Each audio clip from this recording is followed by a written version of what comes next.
I declare open the public hearing of the Standing Committee on Social Policy and Legal Affairs inquiry into the relationship between domestic, family and sexual violence and suicide. I'd like to acknowledge the traditional and original owners of this land, the Wurundjeri Woiwurrung and the Bunurong peoples, and pay respect to those who have passed before us, and to acknowledge today's Victorian Aboriginal people who are the custodians of this land. I extend this respect to all Aboriginal Torres Strait Islander peoples and their cultural and spiritual connections to Australia's lands and waters.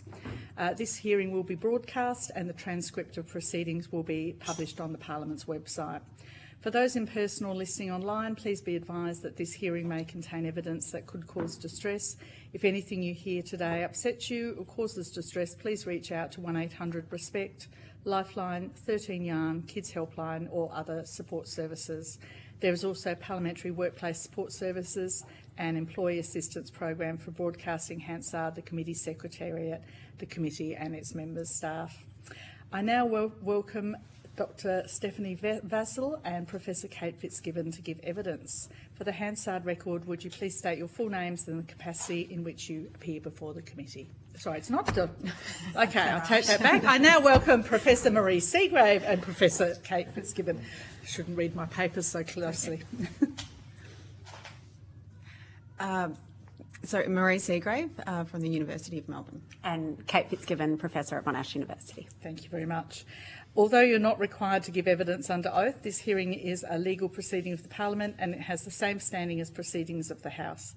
The giving of false or misleading evidence is a serious matter and may be regarded as a contempt of Parliament. The evidence given today will be recorded by Hansard and attracts parliamentary privilege. Do you have a brief opening statement before we go to discussion? Thank you. I'd also like to begin by acknowledging that we're on the lands of the Wurundjeri and Bunurong people of the Kulin Nations, and pay my respects to the custodians of this land and recognise their ongoing connection to the land and waters where we are today. I'd also like to acknowledge victim survivors of domestic and family violence, and in particular those who've died by suicide following experiences of violence and abuse. Thank you for the opportunity to appear before the committee today. Our submission draws on our recent Victorian study examining the relationship between family violence and women's deaths by suicide. This is the first study of its kind in Victoria, and it included interviews with experts and stakeholders across Victoria and the UK. This work was led by our colleague, Dr Stephanie Vassell, who's currently on parenting leave. Women's death by suicide in the context of family violence victimisation remains an overlooked dimension of gender-based violence, and we welcome this inquiry and its commitment to better understanding and responding to the intersection between women's lived experiences of family violence and their heightened risk of suicide. Currently, suicides related to family violence, including women's death by suicide in this context, are inconsistently counted in national statistics. This obscures the scale of the issue and it's limiting our opportunities for targeted prevention and intervention. This is partly due to a lack of a consistent national definition. We recommend that federal, state and territory governments develop and adopt a nationally agreed definition of deaths by suicide in the context of domestic and family and sexual violence victimisation and perpetration. This is an essential step towards ensuring these deaths are consistently recognised and counted. There is also a need for a consistent approach to investigating deaths by suicide in the context of domestic, family and sexual violence. These deaths are currently not consistently defined, counted or investigated. As a result, the scale of these deaths remains largely hidden, with missed opportunities for early intervention. To better ensure consistency across Australian jurisdictions, we believe the federal government should develop national principles for the investigation of deaths by suicide following domestic, family, sexual violence victimisation and perpetration. In line with the newly developed national principles, all states and territories should commit to funding consistent investigative processes. Without well-resourced investigations that are informed by specialist domestic, family and sexual violence expertise, opportunities to identify system failures and prevent future deaths remain limited. We know from both international and emerging Australian evidence that experiences of intimate partner and family violence are among the most consistent risk factors for suicide among women, and our study findings show that there is a critical need to move beyond recognising this link in general terms towards a more detailed understanding of how and when suicide risk emerges in the context of violence and the impacts of this on victim survivors specifically. To support a more risk-responsive response, state and territory governments should review and uptake risk screening, assessment and management frameworks and related tools to ensure they incorporate risk indicators for suicide. Currently, several state and territory jurisdictions are undertaking reviews of their domestic and family violence risk assessment frameworks. This presents a critical opportunity to integrate suicide risk indicators. For example, women's experiences of self-harm, suicidal ideation, a previous suicide attempt or threatening or coercive behaviours by the perpetrator involving suicide. Doing so would support earlier identification and intervention. During the interviews conducted for our research, we also heard that suicide risk in this context is not exclusively tied to incidents of violence in the immediate lead up to a woman's death by suicide. Women's deaths are often also shaped by ongoing patterns of coercive control, barriers to accessing critical supports, and the cumulative impacts of violence, which can persist long after an abusive relationship has ended. Thanks so much, Marie.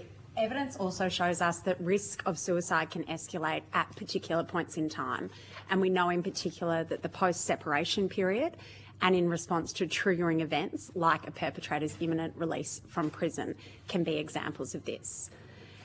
To give you an example, in one Victorian case that came to our attention in our study, a woman had recently left a violent partner. She'd accessed crisis accommodation and had developed a safety plan.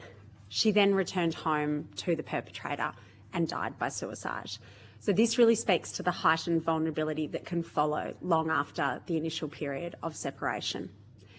During our interviews with frontline practitioners, we also heard examples of how abuse can continue and intensify after separation. In one case, a young woman who had experienced severe violence and was living in safe accommodation made an attempt on her own life after the perpetrator found other ways to abuse her remotely. In this instance, that was via the distribution of intimate images of her online. More than one practitioner that we interviewed in our study also told us about a case where a young mother had taken her own life within hours of being notified that the person who had previously used violence against her would soon be released from prison. While there was no immediate physical threat, we were told that the anticipation of his release and the fear that he would find her drove the decision, despite the passage of time since that abusive relationship. What was consistently emphasised to us was that women's experiences of perpetrator dangerousness profoundly shapes suicidality.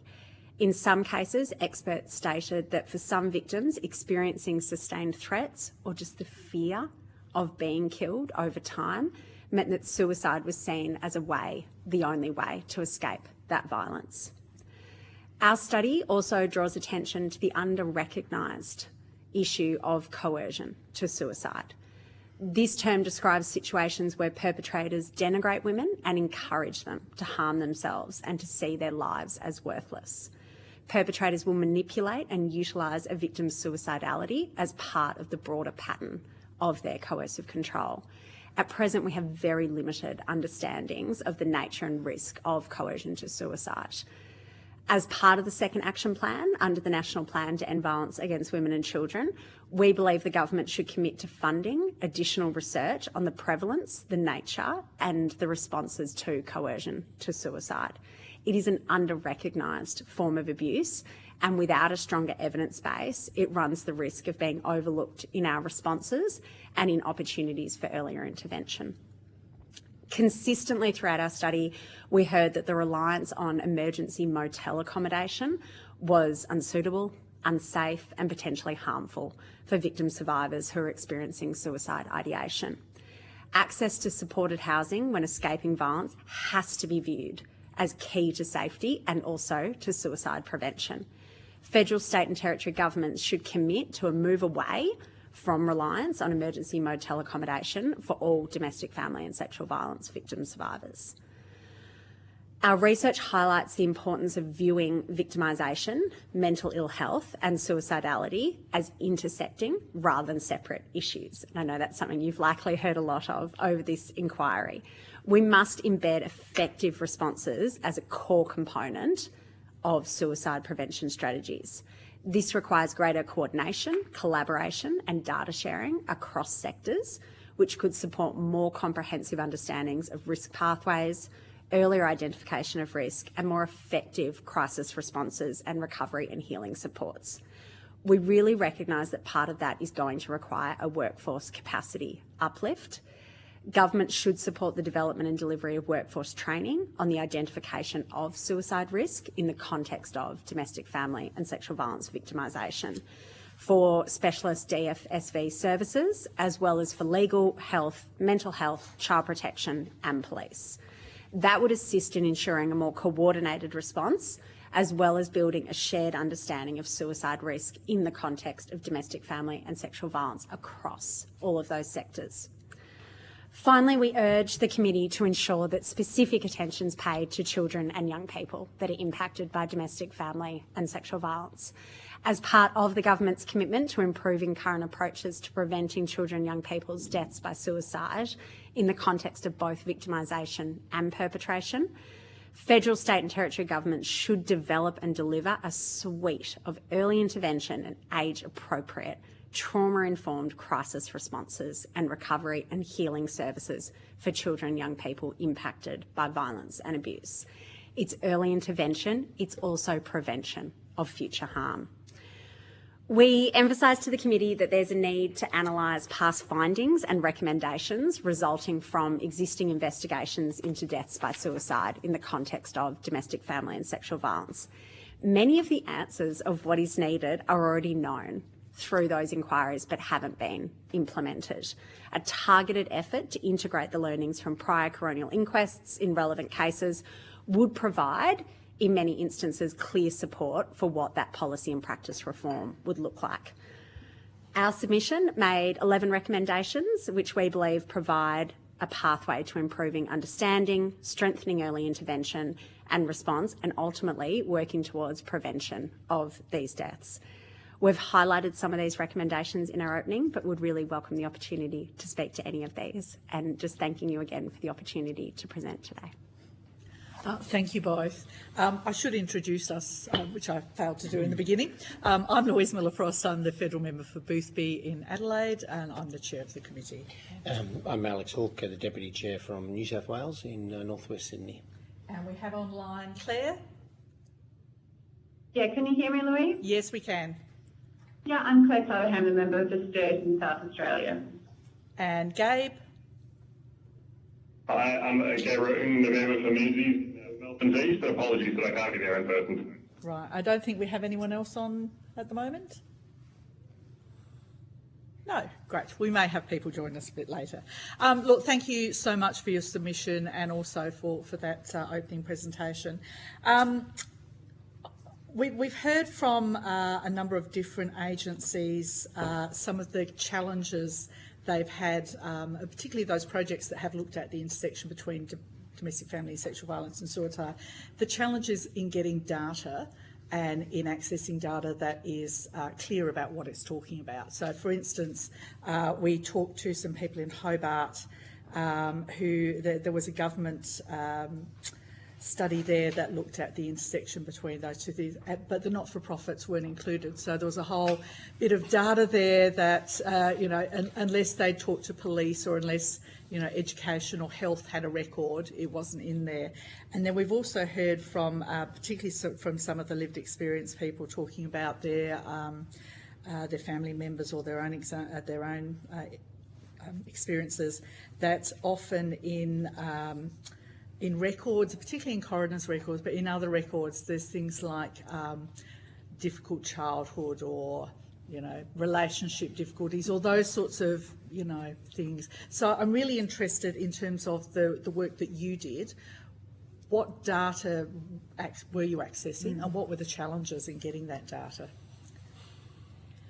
Well, it might be useful to note that the Victorian Coroner's Court did produce data around family violence presentations in suicide, and they found 1 in 4 between 2009 and 2016. But we know that that is an underrepresentation, and partly that's determined by when they investigate and the conditions that are required to investigate. So we're quite aware that some of the issues that we've brought to the fore around, for example, proximity. So the view that it would be investigated if it's identified as because it's been recently reported. So some of the examples we gave are situations where there is no report to police recently. So the question around proximity is quite different, but also it relies on a family member or somebody indicating to the coroner that family violence may have been an issue or was part of the experience, which is concerning in situations where the person who's using violence is the person also advising on whether family violence was present. So that's one of the considerations. I think another critical consideration... Just interrupt for a second. How often is that happening, do you think? Like how often that specifically? Like It's very difficult for us to identify in because your of... estimation, like what are you hearing? Certainly, some of the coroners that we spoke with, as well as others that are familiar with the coronial court process, spoke frequently about the challenges of next of kin, and that is the go-to in a suicide investigation. And so determining, and when you determine that that is no longer potentially a safe or an accurate source of information, it's also then dependent on whether the other family members have visibility of the experience of violence and abuse. You can also have some factors there around shame and stigma, whether they're willing to make that visible to a coronial investigation process and participate. So much of domestic family sexual violence is underreported. So much of experiences of self-harm and suicidality are underreported. So here we have kind of the melting pot of that underreporting. I think when we look to the UK, they have been creating a greater spotlight on deaths by suicide in the context of intimate partner violence for some years now. And we've just seen the estimate from them in the UK is that deaths by suicide may be up to 3 times more common than deaths from an intimate partner. No, thank you. Sorry to interrupt, but you're hearing it from coroners here, so that's I think it's very important. Definitely. Yes. And also important to note the presentation. So the issues we identified in relation to drug and alcohol use in particular, and mental illness, where that is accepted as the primary context, and the recognition and the call from experts we spoke to recognise actually that we need to pay attention to the full suite. And I think Kate can also speak to what this looks like for children and young people, and where we're referring to cumulative harm, so the impact of experiences as young people and how they might present as they grow older, and whether there's a recognition of the relationship between those experiences. Yeah, definitely. I think with children and young people where there is a history of child protection involvement, police involvement with the family, should be automatic triggers that a investigation with a lens on historical experiences of domestic family and sexual violence is required. And work that I led with colleagues on the Missing Figures report and the brilliant advocacy in Victoria of Natasha Anderson, drawing on her own family's experiences, are so critical in terms of better understanding children and young people's experiences of death by suicide. I think the data to date has absolutely been patchy. We've got a huge opportunity though. We're now at a point where the majority, not all yet, but the majority of states and territories have shared risk assessment and management frameworks and are in the process of introducing information sharing legislation like we have here in Victoria. If we can embed victimisation, including coercion to suicide and other risk indicators into those frameworks, as well as risk of suicide, self-harm, suicidality, then it gives the opportunity to start collecting the data that has been so missed to date, and to also look at those pathways across different points of the system. Women who have repetitively turned up to mental health services that might have histories from childhood, girls and boys of child protection involvement, starting to really understand the messiness and the cross-agency involvement that these lives will often have. Thank you. Does Victoria have a suicide register as such? So the Coroner's Court does keep a register.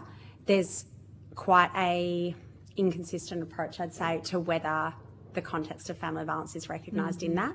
One of that has been a loosely and I believe partly resource-based, we heard, decision that unless there's a history of family violence within 6 weeks of the death, that it won't be kind of passed on to the family violence investigation team. Right, thank you.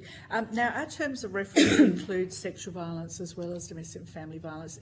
Is the work that you're doing, does that look at that as well, as separate to domestic and family violence? Yeah, so we looked at it in the context of sexual violence often occurs, obviously, within the context of intimate partner violence, and we looked at that, but we didn't look at sexual violence, experiences of sexual violence outside the context of family violence. Thank you.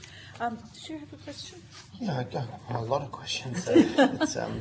It's always the way with these things. It's mystifying our federation. Why it doesn't work in these situations is still very mystifying. Even being in government 20 years, it's very difficult to understand.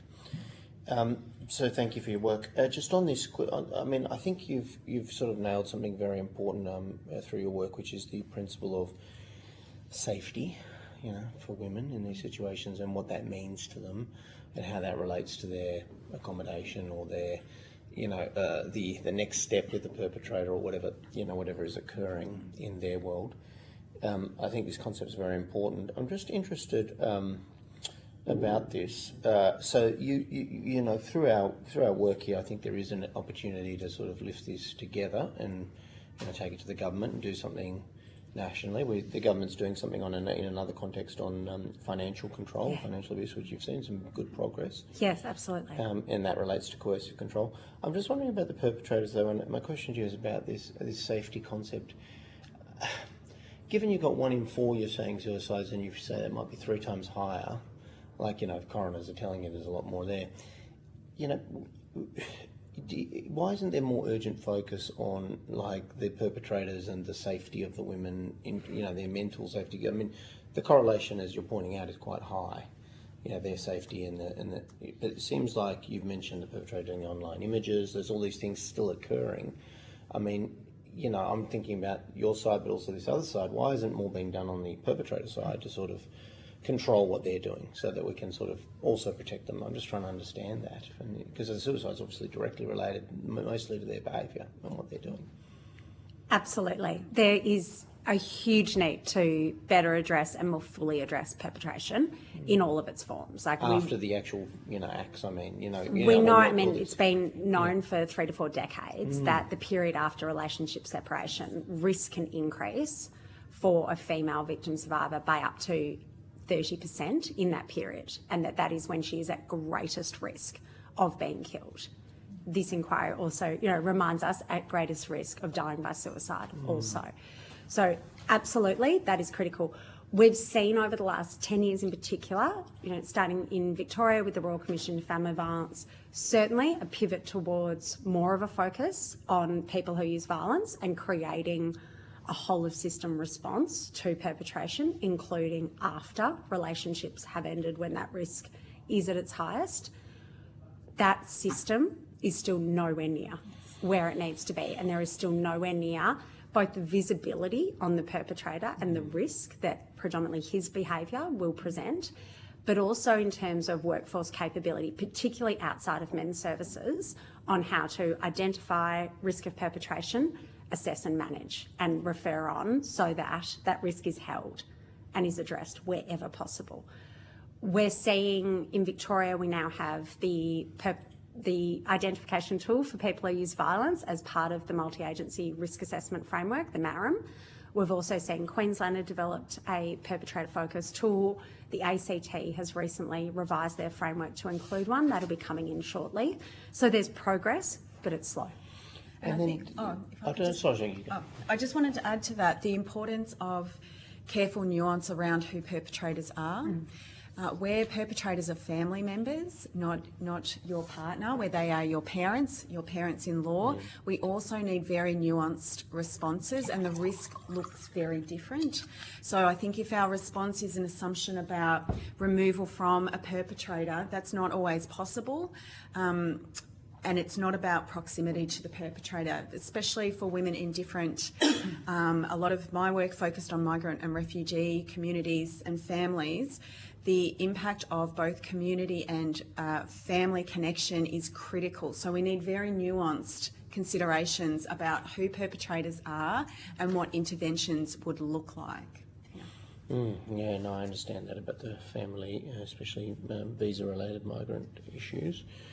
I think certainly it would be a really positive outcome if this inquiry recommended a better understanding of the perpetrators that were part of deaths where women and children died in the context of domestic family and sexual violence. I think that's true, and especially as you sort of point out, post this ongoing safety issue, which I think is it can happen any time. Absolutely. So then there is recognition in states. I think I'm not goes across Victoria, so I'm in New South Wales. I'm very Sydney centric, but there's the coercive control laws that states are bringing in. There seem to be good recognition of some of these issues. You're saying there's still a missing link between coercive control laws and coroners and data collection and addressing these things. They're not, when they're passing these laws, they're not linking these issues into because the states systemically are dealing with these on the front lines. They're still not getting this kind of links correct. In terms of, I know. I'm not trying to get you to riff on the system. I understand how bad it is, but I'm just saying, even though we're making progress on coercive control, we're still not. The throughput isn't being considered. Yeah, so I think on the coercive control laws, absolutely, as you say, each state and territory are taking their own approach, and there are different time frames for that. And there's a couple of things to keep in mind, is that the cases that come to attention of the justice system through an offence of coercive control are an extremely kind of small number of the total experiences of coercive control. And given that we have such limited understandings of coercion to suicide in particular, that's unlikely to be coming to the attention through those new offences as yet. When we look to the UK, for example, England and Wales have had an offence of coercive control for just over 10 years now. So they were one of the first comparable countries to introduce. We're just seeing now opportunities to utilise that to better understand suicide and deaths by suicide and risk of suicide. So that's 11 years after implementation. There's a lot for us to learn there, and I think following the UK experience, and I believe some colleagues, Dr. James Reynolds, have been able to contribute to the inquiry, will have feedback on how that can be best done. But those offences are certainly in their infancy. They have been critiqued by some, and certainly there's a significant concern around how they may lead to misidentification of the primary aggressor, which may also contribute to a woman's risk of suicide if she is misidentified. Thank you. I'm happy to other Thank questions. you.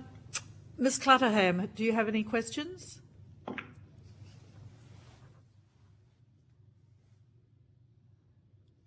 Okay, we can't hear you. Oh, there you are. Oh, have you got me now? Yep, we've got you now. Yeah, thank you. Thank you both for your submissions, and apologies I can't be there today either. I just had two questions. The first one was just about this issue of the definition. Why is it so difficult to come up with a nationally consistent definition?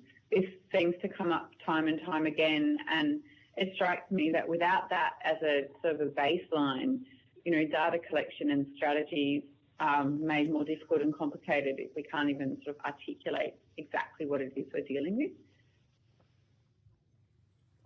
Well, I think in the first instance it reflects that we have jurisdictional leadership in different kinds of ways. So that has long been the case, that we, even in the context of definitions around what is family violence, we've seen that this has been led by states and territories, and it falls within their jurisdictional responsibility. So what we've seen is different responses to different contexts, and that inevitably, I think, is where we land. And now with the focus of this inquiry, there's the opportunity to recognise the value of a consistent approach and how important that is to understanding the problem in its entirety.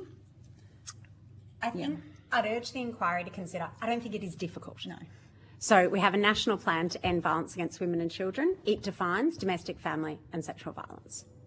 And as Marie's acknowledged, it's managed to look at the state and territory challenges, differences in definitions and come up with a national definition. I think the fact we don't have the definition reflects that we just haven't had the focus on this. There's a huge amount, obviously, in the challenge of addressing the crisis of violence against women and children in this country. This inquiry is the first time we've had a laser focus on suicide in the context of domestic, family and sexual violence. So I think the definition is absolutely something that could get ticked off. Yes. Okay, so the foundations are there, it's just a question of focus. Definitely. And then operational. So making sure that the definition is then useful. How is it going to support resourcing of the efforts to better understand these deaths? How is it going to then influence nationally consistent data so that we can get a sense of prevalence and then also to shape investigations? Yes, absolutely. The consistency of investment to allow consistent investigation is going to transform how we understand what's happening and therefore to inform how we're responding nationally and at a localised level. That's one of the biggest challenges, that we have different approaches to data, different approaches to investment to enable coroners to investigate this fully. And I think what we're seeing in Victoria is a reflection of resource management as much as anything, and that's very important to acknowledge. So a shared commitment will allow us to do a much more consistent but also impactful piece of work to transform this into prevention and early intervention. Yeah, okay, thank you. Tara, just have one more, if I may. Yeah, sure. Thank you. In your submissions, there's a section, and you've talked about it a bit this morning, on the coercive control, so coercion to suicide. And I found that quite interesting because often when you think of that, you think of, sort of a direct coercion, a direct suggestion of suicide, but it's far more complicated than that with, I guess sort of repeated suggestions of worthlessness and the like that can heighten an individual's risk.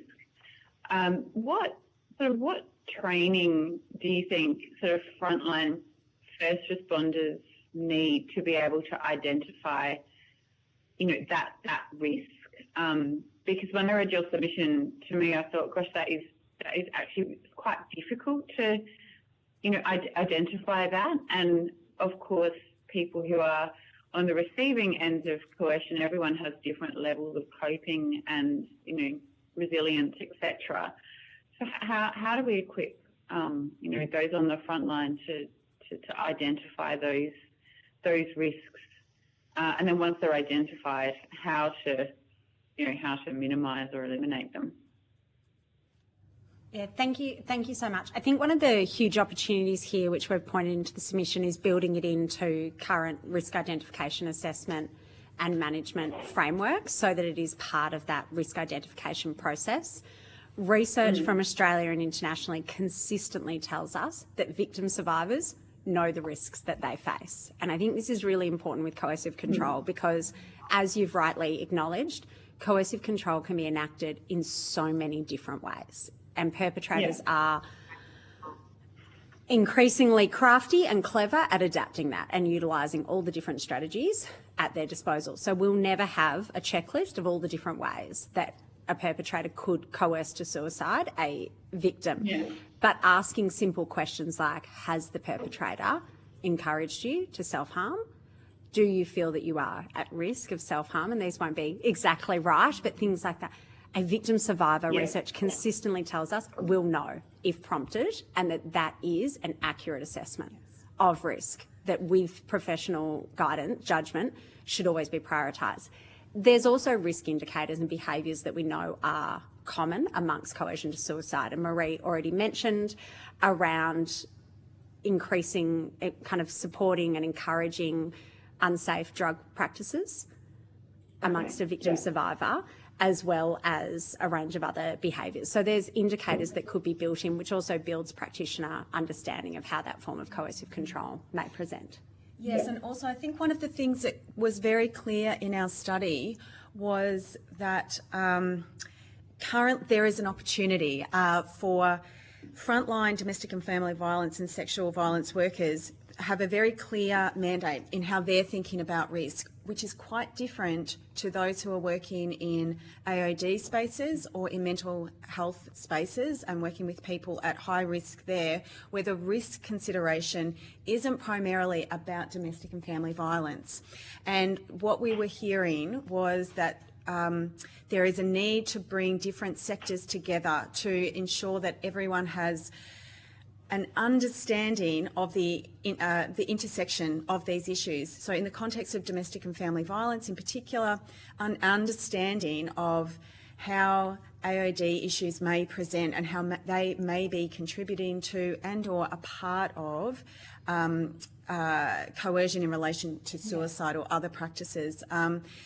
So what we see there is a clear need to make sure there is both a consistent understanding and a shared knowledge of intervention and consideration of what the priority is for different workers currently in different sectors.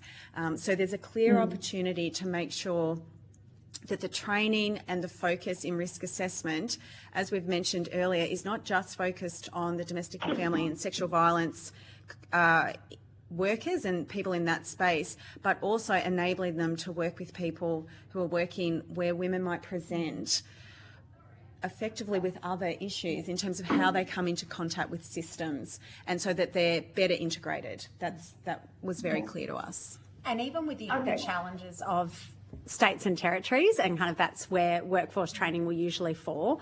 We look recently, the Commonwealth Government through the Attorney General's Department has supported the development and now delivery of a national training package on coercive control for police officers. So there's absolutely a framework through which a national training package for mental health workers on domestic, family and sexual violence victimisation risk, and then likewise for domestic, family and sexual violence workforce on understanding risk of suicide. If we could get those two intersecting risks and need understood across the workforce, I think you'd see a significant uplift in identification and then possibility of assessment and management of that risk. Absolutely, and one of the opportunities of the inquiry and the focus on leading at the Commonwealth level is ensuring that it doesn't matter where you are in Australia, wherever you go, you will be met with the same understanding and the same level of responsiveness. That remains one of the challenges, that if you move, you cross a state or territory border, that the understanding that the system response actually can look very different. And I think that means we're really failing women in terms of protecting and enabling their safety. So Commonwealth leadership is critical. Yeah. Thank you for that. So again, like, it does seem to me like there are the foundations there, and it kind of dots need to be joined and opportunities need to be seized, as it were. But there are the building blocks to be able to identify this and minimise risk are there. Definitely. I think the upside for you is I think you have an inquiry with many answers. Yes. Thank you, Bruce. Thank you, Chair. Thank you. Mr. Ng? Thank you, Chair, and thanks, Professor Fitzgibbon and Professor Seagrave, for sharing your expertise with us today. I suppose firstly, in regards to the definition, we've spoken a bit about some of the challenges of forming that definition, but did you have in mind a particular direction that you'd head in with that definition, or even a working definition?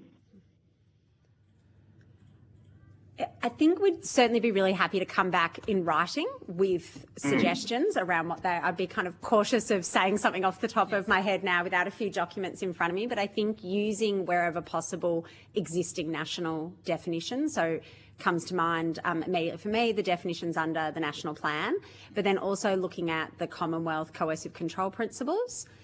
we could reflect there as to what's useful from that, and would certainly welcome the opportunity to come back on that. Sure, thank you.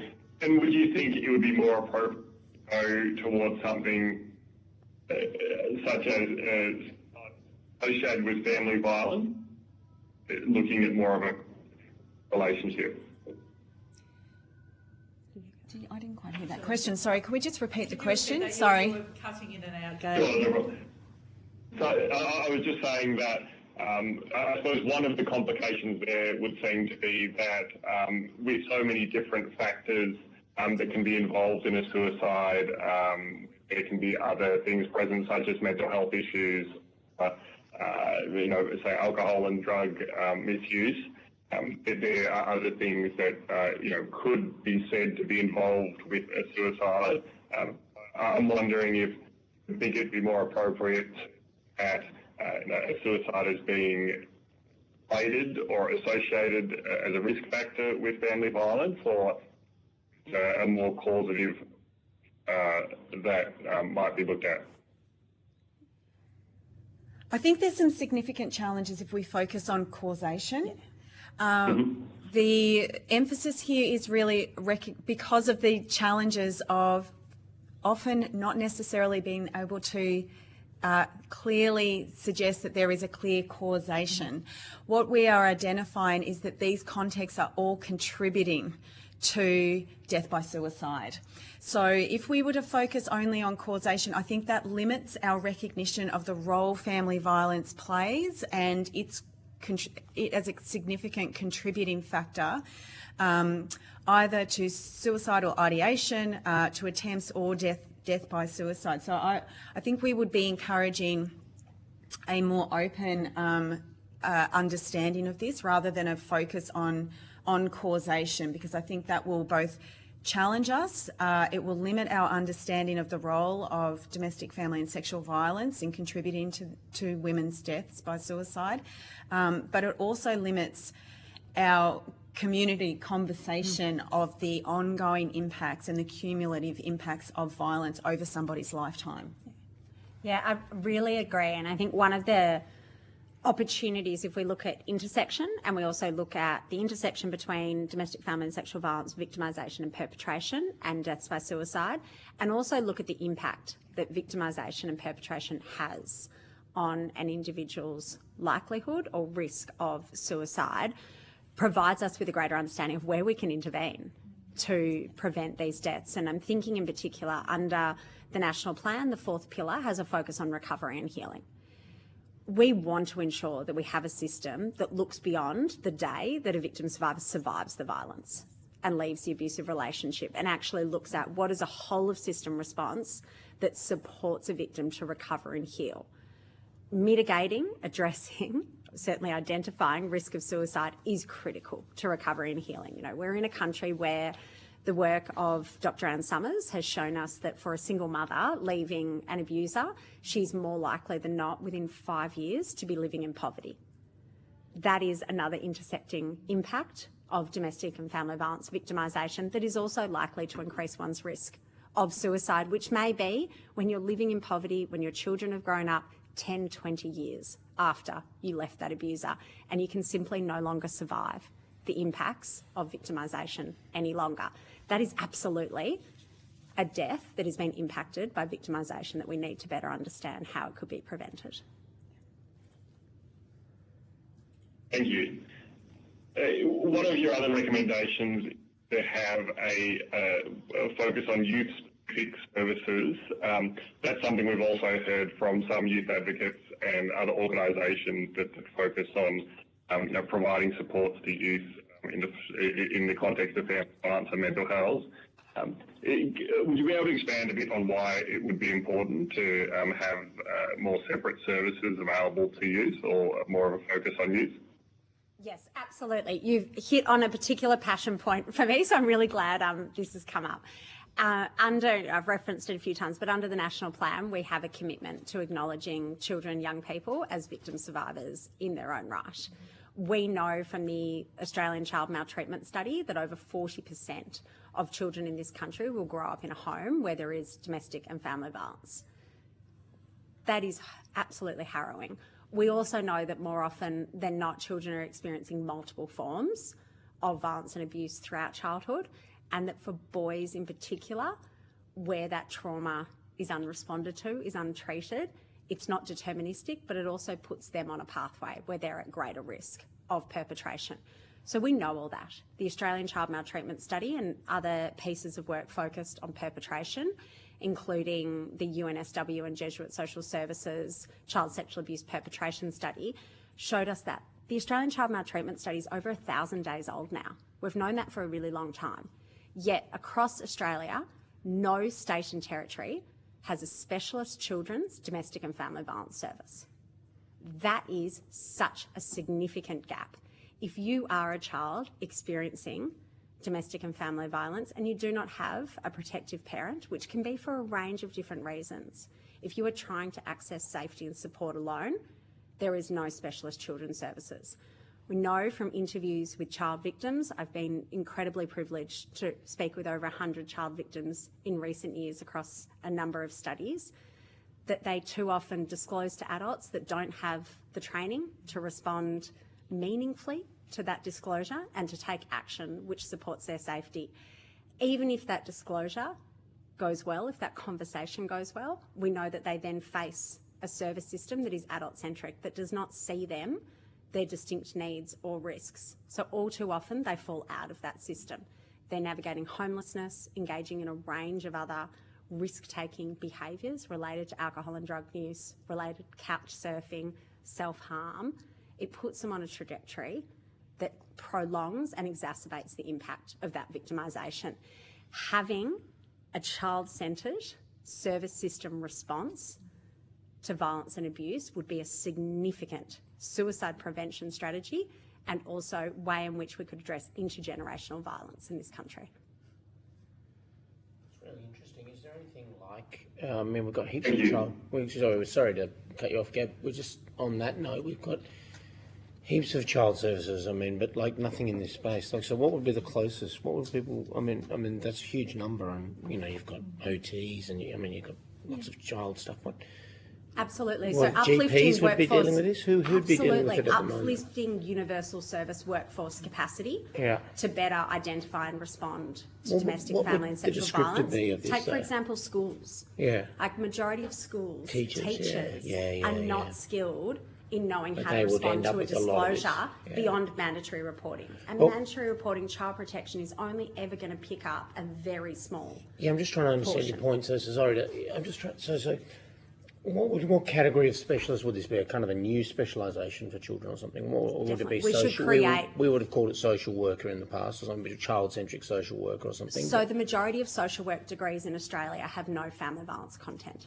Oh, I don't want to know that. Gosh, that's difficult. I mean, that's difficult to handle. But as in medicine, as in law. So there's no child-centric thing in any discipline. So you'll come through as a social worker. You can easily graduate from an undergraduate degree in social work without having any specialist training in family violence. This is really quite important. So there's no, even in the disciplines we would expect there to be this kind of focus, there isn't that focus in the academic, kind of scholarship. Not always, no, and not consistently across university degrees. You'll absolutely get some, which by virtue of potentially a passionate academic within the discipline that's pushed it and is pushed to have an elective unit, absolutely happens. But certainly youth workers, by virtue of the prevalence of victimisation, they will come across it and they will develop on-the-job specialisation. So in youth but that's very different to a young person being able to jump online and see a service that's for them.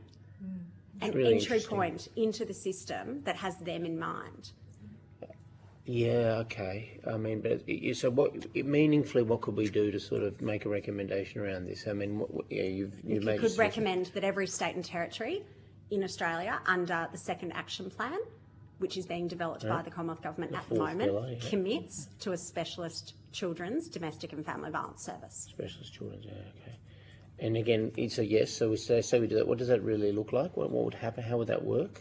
That looks like each of the states and territories developing a service like we have for adult victim survivors that has children in mind. It means developing it, ensuring workforce specialisation for what children's distinct risks and needs are. So if we go back, it's nearly 12 years now since the horrific killing of Luke Batty.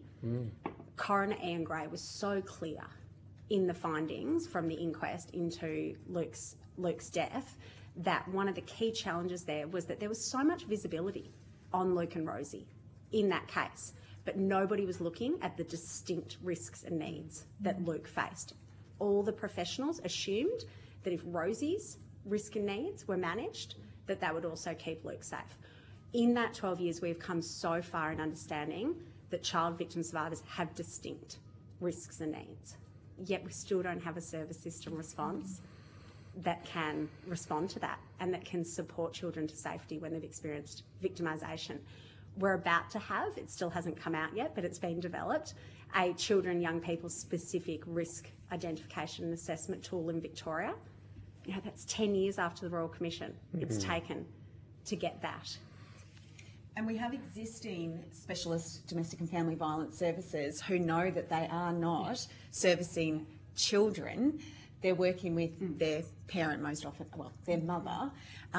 So we have existing infrastructure where you can build specialisation within it and build the capacity that you're speaking to. So there's existing infrastructure which you can add to and build specialisation. And if you look to some of the previous advocacy of Chelsea Tobin, the former CEO of Safe Steps, and the former Assistant Commissioner for Family Violence, Lauren Calloway, they'd spoken on this topic quite often. Thank you. Miss, did you have anything more? If further questions, I suppose, especially given I'm familiar with your work with the man box and the adolescent man box, in the terms of reference, the use of suicide as a tactic of coercive control by perpetrators of the FSB. I suppose just with regard to some of excellent work with the man box, are there preventative measures that would also, and also any reflections you might have on why men might in particular be using suicide or as a tactic of... Sorry, you're fading in and out again, Gabe. I think I got some of it. I'll have a go. Okay. I'll have a go. Question. Apologies if the line's not very good. That's okay. If I don't get the question quite right, please prompt me. First thing to clarify, though, it's very kind. I was on the advisory group of the Adolescent Man Box. The study was led by Jesuit Social Services, but by virtue of having the good fortune of being part of the launch with Matt Tyler at the National Press Club, people often think that I was part of it. So, but I am very obviously familiar with the study as part of my role in the advisory group, and I think there's a couple of findings from that work that are really important here. One is what it shows us about the hesitance of particularly young boys to seek help because of the challenges we have around rigid gendered stereotypes. Boys, more oftentimes than not, and certainly more times than girls, don't have the capacity, the willingness for vulnerability to seek help when they're having a hard time. In the context of a country where our rates of victimisation are high, including for boys, and we need to ensure that boys don't fall off that agenda. Domestic, family and sexual violence is absolutely gendered, but when we look at children's experiences, boys have significant prevalence of victimisation that we have to ensure is addressed, and then a lower likelihood that they'll seek help when they're having a hard time. So promoting help seeking amongst boys and young men is absolutely critical, building that capacity in them to be able to seek help and reach out when they're doing tough. And a key example of what happens when we don't do that is the recent killing, high-profile killing of Lily James in Sydney at St Andrew's Cathedral Church.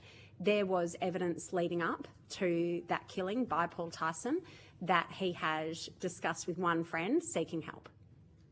There's no evidence that he did that. You then have a 24-year-old young man that has killed a 22-year-old woman and then killed himself. You'll see in the inquiry findings, I had the complete privilege of being the expert advisor to the coroner on that case. There are numerous recommendations that speak to the importance of enhancing help-seeking behaviours amongst boys, particularly in that 16 to 24-year-old age range, where we also know they're at heightened risk of death by suicide.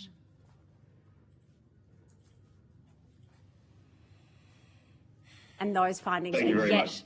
those findings are yet to be responded to by the New South Wales government.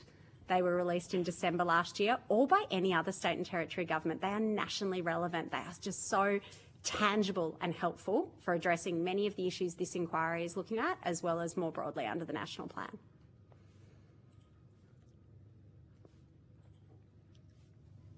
Thank you again, Professor Seagrave.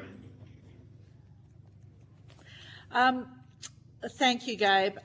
So our terms of reference also includes perpetrators using suicide threats as a form of coercion, and in fact suicide of the perpetrator as well. Is there anything else you'd like to add in sort of that area? I think we've covered. I think we've covered that to some extent. So I'm happy to consider that. I think one of the important considerations and the impetus, both in terms of this inquiry, but also our research, is the more common focus on men in particular who use violence and then suicide after, most often in the context of the use of fatal violence. So I think one of the considerations and in this work is also paying careful attention to the very different kinds of interventions and what we can learn about the circumstances in which women die by suicide and the context within which men die by suicide. There are different components of that offer insight into prevention, early intervention, that need to be taken separately, I think, and considered very carefully. Yeah, absolutely agree with Marie on that. And also in some cases, things like men's services will have different visibility of risk that is distinct to the person using violence. So ensuring that the opportunities around workforce uplift attend to that. I also think in the context of homicide, suicide, and having just mentioned the killing of Lily James, but also we've seen just in the last week an allegation around a father that has died by suicide and his daughter that has allegedly been killed. A horrific case that's unfortunately not unusual in this country. So a better understanding of how histories of family violence play into homicide, suicide, and where the missed intervention points are prior to that. We see anecdotally more often than not that these are families that are well known to different points of the system. So whether it's from the visibility and lens on the person using violence, whether it's the children, whether it is the adult victim, within that relationship, where could we have intervened? Where could opportunities to have saved lives occurred there? I think would be a really important thing to look at. Also, just within the context of perpetration and deaths by suicide, having read some of the submissions to the inquiry, I know the Jesuit Social Services submission that looked at post-suicide supports, really critical to ensure there that support's provided to all family members, but children and young people attend to the experience of domestic, family and sexual violence victimisation and get in as early as possible to support healing and recovery of that trauma, noting the extra layer from the death by suicide of a parent. Yeah, lovely. Thank you very much. That's been really very valuable, very interesting. So thank you for your attendance today. If you've been asked to provide some additional information, I think you took something on notice. Please Signed our team up for a national definition. Fantastic, love it. Please forward it to the Secretariat by the Friday the 3rd of July 2026, and please note that responses to questions on notice will be published on the committee's website as submissions to the inquiry. You will be sent a transcript of the evidence from today to assist you with answering questions taken on notice, and you'll have the opportunity to request corrections to transcription errors. And of course, if there's anything else you'd like to add in, please feel free. But thank you so much for coming along this morning. It's been really very valuable. Thank you. Thank you so much for having us. Are you okay for a quick photo? Sure. Can I impinge on you, Ophelia? Thank you. Yeah, we're going to do that. How are you? I don't know. How should we do that?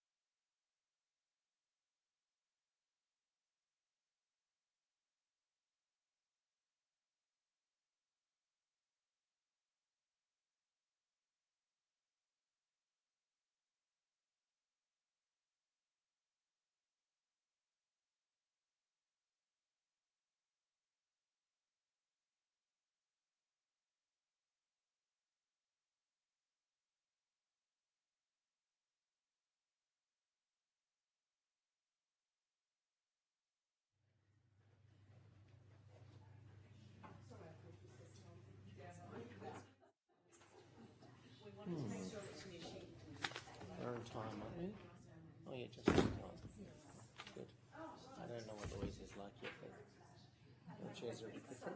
Very efficient. You're keeping people on time. Yes.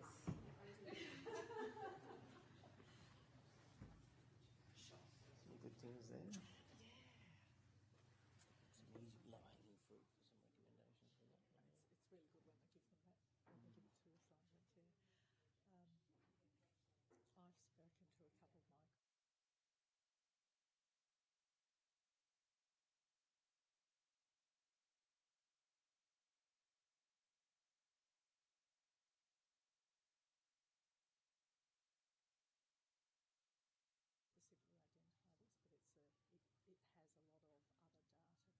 a lot of other data behind. So that's It's interesting. yeah. So we're going to call them in, and the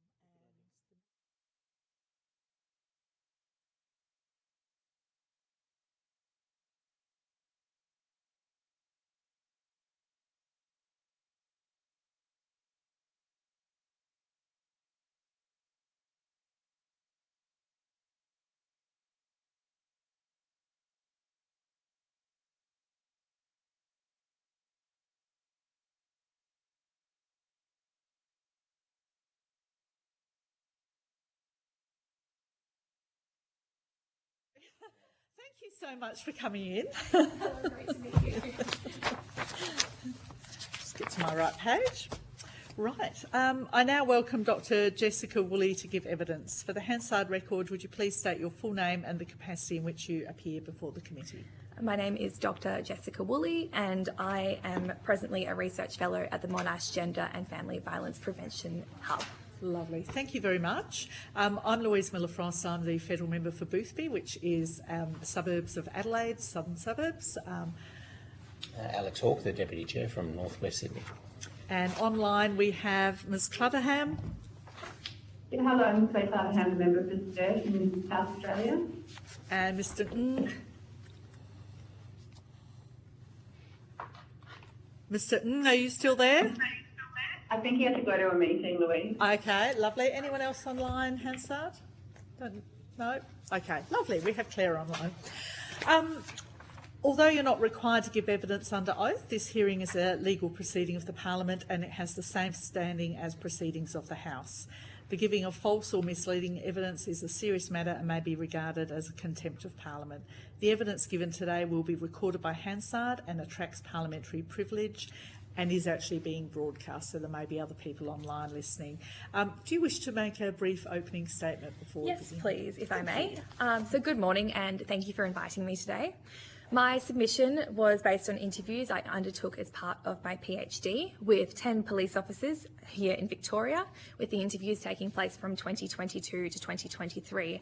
So it is quite a small data set, but it draws our attention to some broad challenges that could potentially impact the safety of victim survivors Australia-wide. First and foremost, suicide threats can be a genuine indicator of poor mental health and suicidal ideation, a coercive and controlling behaviour, or both. Mental health issues may result in increased risk of perpetrating family violence, and a previous study by Bridger and colleagues found that people who commit intimate partner homicide are around 2,000 times more likely to have experienced suicidal ideation. In Victoria, the police are frontline responders to both family violence and mental health crisis incidents and are therefore required to follow protocol and legislation surrounding both mental health and family violence. Police are required to decide whether they prioritise criminal, civil or mental health avenues of inquiry. Police were trained throughout the 2000s to adopt a safety-first approach to mental health, meaning they often prioritise responding to an individual's poor mental health first and foremost. According to participants in my study, this focus on mental health means that when a perpetrator threatens suicide, police will most often use the mental health legislation to place the perpetrator into the care of health practitioners. The challenges start to appear when they also want to address the family violence aspect of suicide threats. If they have placed the perpetrator into the care of health practitioners in a hospital, the perpetrator cannot be served a family violence intervention order or family violence safety notice. The police then rely on hospitals to notify them of the perpetrator's release, which, according to the small sample of police officers in my study, quite frequently does not happen. This means that the perpetrator might be released into the community without any order in place, leaving the victim survivor without that additional protection that a family violence intervention order or a family violence safety notice might offer. Thank you, and I look forward to supporting the committee with its inquiry where I can. Thank you. So I'm just making a note of that. Can I ask you a question? Yeah, you. Okay. I've got just on that last point you made, I thought that was good, and thank you for your submission. Just on that, I mean, yeah, we all understand hospitals and the medical system super overloaded. I think it's unrealistic to expect a dream health system that would immediately, but how can we solve that problem, practically speaking? Have you got any ideas? Because I mean, you've been to hospitals, you've been there with your families and your friends. It's virtually impossible. Overloaded medical staff, and I mean, I don't think we can realistically say they've got to do it. I think that's very difficult. No, absolutely. I guess first and foremost, I suppose it's important to have that sort of family violence informed approach all throughout our systems which deal with victim survivors, so including hospitals, including health services and whatnot, and using that as a key point of intervention. But secondly, we have the opportunity to be able to enhance communication throughout our different systems, such as police and hospitals. So here in Victoria, under Section 730 of the Mental Health and Wellbeing Act, police are able to request notice that somebody has been released from hospital because of safety concerns, to also reduce the threat to somebody's life. But the fact that that doesn't happen means that there is that communication path that is able to be sort of more advanced, and yes, so I think that there's scope for us to be more family violence informed within our hospital systems, and then also improve those communication pathways. So that section, because that's interesting, the law's already been changed to provide for it, but we can't in practice make it happen. So is that to override privacy concerns? Is that why that Act was sort of changed? Do you know the history of that? Because I don't know the Victorian Act. I'm not 100% sure, but I'm happy to take that on notice and look through. I would appreciate that, just understanding that part of the Act, because often these things complicate, get in the way, and then the government tries to say, well, let's override that and make this notifiable. But I can understand what you're saying. Effectively, the hospitals can't. I mean, they just can't. It's going to get missed. So then, what can be done there? We're still working on the answer to that. The communication, the triggers between police and health system, and the. I mean, this is a critical point of issue. We've just heard from the safety concept of people out in the community, and the people, the suicidal ideation of people who fear for their safety, and then if they're unaware and then become aware that they've been released without an order, that could really magnify the issues. Absolutely. So I think these communication things are very important. So if you have any further information about communication or what could be done, or ideas, I think we'd want to look at that. Yeah, no, absolutely. I mean, I think that the sort of participants in my study did indicate to me that their hands were often tied, because once they do send that person into the care and control of the police, or sorry, of the health practitioners or mental health practitioners, they really can't necessarily do that much. So one of the participants in my study indicated that they've actually implemented a different hierarchy of priorities throughout their sort of area of the police force. So they sort of trained officers at a few different stations to prioritise the criminal aspect of things. So, for example, if somebody had threatened suicide, but they'd also committed a criminal act, they would arrest that person and put them into custody. And they had said to me that that putting them into custody meant that all of their processes within custody were geared towards preventing suicide. So that was an idea. So they deal with that criminal aspect of things first, potentially the civil, and then the mental health aspect or avenue of inquiry as a bit of a lower down part of their hierarchy. So that was suggested by one person who'd implemented it across a couple of different stations, which I thought was quite interesting. But also, I suppose, having a different hierarchy of priorities for police officers who attend these sorts of scenes might be beneficial, in the sense that if they issue a family violence safety notice or family violence intervention order before that person gets taken into the care and control of the hospitals or mental health systems, that might be beneficial. But obviously, I think it's probably a case-by-case basis, really depending on how they perceive the risk to be and how serious it is. Thank you, Chair. Okay. Look, that last bit's really interesting, that hierarchy of priorities. So what I'd actually noted previously is I understand, you know, if somebody goes into a mental health facility, you're probably not going to want to put an AVO on them at that point in time because that would be another triggering event. But I didn't really understand why there wouldn't be a safety plan around the situation and particularly the victim or victim survivors, why that couldn't be implemented before somebody was sent to the health. Did you get any sense from the police or from the people you interviewed? They didn't really give me a sense of why the safety plan might not be in place from that respect, but from what I understand, they would be providing referrals for the victim survivor to different services that they could, that could assist in a safety plan. But I suppose, the main thing that came out of the data was surrounding the difficulties in actually being able to serve a family violence safety notice or family violence intervention order when the person is under care and control is what the legislation uses there. So, So it's possible that there might be, say, half a safety plan in place in terms of a safety plan around the victim survivor, but not one that actually engaged with the perpetrator. Possibly. Right. Yeah. Okay. And with your research, did you actually talk to, or did you have conversations around when the suicidal person was the survivor victim as opposed to the perpetrator, or you're specifically focusing on perpetrator suicide? I was specifically focusing on perpetrator suicide threats throughout that component of my study, but I'm hoping that in the future I can look more broadly at victim survivor suicide, victim suicide as well. Yep.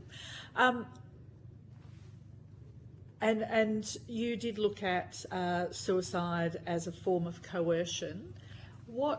That just sounds like a really difficult thing for police to have to deal with in terms of working out, is it real suicide? Is it coercion? Is it both of those things? Yeah. What was their sense on that one? Their sense is that it's very difficult. First and foremost, it's very difficult. But also, they sort of had a few different perspectives on whether it would be genuine or whether the suicide threat would be genuine or not. But regardless, I think that some of them had the sense that even if it was not necessarily perceived to be genuine, that they had to take the mental health avenue of inquiry. So they felt that was what they were being guided into, was it had to be the health first. Yeah. Right. Yeah, and that stems from Project Beacon. So in the 2000s, I think I actually have... Project Beacon was implemented in 1994 because there was a series of police shootings here in Victoria of people who were portraying mental illness, and then so they sort of devised a strategy where they needed to prioritise the safety of those people and reduce police shootings. So they fundamentally took this safety first approach where they really wanted to avoid the confrontation in that respect. So it was, from what one of my participants described, there's a ghost of Project Beacon in the sense that everybody is very proactive with the mental health aspect of things, and they're worried about the mental health aspect of things, even where there is potential family violence present as well. So, because there's that overarching emphasis on avoiding any self-harm or suicide on police watch. Fair enough. And with the participants that you were interviewing, did any of them have any examples or reflections on where they had actually intervened and then the perpetrator got out of the hospital or wherever, and then what had happened afterwards in terms of either continuing violence, suicide, murder-suicide, anything like that? Did any of them reflect? Did they get to know about that, or is that something that another police officer responds, so I never know what happened? They didn't have any specific examples of that, but they did indicate that there have been instances where people have been out in the community and there's been no order served. So they didn't provide any examples of what had happened after that. Right. Okay. Thank you. Ms. Clutterham. Thanks, Chair. Thank you for your submissions. I'm sorry, Dr. Willie, I can't be there in person today. I just had a question, which is quite a broad one, just about your recommendation. So it's on page 5 of your submission, recommendations for enhancement of system responses to suicide threats. And the recommendation seems very sensible to me, but I just wondered, what were your observations on the gap between what we currently have and what you have recommended from a sort of operational perspective, and also resources? Do we have the resources to implement your recommendations? Do we need extra frontline workers, etc., or are they already there and they just need to be, kind of upskilled, retrained, as it were? So I guess, observations on the gap, where we are and where we could be. Absolutely. Thank you. So in terms of improving inter-service collaboration between police and health services, we do here in Victoria at least have the resources to be able to, at least in terms of policy and legislation, to be able to increase that inter-service collaboration, particularly post-Royal Commission. But that being said, I would not necessarily be 100% sure in terms of what needs to happen to be able to really hone in on that communication and that flow through of how we address perpetrator suicide threats. Because this was a very sort of exploratory study in terms of some of the really basic. Some of the really basic issues that police officers had observed. In terms of embedding mental health professionals as first responders to mental health crises, that has been sort of emphasised within our recent Mental Health Act. The Mental Health and Wellbeing Act 2022. So that's been something that's been emphasised, but I can't necessarily comment on how that has sort of progressed since our Victorian Royal Commission into Mental Health. Providing additional training for police and health professionals to prioritise victim survivor safety. I think that there could be more resources invested into that sort of training, more collaboration between family violence services and also police. We have some really great. We've got some really great programs here in Victoria. We've got the Alexis model, the Alexis Family Violence Response Model, where family violence practitioners are embedded in police stations. So that's sort of at its pilot stage now, but they've also recently implemented or are piloting putting legal services into those frameworks as well. So there's a variety of options for both victims and perpetrators to be able to receive that help. So there is good progression in that respect, but obviously there is more to be done. And if we expand things like the Alexis Family Violence Response Model, we can make sure that police and police sort of have that training to be able to recognise family violence, able to recognise suicide threats as family violence and understand the implications of different responses there as well. And then I think that there is capacity to further invest into the collaboration between police and health services, including crisis assessment and treatment teams, so CAT teams, to better understand current practices and develop those improved responses. In terms of the resourcing there, I think that it's probably worth further investigating how we can improve these in terms of like an economic investment and in terms of workforce investment as well.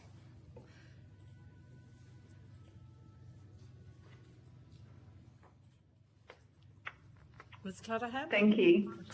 Yeah, no, that's it. Thank you, Chair. Thank you. Well, thank you for your submission.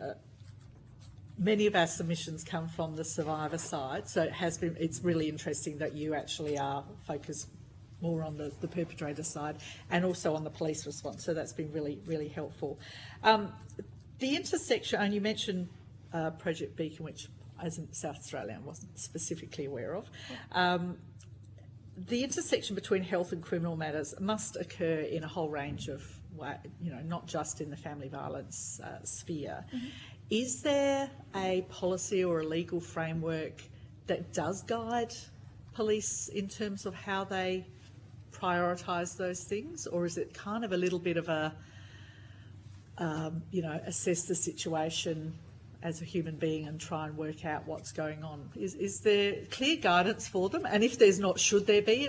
So in terms of, I'll speak specifically to mental health just because that's what I... Often the issue, what I know about.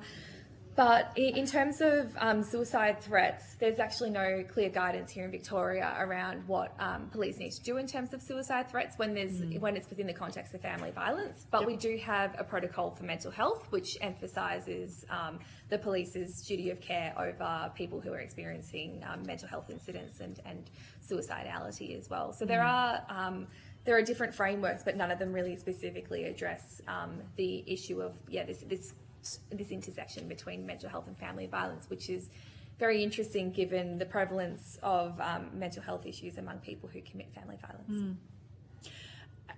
And in terms of the way that police respond, does it depend on the severity of the criminal activity? So, for instance, if there's a murder, is it a different response in terms of prioritising health? Like, where does that sort of... Is it? I'm trying to work out if there's a hard and fast rule about how you deal with this, or if we are really just saying to police officers, do your best. I don't think I can answer that based on my data, but what I can say is throughout the rest of my PhD research, which looked at technology-facilitated domestic and family violence and how police responded to that, there is sort of perceptions of severity based on non-physical abuse and physical abuse. So technology-facilitated domestic and family violence would be would attract the most resources and police response when there would be a threat to kill, and when there would be when the perpetrator would have history of committing a physically violent act. And from my perspective, there are challenges with that sort of position. In the sense that we have what Professor Fitzgibbon might have touched on before, but they call it slow femicide in terms of taking away the victim survivors, taking away the victim survivors' agency and quality of life as well. So yeah, I mean, there's probably generally needs to be a stronger emphasis on the severity and impact of non-physical forms of domestic and family violence, including suicide threats, including emotional abuse, etc., etc. So there is a bit of a hierarchy in terms of how our legal system perceives and responds to non-physical abuse, but also there's almost a seeing is believing type of there's a seeing is believing type of matter to it in the sense that if police go and see that there's physical abuse that's happened, it might be easier for them to conceptualise than understanding the impact of 50 text messages, for example.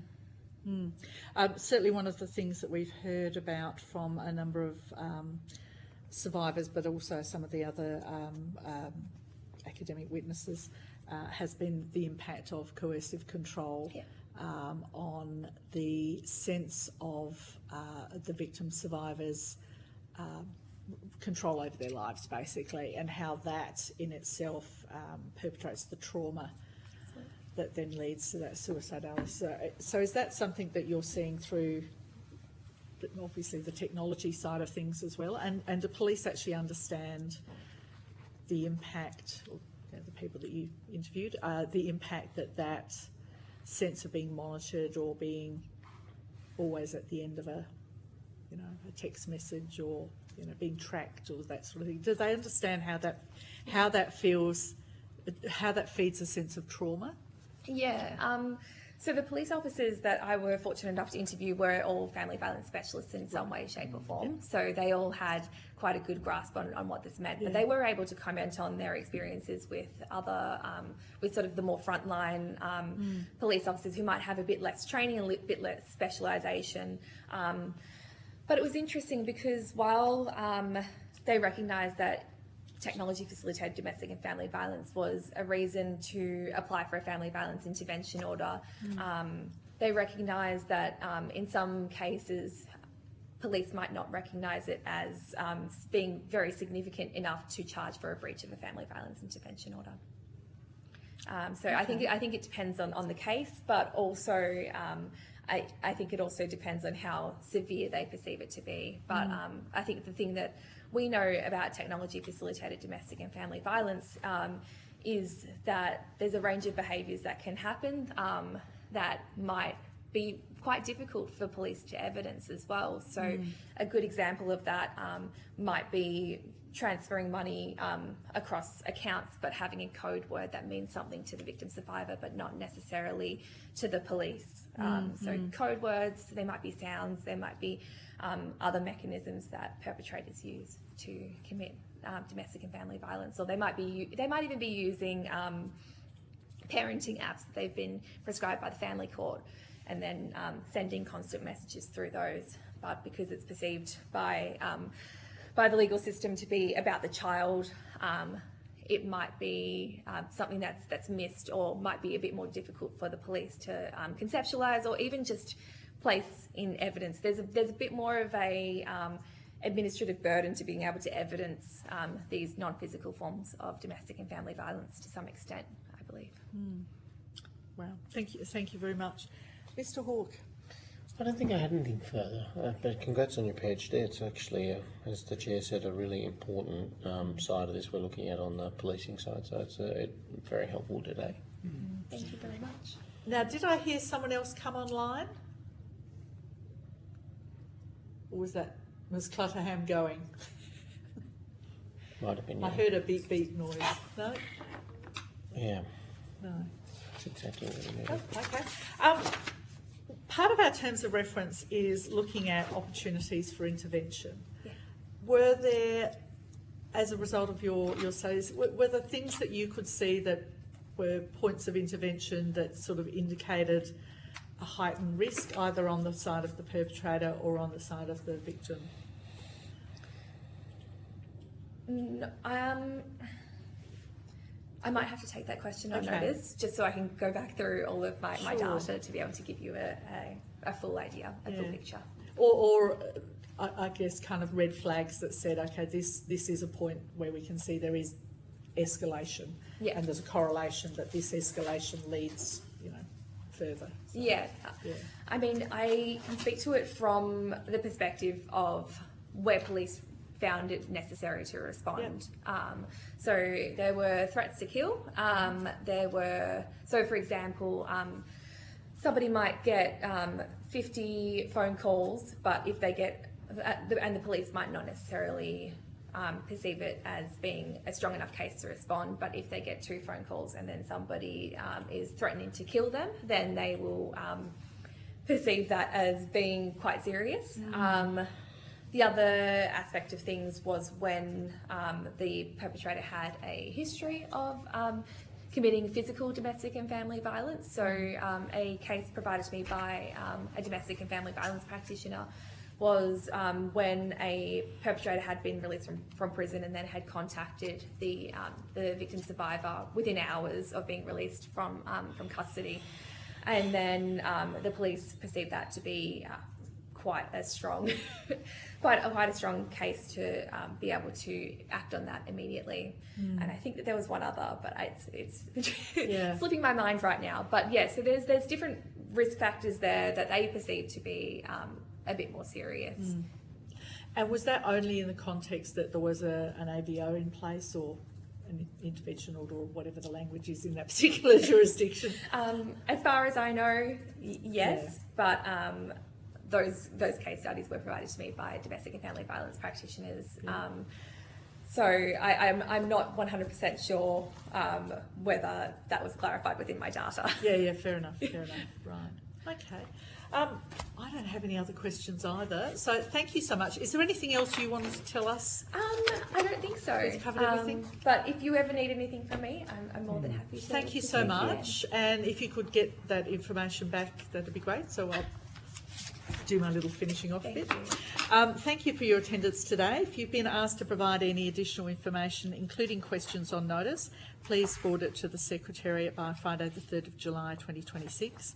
Please note that responses to questions on notice will be published on the committee's website as submissions to the inquiry. You'll be sent a copy of transcript of your evidence to assist you with answering questions taken on notice today, and you'll have an opportunity to request corrections to transcription errors. And if there's anything else that occurs to you that you think we should know, please feel free to add that into your response. And thank you for coming along today. Thank you. Okay, I've got time for a coffee. Woo. Yes, that'd be good if we could suspend for a moment.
much.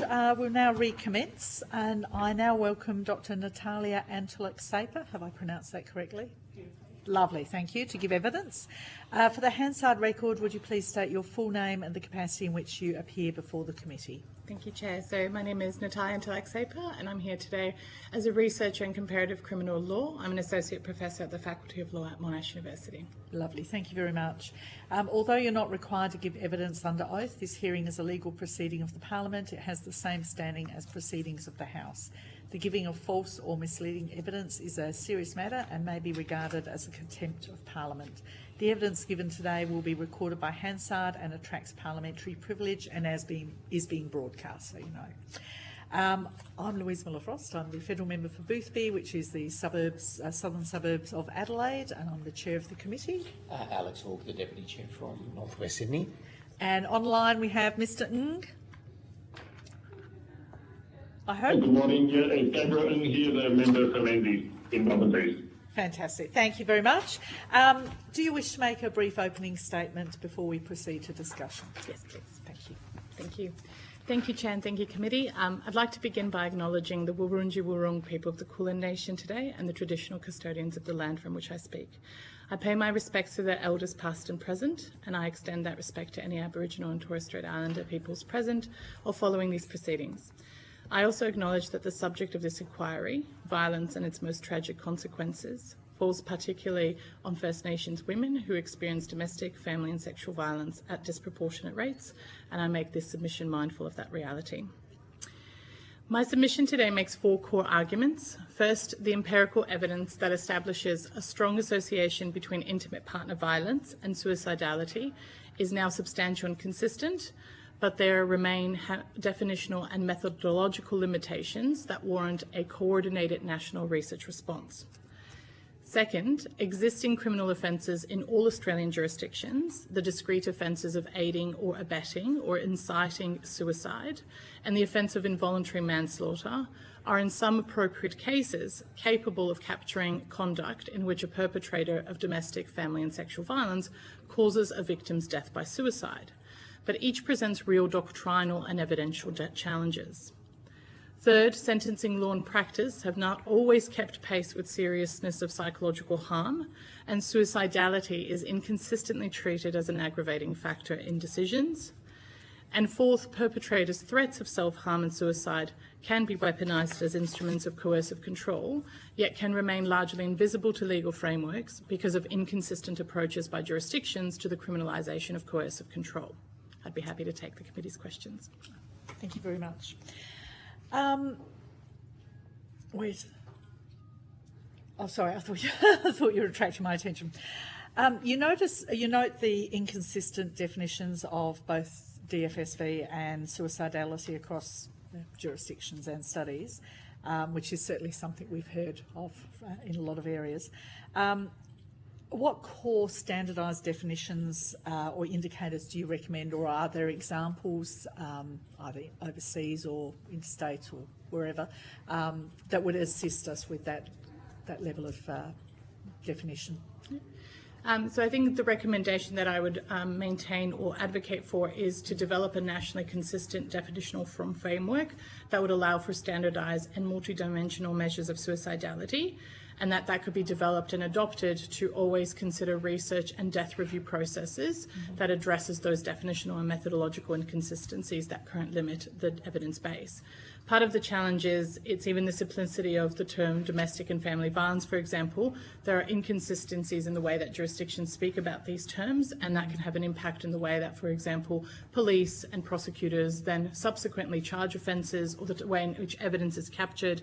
And I think the more consistency we have around what we mean by these phrases can help both the public in understanding what harm they're speaking to and how to capture their experiences in a way that's most appropriate for their lived realities, but also to help first responders and how they manage those circumstances at first instance, and how that they are then able to have those conversations around capturing requisite evidence, because that's a significant threshold that filters into the way that you'll charge the offence, the way that you'll make victim survivors work through the system, and how you can best support them.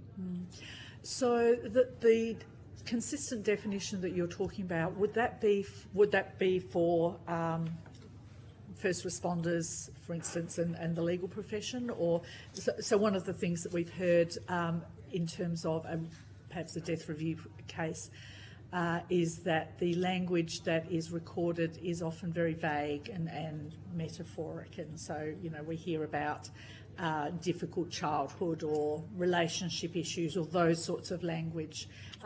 Where are you sort of thinking that this taxonomy would sit, and would it be the same if it's across different jurisdictions? So I think where possible, that taxonomy ought to sit with, I think, the people that, for example, victim survivors come into contact with when they're seeking help, and that can include social health care workers, that can include psychiatrists, that can include legal professionals. So having that framework that allows people to understand what they mean when they talk about these issues and be able to classify and capture that, I think, is really important.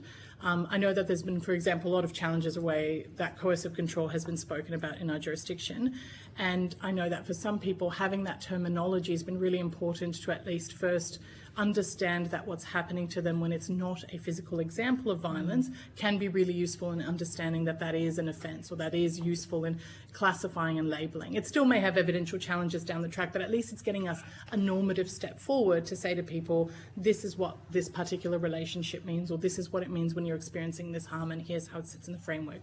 So having, as you say, a bit of a structure around these terms, which means you then have consistency in the way it's reported on, can be really helpful for a much more consistent national framework, where we're not utilising terminology that is ambiguous, and we're making sure that that's across the paperwork and across the experiences, allows us then to understand better what is the connection between those two. Because the idea that, for example, someone commits suicide, there may be a number of compounding factors that have contributed to that death, but it's important that we start being able to capture what are those contributing factors, and we feel more comfortable saying there may have been, for example, substance abuse, and we know what that may mean. We understand what mental health may mean to some extent, but being able to move into a foray where we're comfortable, I think, capturing trauma and where these experiences such as domestic, family and sexual violence have impacted on that person's decision, it is really important and crucial.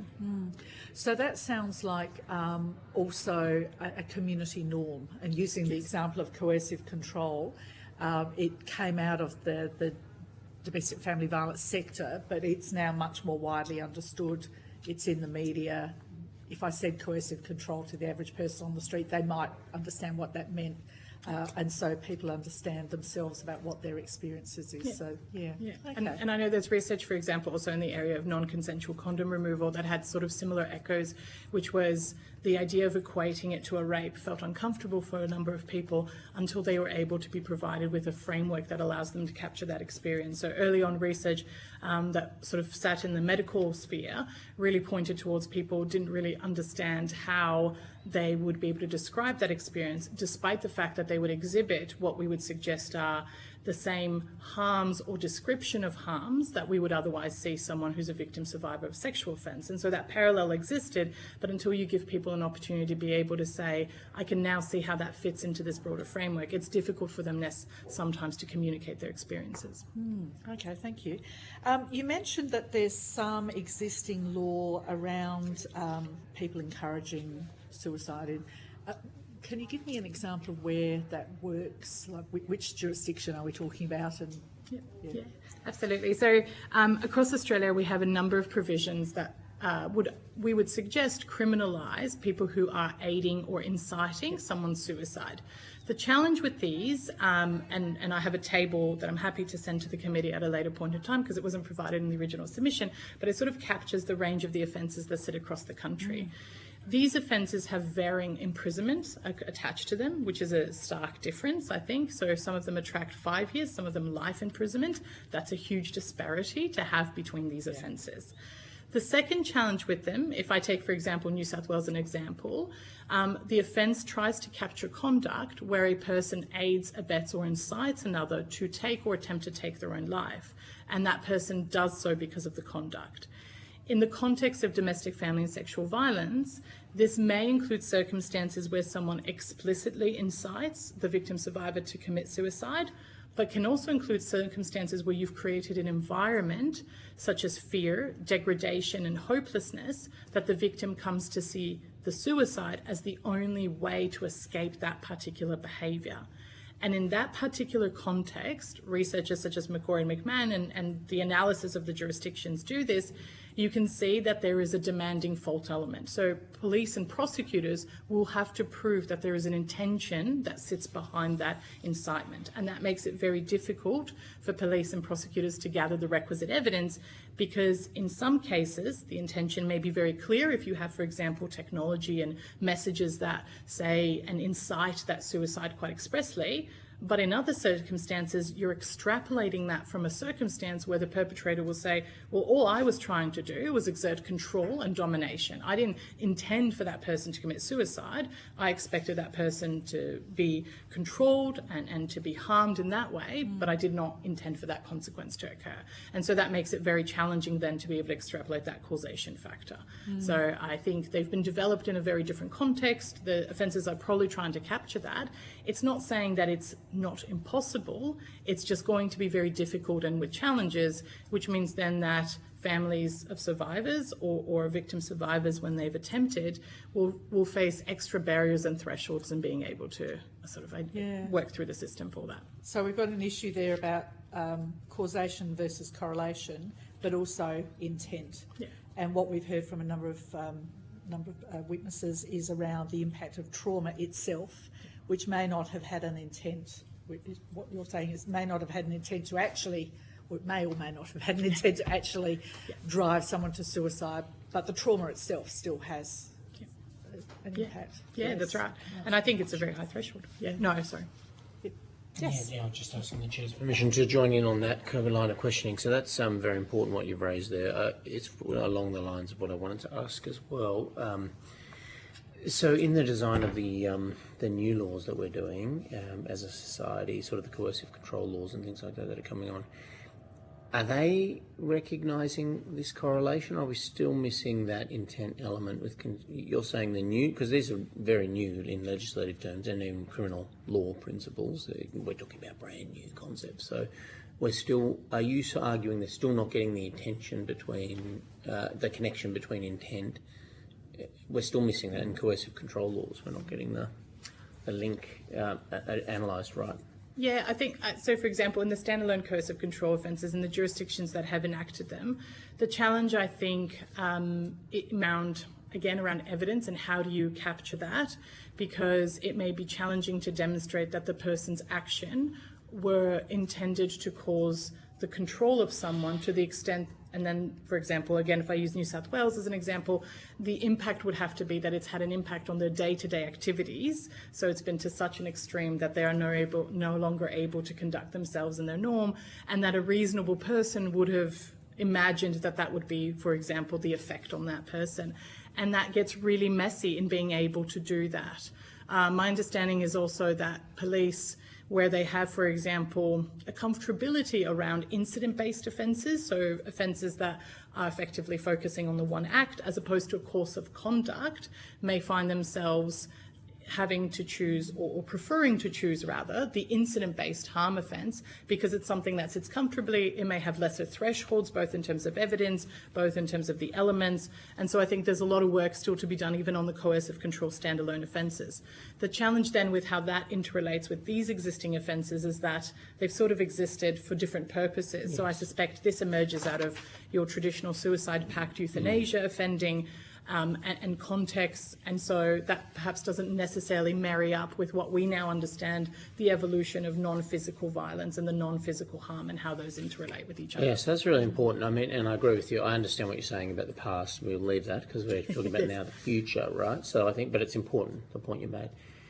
But so with coroners sort of saying, we've heard evidence and we're taking evidence. We got, 1 in 4 suicides, officially, and then maybe 3 times that underneath police, coroners. So everyone in the criminal system is saying suicide is a direct result of this behaviour. We're still not getting the laws written that understand this. Why? Like, why? How do we? Is it a problem with the legal profession? Do we need to get? Who do we need to enable or? And we'll talk about judges in a minute. I want to talk about judicial training. That's separate. I'm not talking about the judgments. The law, we're legislators primarily, although not state criminal law legislators. But why is this being are DPPs not recommending this? I mean, why aren't we getting this connection made now that we're starting to understand data and have data and have volume? Like, what, in your opinion, what are we seeing? Why is this missing? I think part of it is the reluctance in perhaps not having precedents for these particular offences and connections made in the past. I think there may be a weakness in the legislative framework that doesn't adequately capture or allow people to be able to put the narratives into that sort of legal framework carefully and considerably. So I think, for example, if I sort of unpack a bit of a broader lens, our stalking provision in Section 21A of the Crimes Act in Victoria talks about, you know, the exertion of harm or the idea that you will be able to cause harm to someone, which includes self-harm. And that's an interesting sort of expansion of that consideration of harm, which is you have your physical, you have a mental harm, but it includes expressly that nod to saying that if you have exhibited a course of conduct by stalking someone and you've led them to self-harm, then great, let's include that. So language like that, I think, might be really helpful to, I mean, one option would be to revise the incitement to suicide offences and expand them, but I actually wonder if it's preferable to have a standalone offence that is specifically directed at conduct, including a sustained course of coercive control that causes or materially contributes to a victim's suicide or attempted suicide or self-harm. And that in of itself would then allow you to, I think, have a much clearer pathway of success in terms of being able to raise these issues. Because there is another avenue available for people, which is the involuntary manslaughter. And again, there are significant causation issues there, evidential challenges. And if we look at what's happened in the UK, there have been successful cases where people have been sentenced for those offences, but only where they've pled guilty. Where they've gone to trial, it then is very hard to perhaps make that connection for the causation element to suggest that this person's conduct was a contributing factor to that person's suicide. And so I think making that pathway clearer for people and having a purpose-built offence would actually allow transparency, would allow an easier pathway, but I also think would actually reflect the gravity that domestic, family and sexual violence related suicide deserves, which is outside of those existing incitement provisions. Sort of in a different way, why put a band-aid to something and try and expand it rather than actually thinking carefully, right, how do we structure this in a way that's going to work for the people that need to work through the process? So more than wondering about it, you've thought a bit hard about this. You've actually got a bit of a kind of a. Is something you'd recommend that we think about recommending, considering a expansion of the offences so that it's not the traditional intent-based. If you have engaged in conduct, is it a bit like a new type of manslaughter offence? If I'm just speaking out loud, to say that has ended up in a suicide, and that conduct can be demonstrated to have had the intent of it is kind of less relevant than the actual harm that's done. And you're advocating for something, a new model of law to consider that. Yeah, I would, because the other thing that the stalking provision does as a little bit of an example is it also says that rather than intention, it can also include where the accused knew or ought to have understood that their conduct would likely result in self-harm, for example. And borrowing that language again, you could say to someone, yes, you suggest that you did not intend, but in the circumstances, a reasonable person would have said that you either knew or ought to have understood that this type of behaviour will lend itself to being a contributing factor to that person. Well, this is extremely relevant, and I saw the chair write it down as well. I wasn't familiar with this Victorian Act, but has anyone been prosecuted successfully under this? Do you know if it's been used yet, or do you know Around the self-harm around this part of the provisions? I would have to take that on notice. Could you? And I'd love to see what the experience is. And Yeah. you said that I agree with you. These are new offences, these are new areas of law, and we're modernising our legal frameworks. There's no precedent and jurisprudence and all sorts of stuff. So that is a prime example. But then what about internationally? I mean, people have referred to the UK system where we've had 10 years of coercive control laws and some better connections with some of this. Are there any examples you're aware of this kind of a law coming in? So in the UK, my understanding is that the trajectory of the success of the offence has been quite significant. And I suppose from a criminal law perspective, what does success mean? And I think, there's various debates about what your expectations from a law are. I think the idea that it has been growing each year in terms of the amount of people that are prosecuted, charged and convicted, for me, is a success, because even one person would be, in my opinion, a success in terms of being able to work through that process. I think there are concerns always around perpetrator misidentification. Because it's a course of conduct offence, police may be responding in the moment to something that may appear where one person is committing, so to speak, an incident-based harm out of effectively self-defence. And in order to understand the context there better, you might have to dig a little bit deeper to understand, right, you're actually responding to a course of conduct. And so that is a significant concern, and there's a lot of better people equipped to be able to speak to that. But I think the UK experience has showed us that you can absolutely prosecute and successfully convict these offences. Police need a little bit of time to work their head around how to gather evidence for this, but in a technology-minded world, we are much better placed as well to think a little bit more creatively about how to capture that narrative a lot earlier on. There are mechanisms to think about how you get your phone messages, how you get tracking devices, and how you're able to bring up logs of that to demonstrate that pattern of behaviour. So I think that absolutely demonstrates to us. Now, in terms of the connection there, in terms of suicide, what we see, though, is still challenges around their straight, what I would compare their involuntary manslaughter provision. So if I draw it akin, there's no different language there about their provisions that would be so disparate from some of our experiences here in Australia. The challenges you still find are that someone who pleads guilty, great, we can sentence and appropriately convict, but those who are going to trial may be found guilty of alternative charges. So someone, for example, who went to trial and pled not guilty, they were not found liable for the manslaughter, they were found liable for the coercive control and other forms of assaults and harmful behaviour. Again, that's a challenge, because you think, well, of course, that liability should be much clearer then, and I think the challenge runs in, again, causation and intention, or recklessness, effectively. So I think the expansion of these offerings and expansion of language that can be utilised would be really helpful in creating a much clearer pathway for that conduct. And does that reflect that the courts and the judges not having understanding of the impact of the trauma on the subsequent death, or is it purely a legal thing that there's just a link was not able to be made? Is there an attitudinal thing there? Look, I think these things take a little bit of time. I imagine that the law has always been very comfortable and with incident-based harms, with things that are much more visible to us, and that's much easier to capture, much easier to respond to. It is taking a shift to both legally allow for that normative function to exist, but also to have a cultural shift that follows, which is to ask, and inquire the right questions. And that stems from police, from arrest, from trial, to legal profession more broadly. How do you cross-examine on those issues? So there's absolutely a need for greater education on these issues.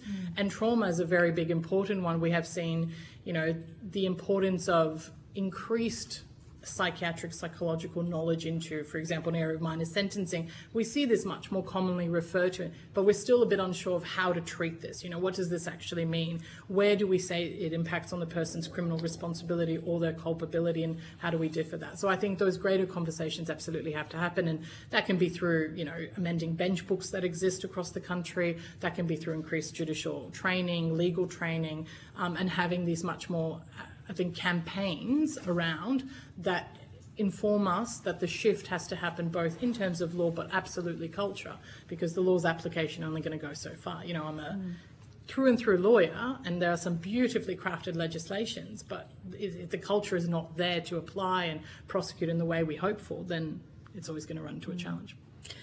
The table that you mentioned with the various, if you would be able to send that through, that would be fantastic. Yeah. Is there any legislation that looks at incitement to suicide where the person actually hasn't acted on it, or does it have to have the self-harm, suicide, in order for the incitement to become an offence?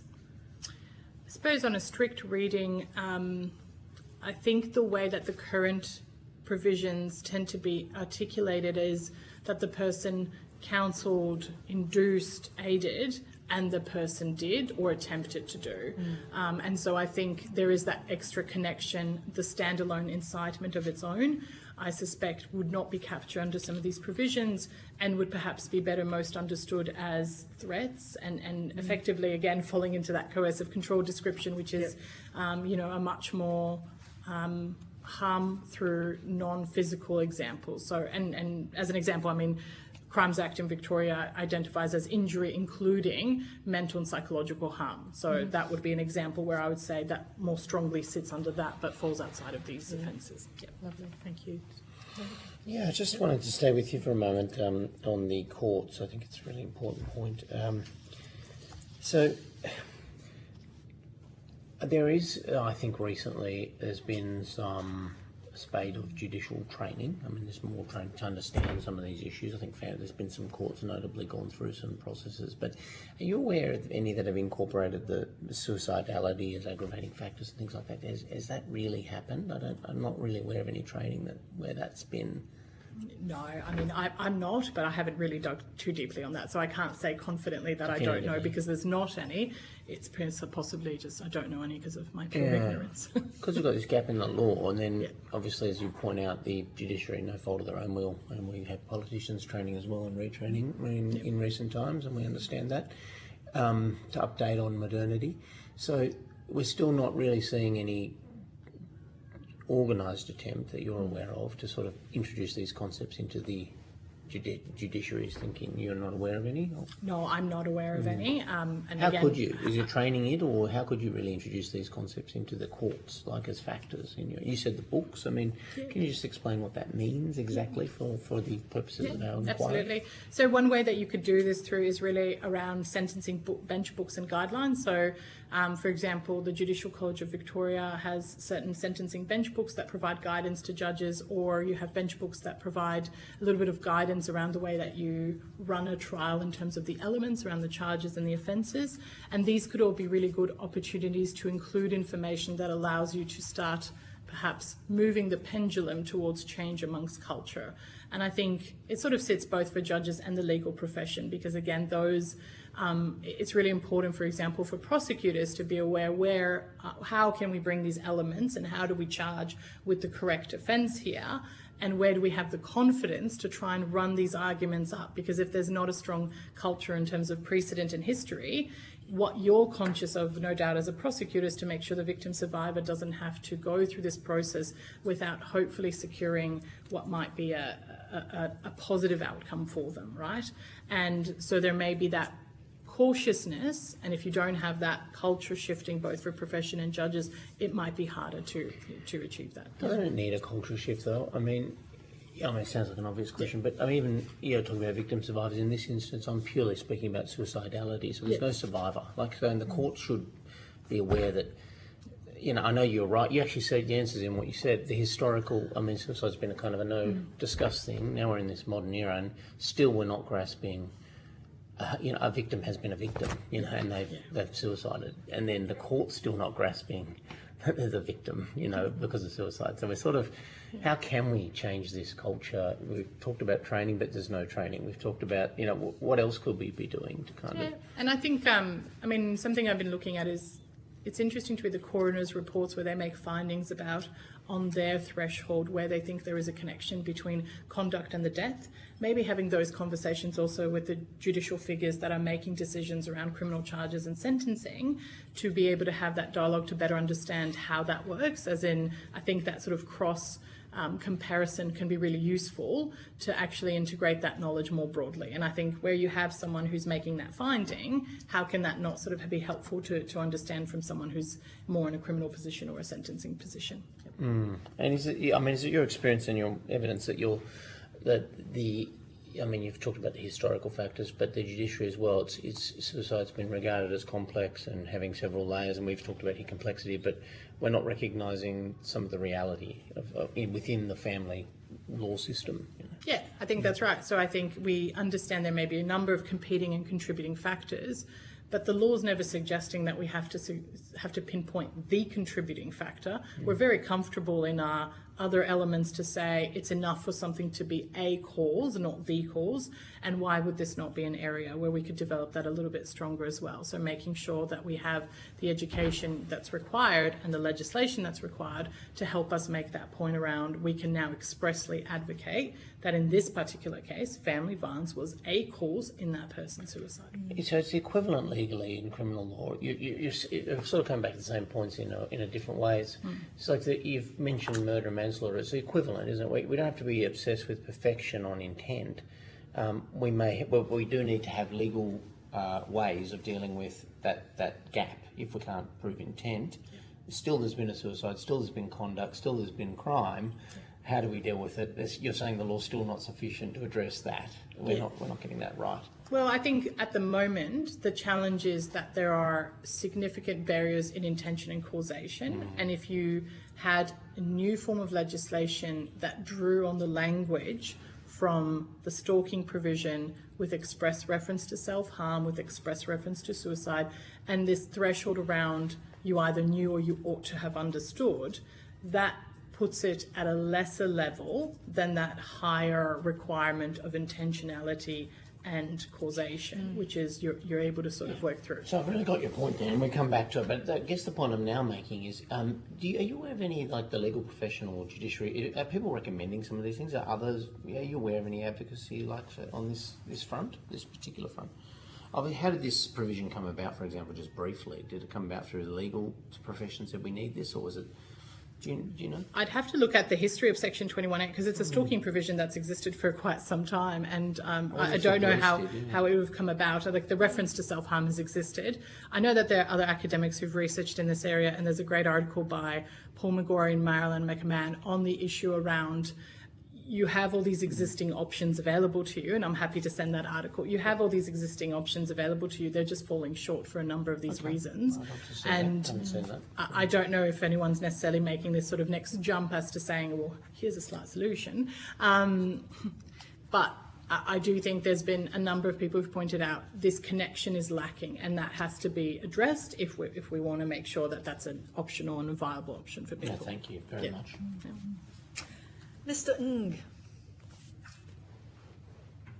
Thank you, Chair, and thank you, Dr. Antalak-Sepa, for making the time to speak with us today. Can you hear me clearly? Yes, I can. Great, thank you.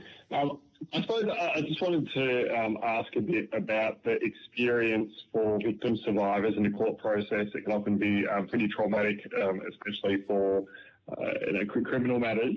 Are you aware of any feedback that has been researched into victim survivors' experience of coercive control prosecutions? So I know that there is work done in the UK along the sort of efficacy and the challenges around coercive control and the impact that that has on victim survivors. I know that, for example, in Australia, we've had Kate Fitzgibbon, Marie Seagrave. There's also an academic, Sandra Walcate from the UK, who have done extensive research on how the coercive control provisions could potentially impact. And there was a little bit of disparity amongst victim survivors' expressions. I think there's been an evolution in terms of their opinions around the prosecution as well. And look, more broadly, a number of gender-based violence offences, they are incredibly challenging for victim survivors. They are difficult to work through. They are traumatising. We have not set up a great, well, we need to reform the system a little bit more, but that is a separate conversation. No, so I think there is a little bit of research that investigates the impact that this has had.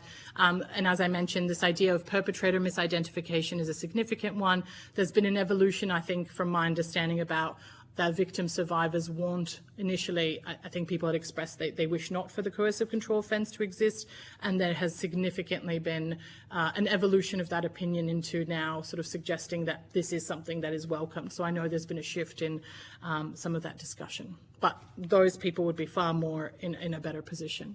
But I'm happy to talk about the adversarial process and gender-based violence trials. I'm sorry, I missed that last bit that you said.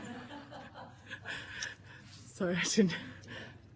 Could you just repeat the last thing? Oh, sorry. No. This is because as a researcher, one of the other things I've been investigating is across I think there are challenges with the adversarial criminal process, and there is significant opportunity, I think, to revisit how we run our processes in terms of the impact that it has in a lot of what I would say are more broadly gender-based violence offences, which require victim participation quite significantly for the purpose of evidence, and that can have significant trauma. And I think there is a moment in time where we should be sitting down and reconsidering how have we structured our evidential processes? Are we necessarily requiring this process to work as best as we can? And what changes can we make to the system as a whole to make sure that victim survivors are better supported? So some of the work that I've been exploring is, you know, the provision of independent legal advice and representation for victim survivors. And this sort of extends more broadly into other areas because vulnerable witnesses feel a similar pathway, and then there's another group of people who are unrepresented. So that's a sort of broader project and research that I think is necessary. And with that, are you referring to things like restorative justice or alternative justice approaches?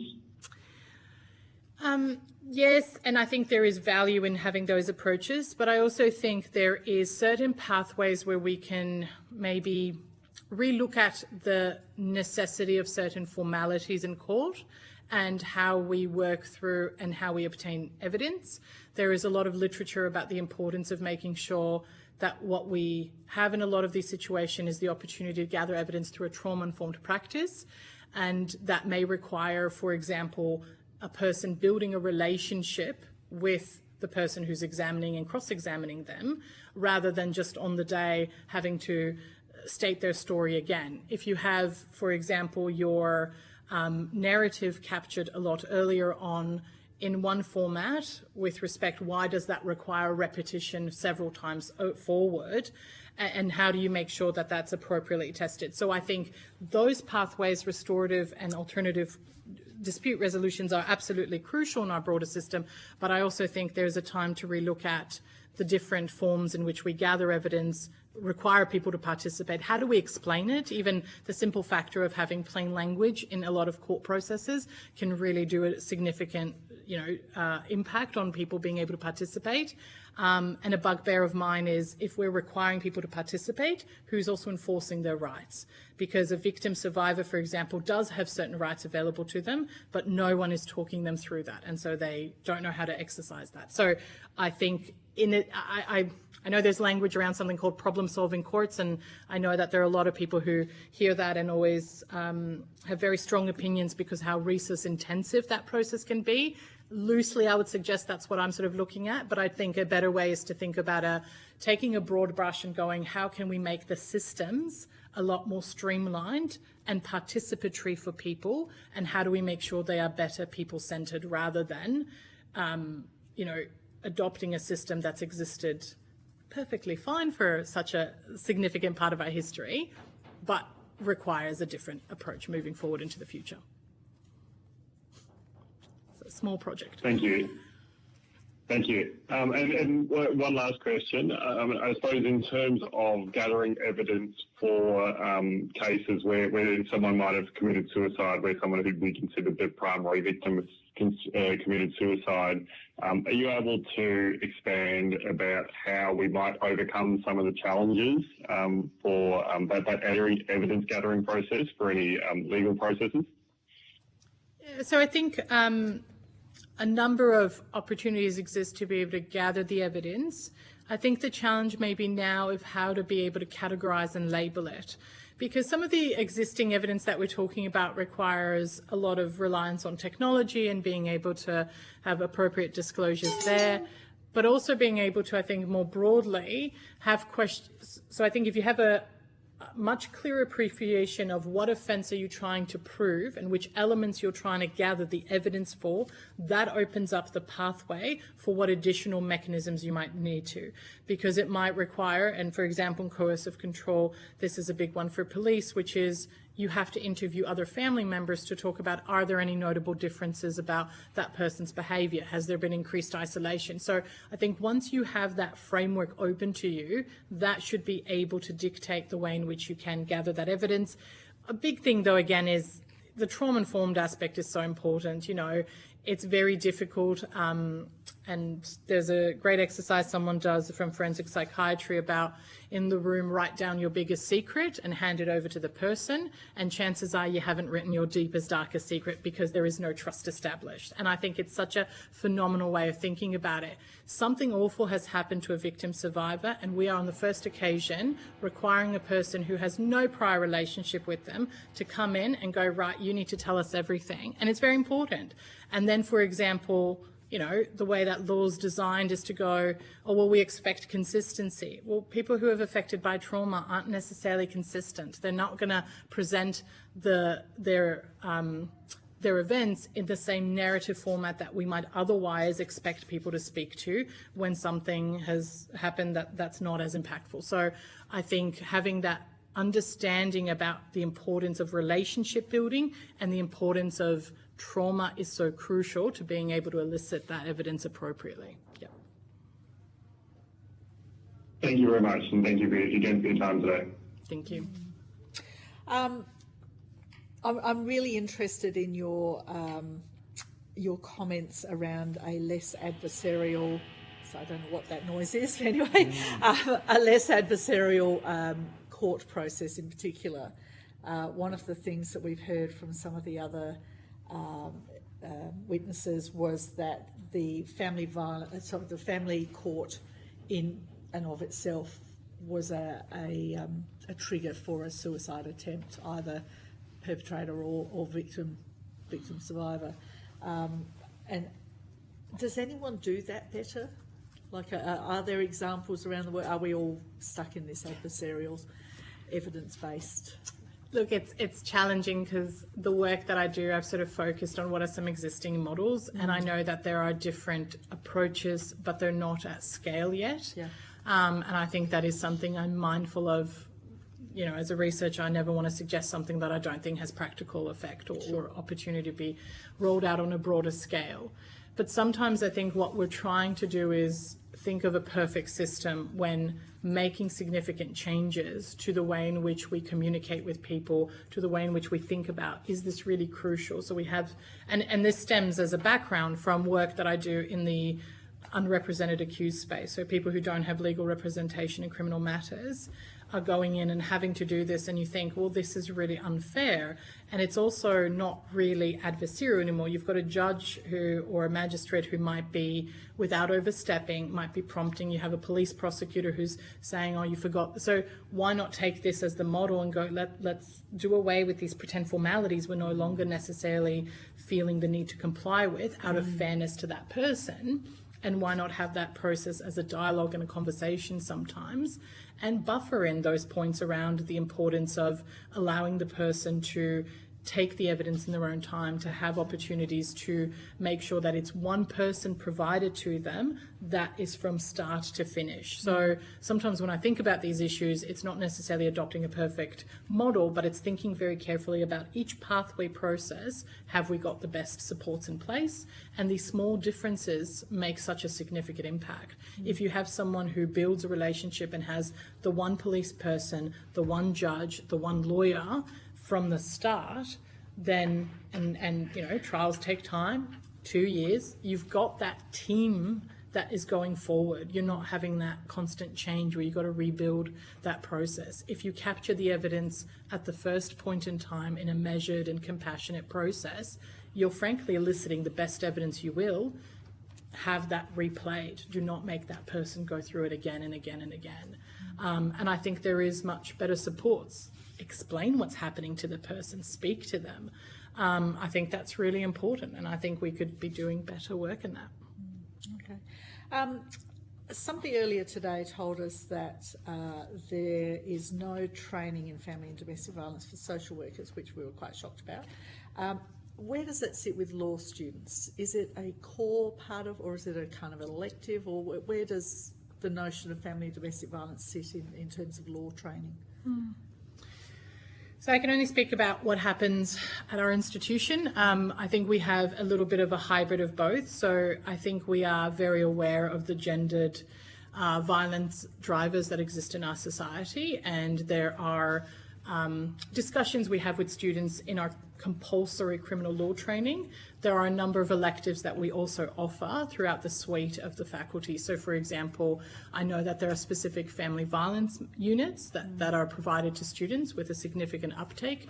There are gender and family violent units, so there's the understanding of how certain offences are quite gendered in their impact and how do we sort of unpack that. I know that I myself teach a unit called Gender and Criminal Justice Systems, and again we have conversations around the drivers that are connected and the importance, and we've had a suite of discussions around, you know, the importance of trauma and how evidence is really important to be extrapolated in a very compassionate process to understand that people may not always have the most consistent statements, and that's how people elicit their stories, and sometimes memory takes a second. So I know that we have both, I would say, a combination of discussions in our core curriculum and then a suite of electives that people can undertake to sort of have a better understanding, or perhaps, you know, further a specialisation that they may be in a preliminary stage interested in pursuing down the track as a profession. You know, can't speak of other institutions. I imagine there's also similar sort of experiences, and I imagine there's also a number of training offered, for example, whether it's through Law Institute of Victoria or VIC Bar or sort of mechanisms. At least I would hope so. So again, I can't speak. And in terms of continuing professional education for lawyers and judges, is this a core part of that, or is that again an opt-in? I wouldn't be able to speak with confidence in respect to that. Again, I think Judicial College of Victoria, I know, offers a number of sort of programs throughout their education suites that will focus on family violence and sexual violence, and those are big topics. In terms of their connection to suicidality, I don't have clarity around that, but I know there's big conversations happening, primarily also associated with significant changes that we see around these areas of law. Like, it feels like every couple of years there's a significant change, and that spurs further conversations. You know, the recent sort of changes around affirmative consent and non-consensual condom removal has made a discussion around how do we sort of work through that and what that communicates for the public. And then, you know, it's great conversations in class, because students, some of my students as an assignment will go out and interview family members and friends and realise that maybe those clarities around those elements are not as easily understood by other members of our community. So it's actually kind of interesting to think about how that's also communicated as a campaign more broadly. Okay, I assume you have to put support around people for things that they learn as well. Yes. Sorry, when you're talking to their family members. The other area, so part of our terms of reference is family domestic violence, but also sexual violence, and that includes child sexual violence or child sexual assault. And so there's sometimes a considerable proximity of, you know, a long period of time between what happened and you know, potential self-harm and suicide, decades sometimes. Is there any legal process that actually puts those things together in terms of a death review or a suicide review or anything like that, that actually looks at that whole of life? Or is it really more that proximal sort of, you know, in the last 6 months, 2 years, whatever, somebody's reported that they've experienced violence? Are you aware of that? So I wouldn't be aware around the death review process. I know that, for example, for offences, there is that combination of trying to think about how has that impacted. There is an attempt to try and understand things historically, but I think there's a sort of perhaps an awareness of how that all fits together for the purpose of the offences. So, for example, if we think about accused who've had adverse childhood experiences and they're being sentenced, there's sort of an attempt to recognise that and think very clearly how that may connect to moral culpability, but there's an unfamiliarity of how much weight you give that. So although you're acknowledging it, it's still unclear about, as a sentencing judge, but how much has that contributed to that particular offending? In the same way, I suspect for victim survivors, the reverse would happen, which is the harm that's eventuated, how, from a prosecutorial perspective, historically, do we capture that from a causation perspective? And I suspect similar sort of feelings would be had around, there is an awareness of it, but the weighting is harder to sort of have that connection. Yeah. Thank you. No, Oh, I thought you were. No. I can ask questions all day, but I think you've covered the territory I want to get, so thank you. I appreciate it. Mr. Ng, anything else? Me, Chair, thank you. And I don't think we have anyone else online yet. No, lovely.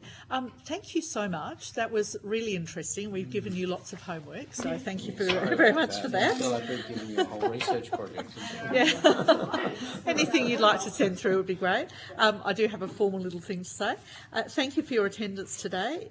If you've been asked to provide any additional information, which you have, and you've volunteered some as well, which has been great, including questions on notice, please forward it to the Secretary by the Friday the 3rd of July 2026. Please note that responses to questions on notice will be published on the committee's website as submissions to the inquiry. You'll also be sent a transcript of your evidence to assist you with answering questions taken on notice, and you'll have an opportunity to correct any transcription errors as well. And now says the committee will suspend until 11:30am, but I think we're already at 11:45, so maybe we won't. 12 o'clock? Is that our next one? Sorry? Oh, okay. Is that Mr. Dwyer? Yes, lovely. Okay. We won't suspend then. Thank you so much for coming in. Really, really helpful.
I'll welcome Dr. Jeremy Dwyer from the Coroner's Court of Victoria to give evidence. For the Hansard record, would you please state your full name and the capacity in which you appear before the committee?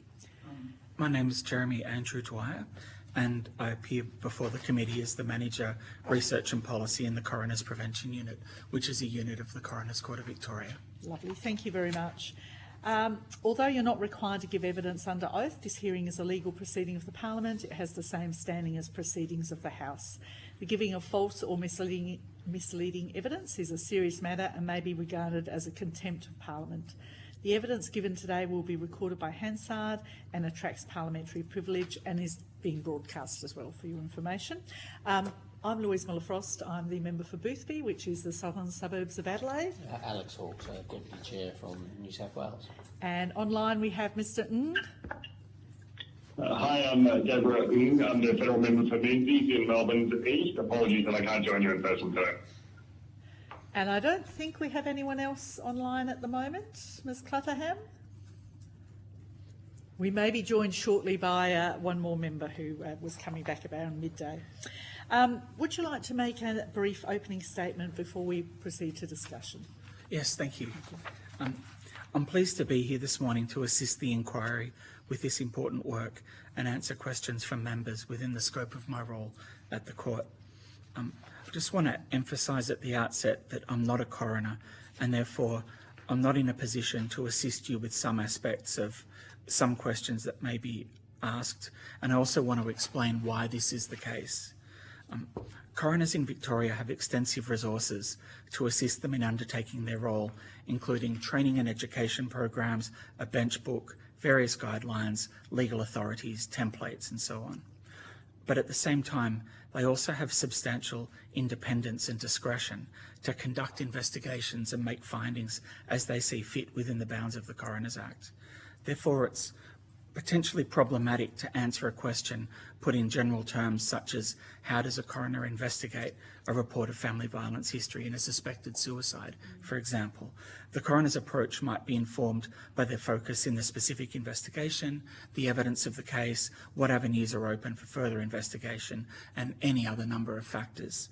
I think understanding the independence and discretion that the coroner exercises in conducting its investigation and making the finding, this might also assist you in understanding why some organisations, such as, for example, the Australian Bureau of Statistics, have expressed concern about inconsistency in coronial findings. Differences between findings or inconsistencies can result from the nature of the coroner's power and how they're exercised, their broad independence and discretion to investigate individual cases as they see fit. As a non-judicial staff member of the Coroner's Court of Victoria, it's not my role to speak for the decisions a coroner might make in an investigation the findings they deliver. Where a question falls into that category, I may need to indicate that it's a matter for the coroner, and if the committee desires, I can take these types of questions back to the court for coroners to consider. Thank you. Lovely, thank you very much. Okay, where to start? So, I will also say Ms Clutterham has now joined us as well. So, you're there, Claire? I am. Fantastic, thank you very much.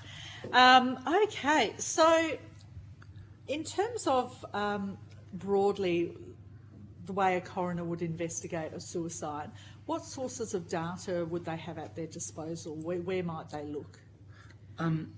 So the approach to the coroner's investigation is described in general terms in the submission, but just to sort of summarise, I guess.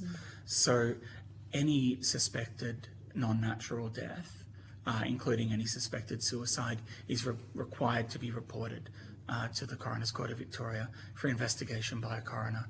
And the first source of information that they would have regarding the death will be the initial report of death for the coroner, usually prepared by Victoria Police and submitted to the court. And then the coroner, the case will be presented to the coroner, and the coroner will consider the further direction of the investigation.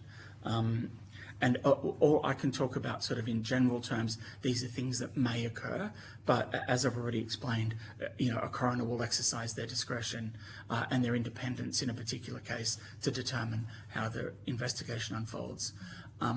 So from there, there will ordinarily be a forensic medical investigation, so autopsy and toxicology to assist in formulating the forensic medical cause of death, and then the coroner will make directions as to the further course of the investigation. They may direct to obtain further statements, they may direct to obtain medical records, get statements from services the person had contact with, that they may request data, for example, from the Coroner's Prevention Unit to contextualise the death and sort of understand the broader context within which it's occurred. And this is usually an iterative process as well, or can be an iterative process. You find out, first of all, from initial statements that have been obtained for the coroner, in general terms, what has happened, and then the coroner can then determine, do I need further statements? Is there further material that I need? Do I need to go to these organisations? Do I need to go to, Medicare and PBS to understand where they've been, doctors they've seen, drugs they've been dispensed? Do I need to get further statements from doctors and so on? So the coroner will build out the investigation, if you like, to the point where they believe that they're, able to make a finding. A coroner may hold an inquest at the coroner's discretion. In most cases, there's certain requirements, such as I think certain types of homicides that require an inquest. But a coroner may get evidence at inquest, and then will consider all of the evidence in order to prepare and then deliver their finding. And in terms of the services that they might seek evidence from or information from, does that include not-for-profits, not just government? Yeah, absolutely. If a coroner wanted to obtain evidence from a not-for-profit, from any organisation, then they would have their registrar, or sometimes we assist in the investigations, will write and request a statement. You mentioned sort of guidelines, I'm not sure if it was a bench book, that sort of thing. Yep. Is there any guidance in that about the sorts of issues or focus that the coroner might be alive to in doing their investigation? Like, does it specifically say, look at whether there is a history of trauma, whether there's a, that sort of coercive control? I think that the issue is that because of coroner's broad discretion and independence, they can't be directed in that way. There are coroners sort of share information about cases and practices, and they've got regular education sessions and things like that. So that there are coroners may do that in the facts of a case, but it's not a requirement. It's at the discretion of the coroner. Okay. And in terms of the education that's provided to them, I presume that's continuing professional education, has there been any around the impact of trauma, the impact of sexual assault, coercive control, family domestic violence, that sort of thing? I'm not sure, because I don't attend the education sessions, but I can absolutely take that question back to the court. That'd be great, thank you. If I could add something on that though as well. So I'm in the Coroner's Prevention Unit, and the Coroner's Prevention Unit's a specialist unit that was formed to assist coroners with prevention aspects of their investigations. And we have a number of sort of content specialists and experts in different areas, including both suicide and family violence, that coroners can draw upon to inform their investigations and the direction of their investigations, what further material might assist and so on. Coroners can also draw on external experts, and do quite regularly, to inform the course of their investigations. So I'm just making a note of that. Now, there is, as I understand, a suicide register in Victoria. That's right. Yeah. And I'm presuming that the coroners use that data, or do they feed that data? They inform the data. Which way does that go? Yeah. So the suicide register is in the Coroner's Court of Victoria, right, and it's administered by the Coroner's Prevention Unit.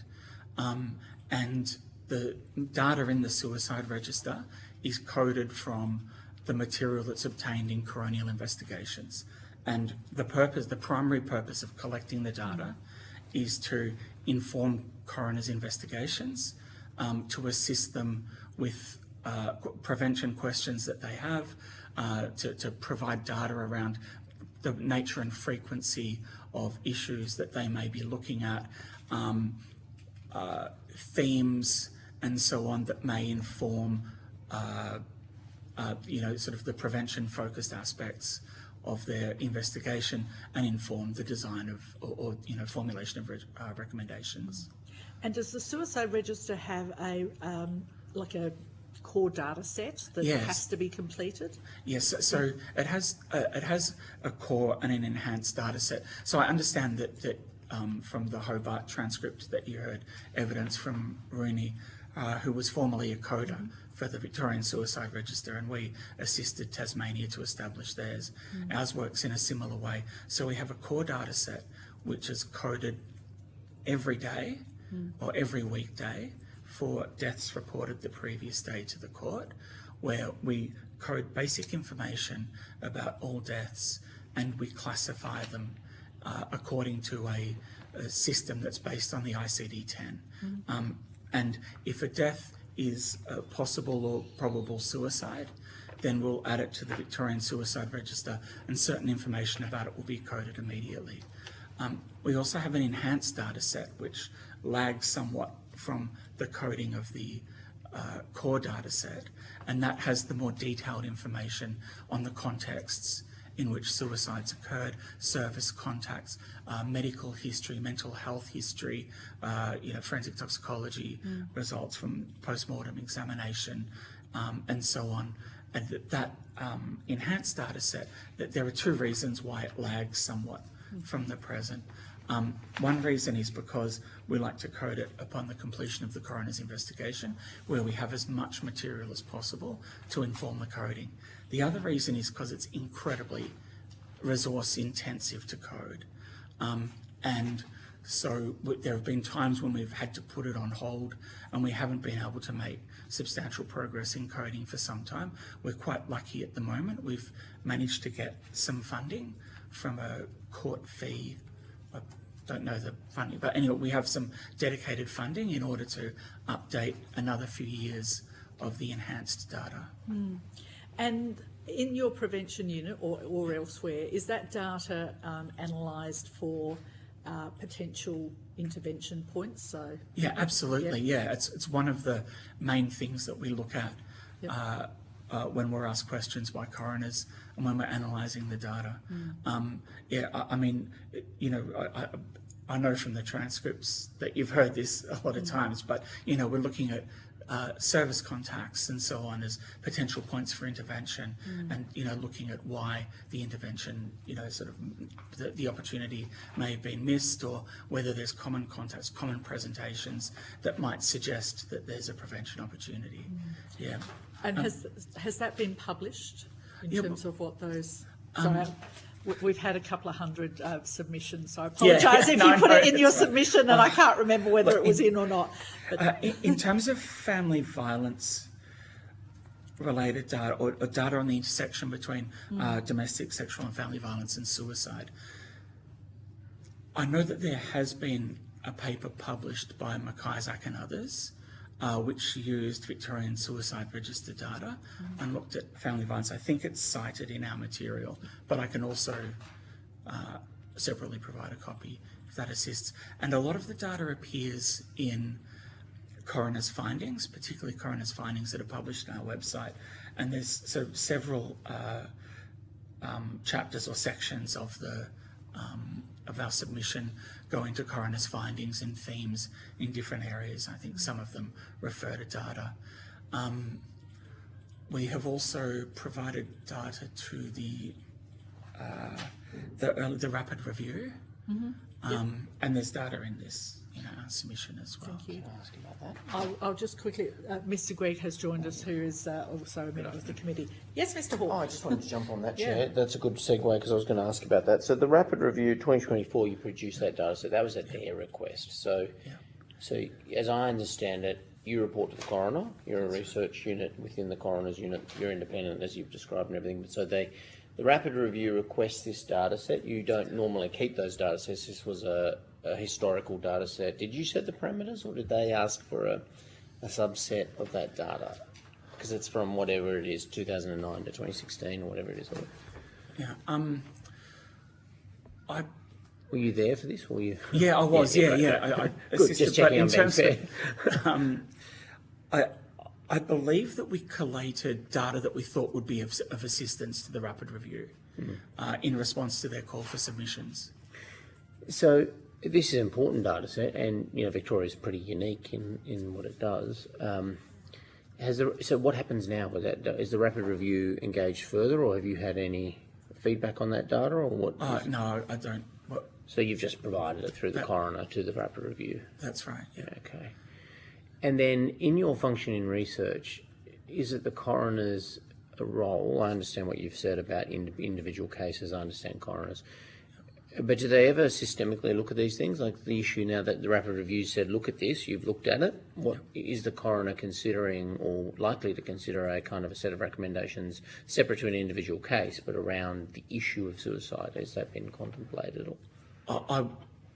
That's a matter. Yeah, it's a matter for coroners to well, could you take that on notice to see? Because I understand they're busy. I understand they've got a function, but they have a set of data, and the data out of Victoria, as you know, is the evidence tells the coroner and tells us that a lot of family domestic violence cases are ending in suicide, like kind of a staggering number. And so, as you say, the coroner's independent. They're not a function of government, or they don't report to the Attorney General. They're not beholden. So therefore, do you ever do papers or periodic papers or kind of recommendation subsets or, on an issue rather than individual cases? Or does that ever happen? As in the Coroner's Prevention Unit?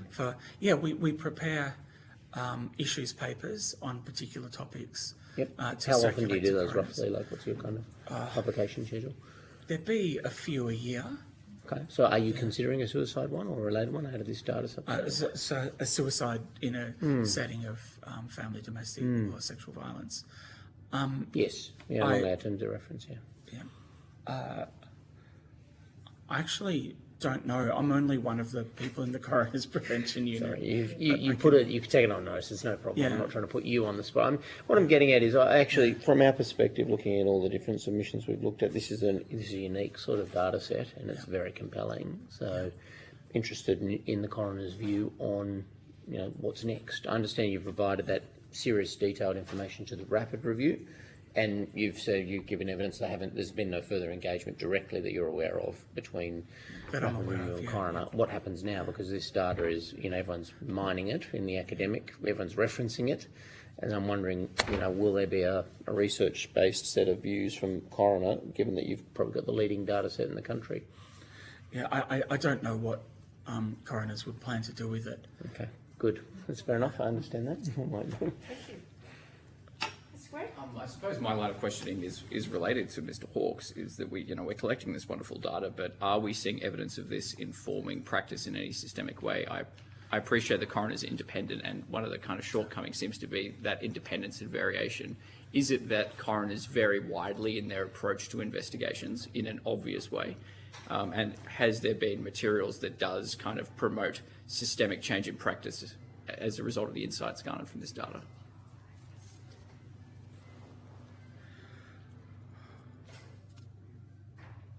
Yep. Should I put it another way? Is all this wonderful data being collected helping us do the job of coroner investigations better? Well, the data is informing coroners' investigations, yes. So practices are changing, new red flags are being identified that are helping coroners spot the influence of family violence?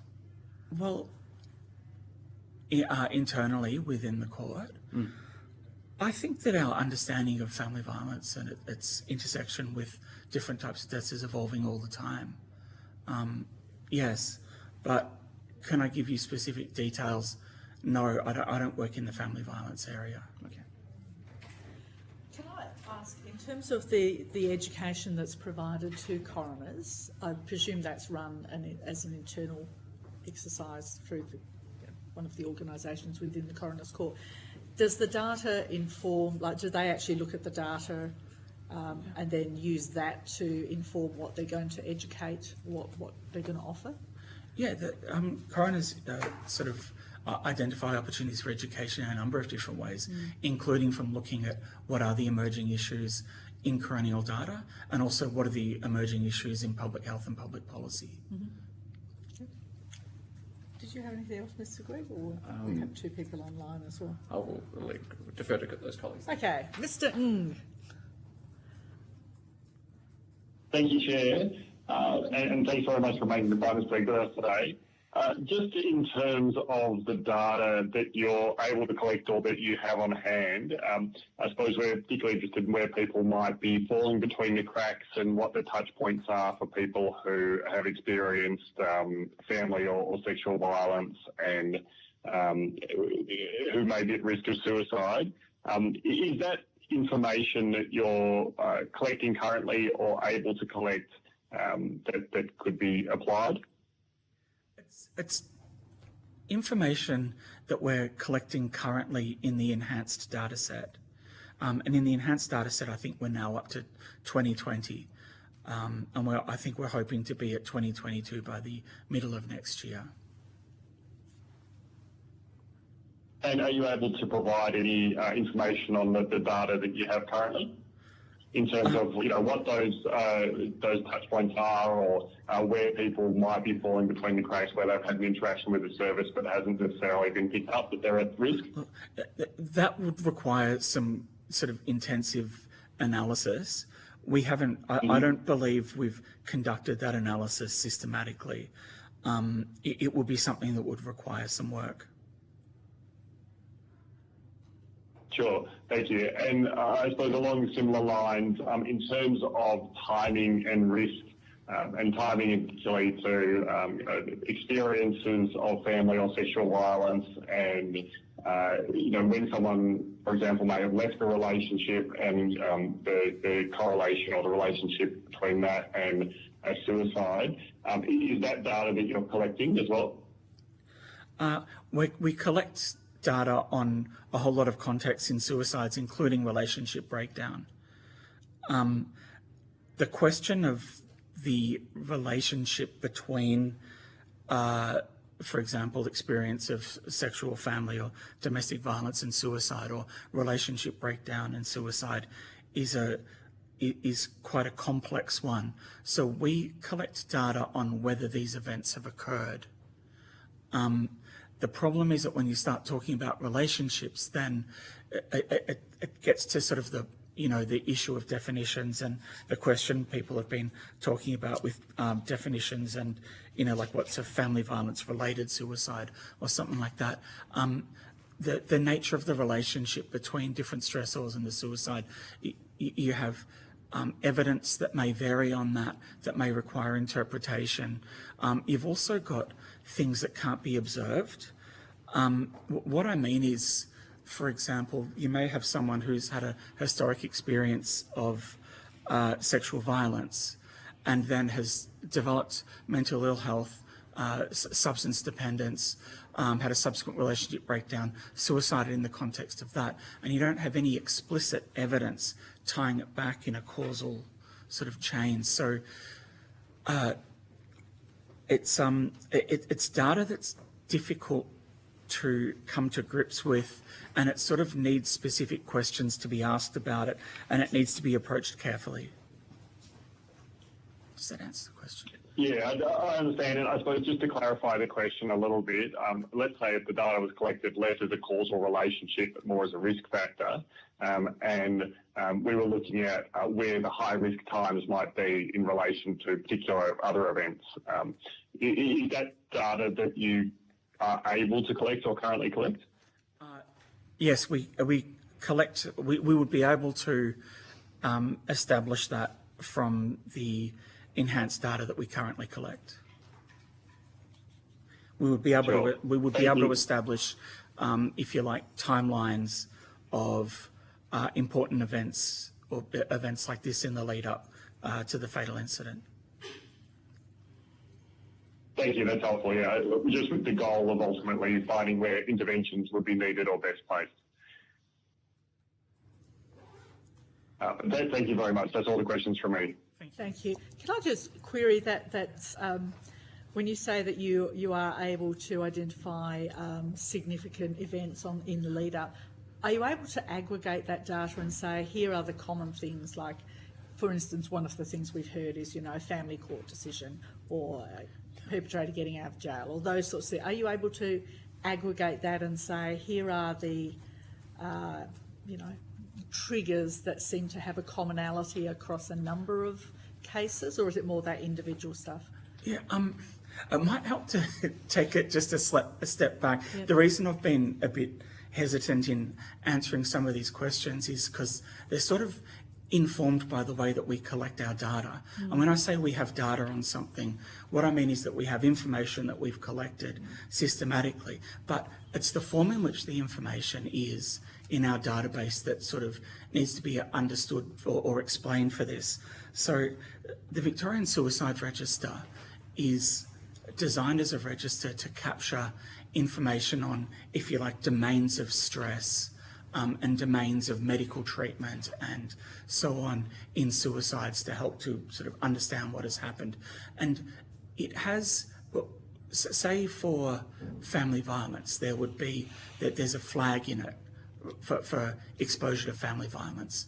And then you code whether it's exposure as victim or perpetrator, and also whether it's his intimate partner or other familial relationship.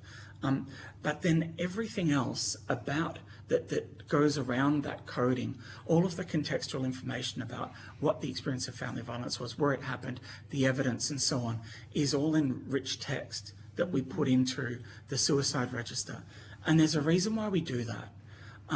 We went through about 6 iterations of the design of the suicide register when we're developing it back in 2010, 2011, 2012.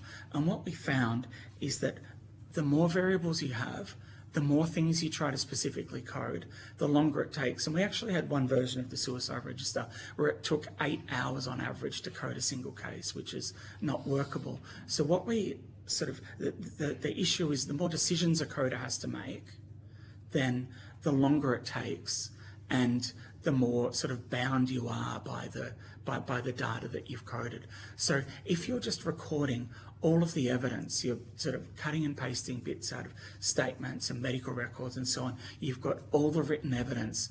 And what you can do is you can use the flags to isolate the cases that you're interested in and the factors that you're interested in. And then you read the evidence to extract out the specific information that you're interested in. So if you had a question around sort of, important sort of, events in the lead up to the suicide, such as with respect to, for example, service contacts with courts or corrections, medical related things, stressors, relationship breakdown and so on, we could code all of that information specifically out of what you can think of as the general information in the suicide register. And we do that a lot with coroners to answer specific questions. For example, a coroner will have a question about gambling as a context in suicide is one that we did. And we don't have a flag that says gambling. We code this general domain called financial stressors. And so for that request, we went through all of the cases where there were financial stressors. We looked at the nature of the financial stressors and we coded information related to gambling out of the rich text. So when I say that we have the data, that's what I mean, is that we have all this material and we're able to marshal it. But we would need to perform further transformations and analysis on it to code what's specifically of interest in order to analyse it. Does that? Yeah, this is why I've been having a little bit of trouble trying to answer some of the questions. Yeah. That's okay. Can I ask, in terms of developments, obviously that quality, or that subjective information, are you using AI or other tools to be able to grab that, analysis and quickly quantify it and identify keywords? And connected with that, is there a consistent practice in the language used in that free text? So there's not a consistent practice in the language used in the free text, because the free text can come from all kinds of sources, and one of our really important sources is the statements of witnesses and loved ones. In terms of AI, the court's involved in a number of projects looking at using AI to assist with processing of information.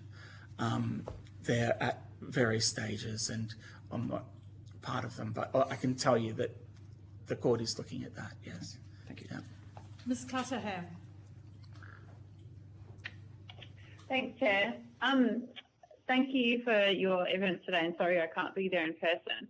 I just had one question just arising from the submissions. So it talked about people being both the victim and perpetrator of family violence, and I think there's some statistics in the data that you presented to us.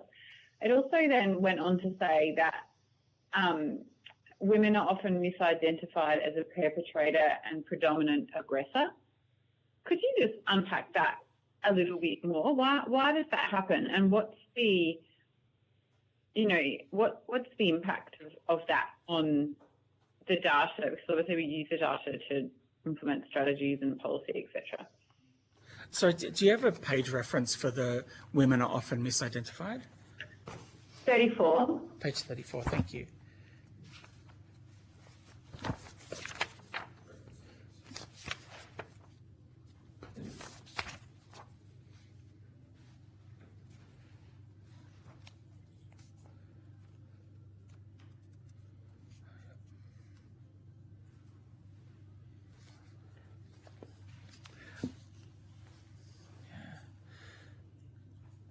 That's yeah, no, it's a good question.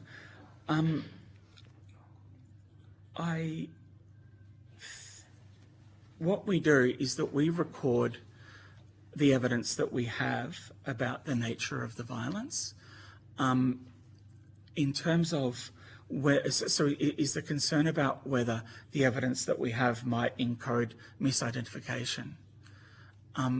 Look, I guess it's always possible.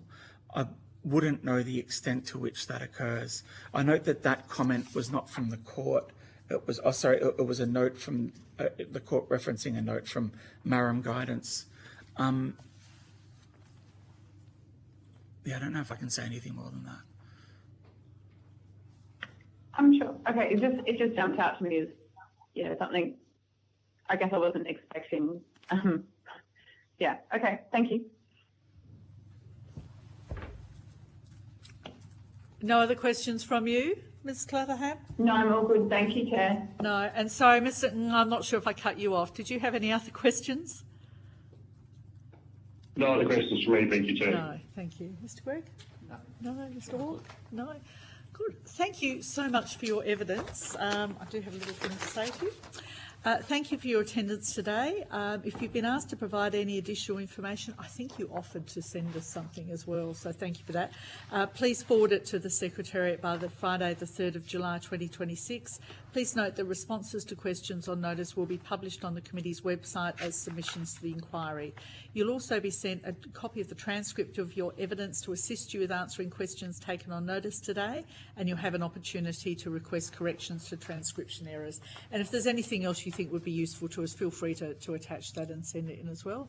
Thank you very much for coming in. It has been really interesting, and certainly we've heard a lot about coroners, so it's actually good to actually hear from you yourself. So thank you. Thank you. Thanks very much. I don't have the Submission 119.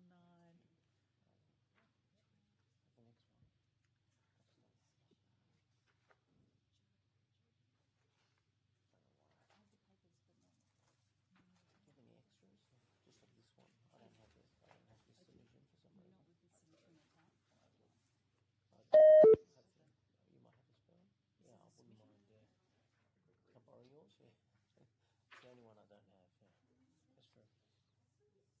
Just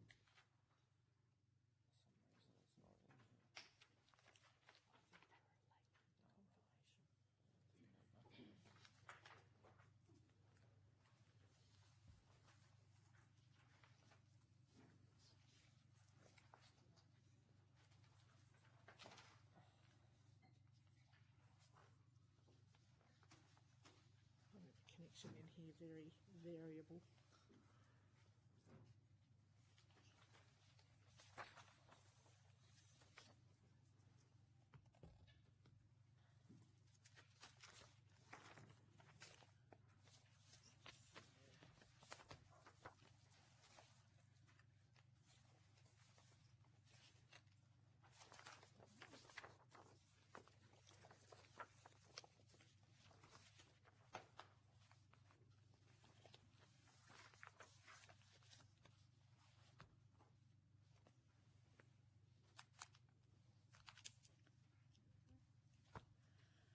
Thank you very much.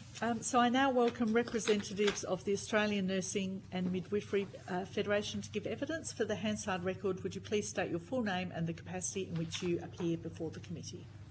Yeah, thank you. I'm Annie Butler, Federal Secretary for the Australian Nursing and Midwifery Federation.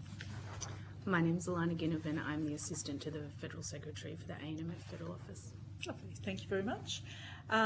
Although you're not required to give evidence under oath, this hearing is a legal proceeding of the Parliament and it has the same standing as proceedings of the House. The giving of false or misleading evidence is a serious matter and may be regarded as a contempt of Parliament. The evidence given today will be recorded by Hansard and attracts parliamentary privilege. And I'll just do a quick introduction. I'm Louise Miller-Frost. I'm the member for Boothby, which is southern suburbs of Adelaide, and chair of the committee. Alex Hawke, Deputy Chair from New South Wales. Matt Gregg from Victoria. And online we have Ms Clutterham. Yeah, hello, Claire Clutterham, member for Sturt in South Australia. And Mr Ng, I think, still there. Or maybe not. I did hear somebody either come on or off, so he might have had to leave again. Would you like to make a brief opening submission? Yes, thank you. Thank you. Okay.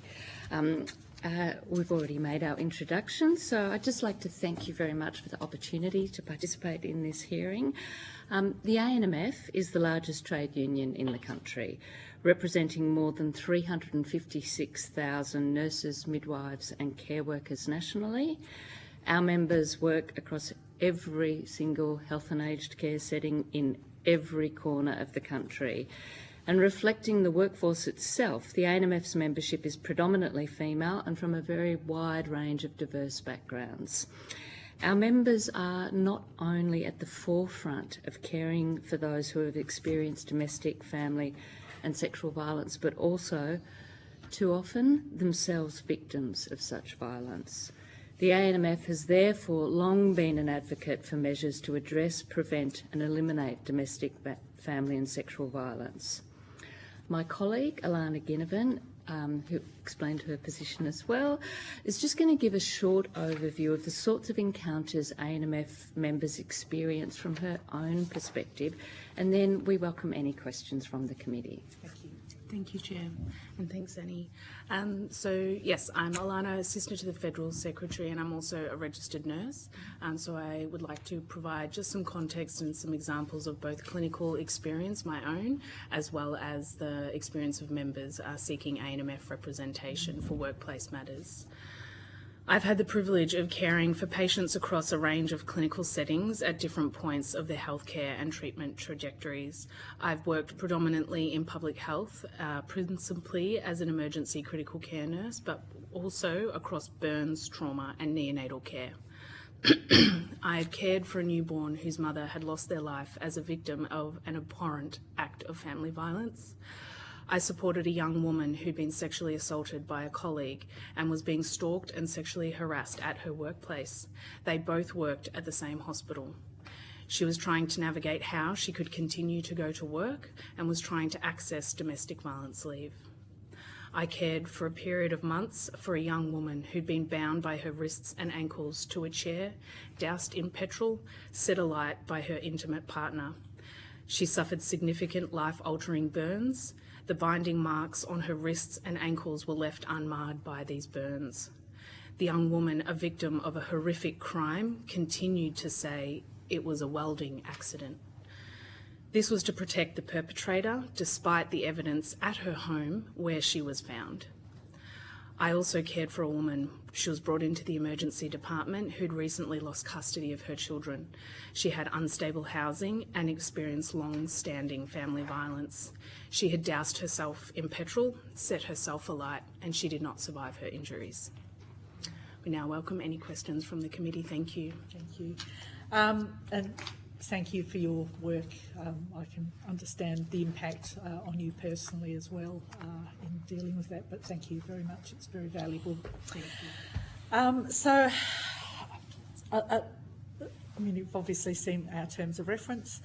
We are looking at how we can both look at the data sources to have a better understanding about the quantum of the intersection between family, domestic and sexual violence and suicide, but also we're looking for intervention points. So we're looking for both to be able to quantify that and have the evidence, but also we want practical outcomes as well. In terms of your understanding about the data systems coming out of health or elsewhere, but particularly in how would they be better able to inform our evidence? Yeah, so I think we go to in our submission, the data is, the systems are not integrated, is probably the key problem, and it presents a unique problem in this examining this particular topic, but it's a problem we experience in a number of areas of the health system. One of the particular problems for our members is that while we have systems such as My Health Record and other systems around the place, not only are they not integrated well across sectors, but different health professionals have different levels of access to those systems. These are things we are trying to address, but if we could fix that problem at a very starting point, that would help. Particularly midwives have not had very good access to these systems, and yet midwives could play a really central role in identification, early intervention and prevention.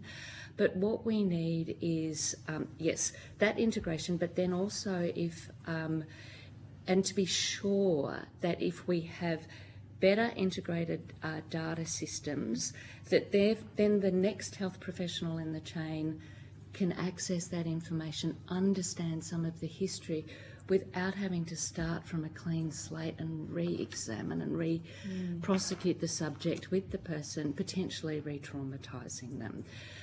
In any system that we have, of course, and we know there's been some community concern around some of these data systems broadly, but we need to be able to guarantee privacy and confidentiality.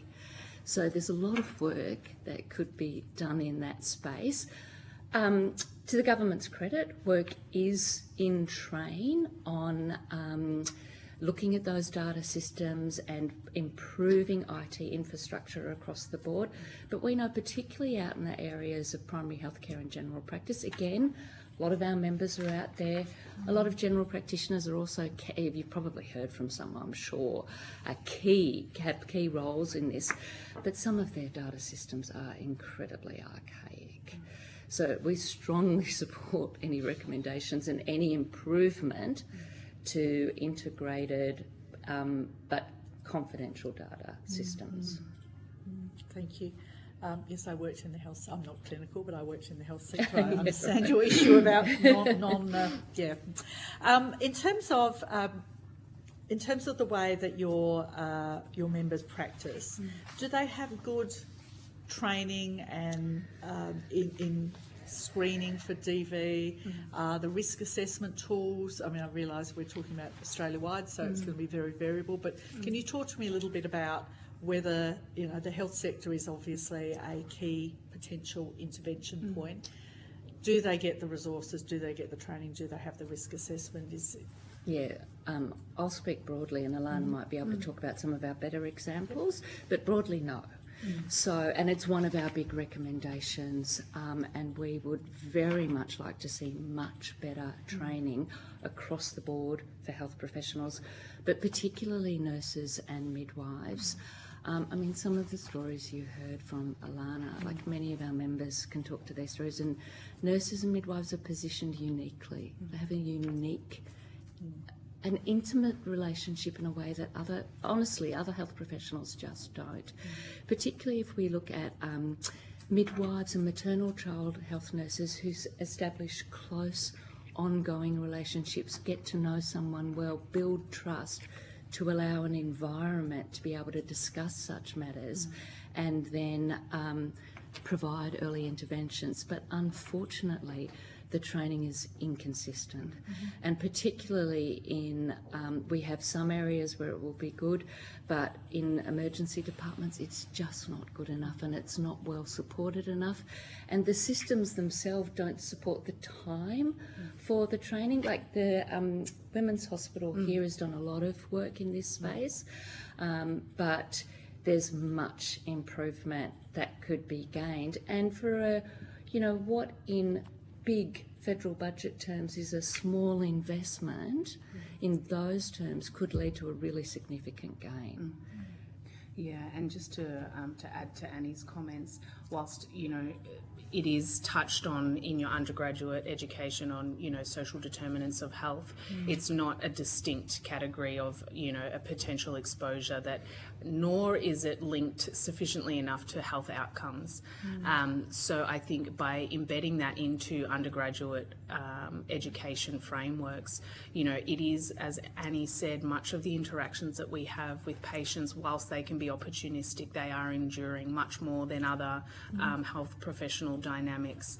And, you know, so if there is better understanding, better skills, you know, to identify earlier, you know, the amount there was, and I recount another patient that would frequently present after hours. She was a young international student and she had no supports, and she had a very foreboding partner, and she would come in with generalised abdominal pain. She was always medically discharged, but she was help seeking, but there was not sufficient structures for us, or even, you know, how do we debrief, how do we make a plan around this? Because yes, you can ask a question, but if the health service that you work for doesn't have the adequate infrastructure or referral pathways, they leave.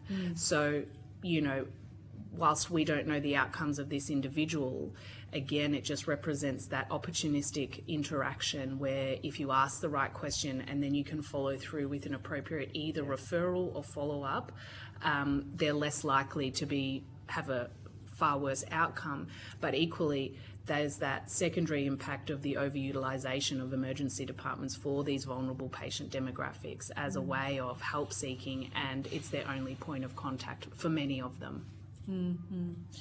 We did hear earlier from somebody who told us that social workers don't have family domestic violence as a core part of their education, which I think we found was surprising.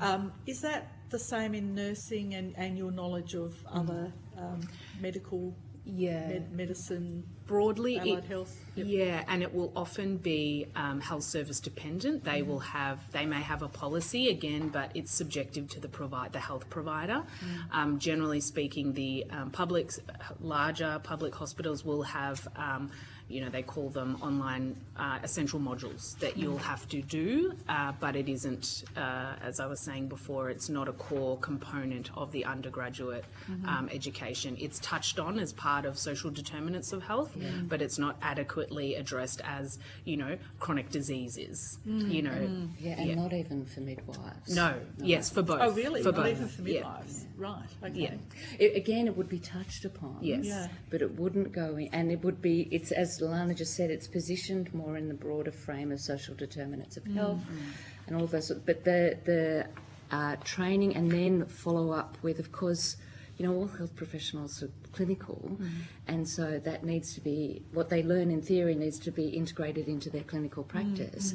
And so those signs of early intervention, like identification of signs to trigger, you know, early intervention, aren't necessarily followed through in undergraduate, like in practicums in undergraduate curriculum.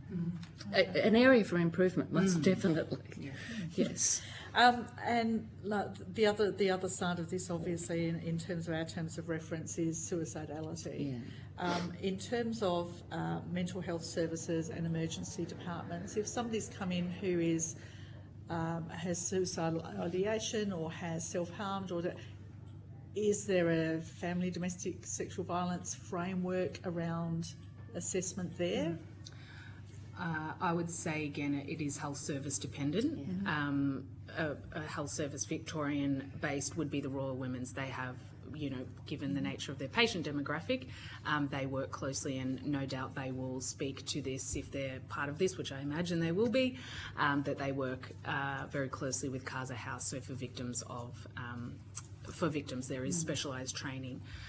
But again, it is health service dependent. It depends on where you work. So whilst there may be a policy on it, again, it comes back to what the actual models of care are that underpin those referral pathways. So it's subjective. Yeah. And one of the problems we have is that, the Royal Melbourne and a number of other big tertiary referral hospitals, extremely perhaps not as well resourced as we'd like, but compared to some well resourced, are able to provide not just frameworks but also then specialist practitioners. Some EDs will have mental health nurse practitioners, or they'll have sexual health nurses, but that's just not, as Alana just said, it can be service specific rather than a structural framework and requirement. So if you're out in a small country hospital, you don't have those resources, but you can have many of the same problems. You don't have the same access to referrals to specialist services. So much more work needs to be done in creating supports that lead to sort of equity across all health and aged care services. Yeah. And some of the emergency departments that I've worked in, they do, as Annie said, they'll have a wing that is specific for mental health. And so it is common to have, as Annie said, either nurse practitioners or specialists in alcohol and other drugs, mental health, but to find a specialist practitioner that is domestic violence or family violence specific, it's no. But the number of presentations, and I think the difference too is that with family violence, it can be discreetly wrapped up in a lot of these other presentations. So at times it may not. It is not, and again, it comes back to identification. Is it AOD, alcohol and other drugs, or is that a result of, that's the red herring? So, but to have a dedicated resource, I've not ever worked with one. I'm not saying that that's the benchmark, but it's not a readily available model of care to have that as part of a multidisciplinary team or a practitioner that is referred to as part of presentations. So it's not part of a general screening process either? No. Right, okay. It's a bit concerning when you consider that the data from Victoria was something like 25% of suicides had a family domestic violence context. So. Well, yeah, and I think we presented a fair bit of data in our submission that is quite concerning. And I mean, obviously, it's correlation we're suggesting, but it's pretty widespread across states. Mr. Hawke. Yeah, thank you, Chair. Look, so I apologise, I had my head down. I didn't get as much time with the submission as I would have liked, so I apologise. I'll spend some more time on it because it's got some excellent points already just going through it. I want to focus a little bit on what you've said and some of the solutions you're proposing. We've got a great consensus on the data, and you're providing more data from your members, which is very important, and the harm and all of the things occurring and the need for cultural change. Your submission, which is one of the first I've sort of read, has a lot of workplace suggestions and solutions, and also some additions. I just want to test for a little bit. Probably less consensus on some of this than some of the other matters that you've raised here. And I note your examples that you raised at the beginning. I thought they were very positive. I think the first example that you raised, which is a good one, is actually in the workplace. I think that's a wholly separate issue, right, where there's, that. So I'll just separate that example because I think that is obvious. That speaks to itself. Obviously, there's a need for, consideration of where abuse is happening in the workplace or in the workplace environment. I mean, that speaks to itself, that example. But some of your examples here that you've given about changes that you're thinking about, and we've got a new regime since 2022, which your submission notes about family and domestic violence leave in Australia. You're recommending expansion, as I understand it, across the board, including, like, we've got current laws under businesses under 15. You'd be recommending that they also effectively double their family and domestic violence leave.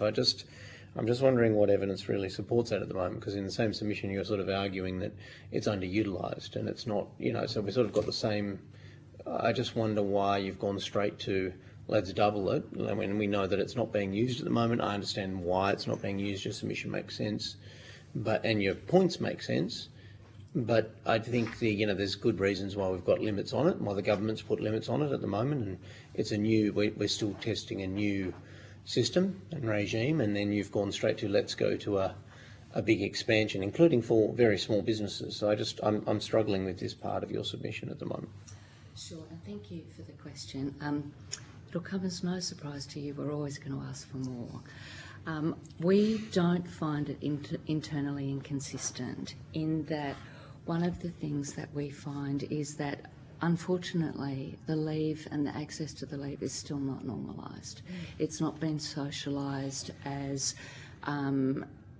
there's still enormous stigma related to all of these areas. So before we're saying, well, the leave's not working because it's underutilised, we think that some of the causes under there are worth examining. We have some evidence of agreements that we have. The Victorian Public Sector Agreement is probably the real benchmark for us that already has 20 days.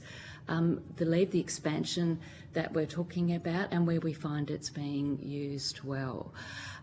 We think that rather than saying that, the shape and size of your business means that this enormous social problem should be handled differently, doesn't really follow, and that we should create a set of conditions that is equal for everybody and accessible for everybody to be able to support. And this is just being able to get through, unfortunately, what is way too often a crisis situation. And so we find that 10 days is largely used when someone is real crisis, and expansion could support earlier intervention and prevention strategies. I mean, ideally, we want prevention, we want elimination, that's what we're working towards, but to try and build towards it, we need some other strategies, we believe. Yeah, I understand that. Some of that I understand. I think that you've also got here some other measures, not just on staying on the workplace stuff for a moment. Like, I do think there is a difference between the public sector and the private sector, and especially, the scope of the public sector and the power of the government and the scope and scale and size of it to be able to sign agreements that individual businesses just can't possibly meet. Like, you've got here provision of security measures.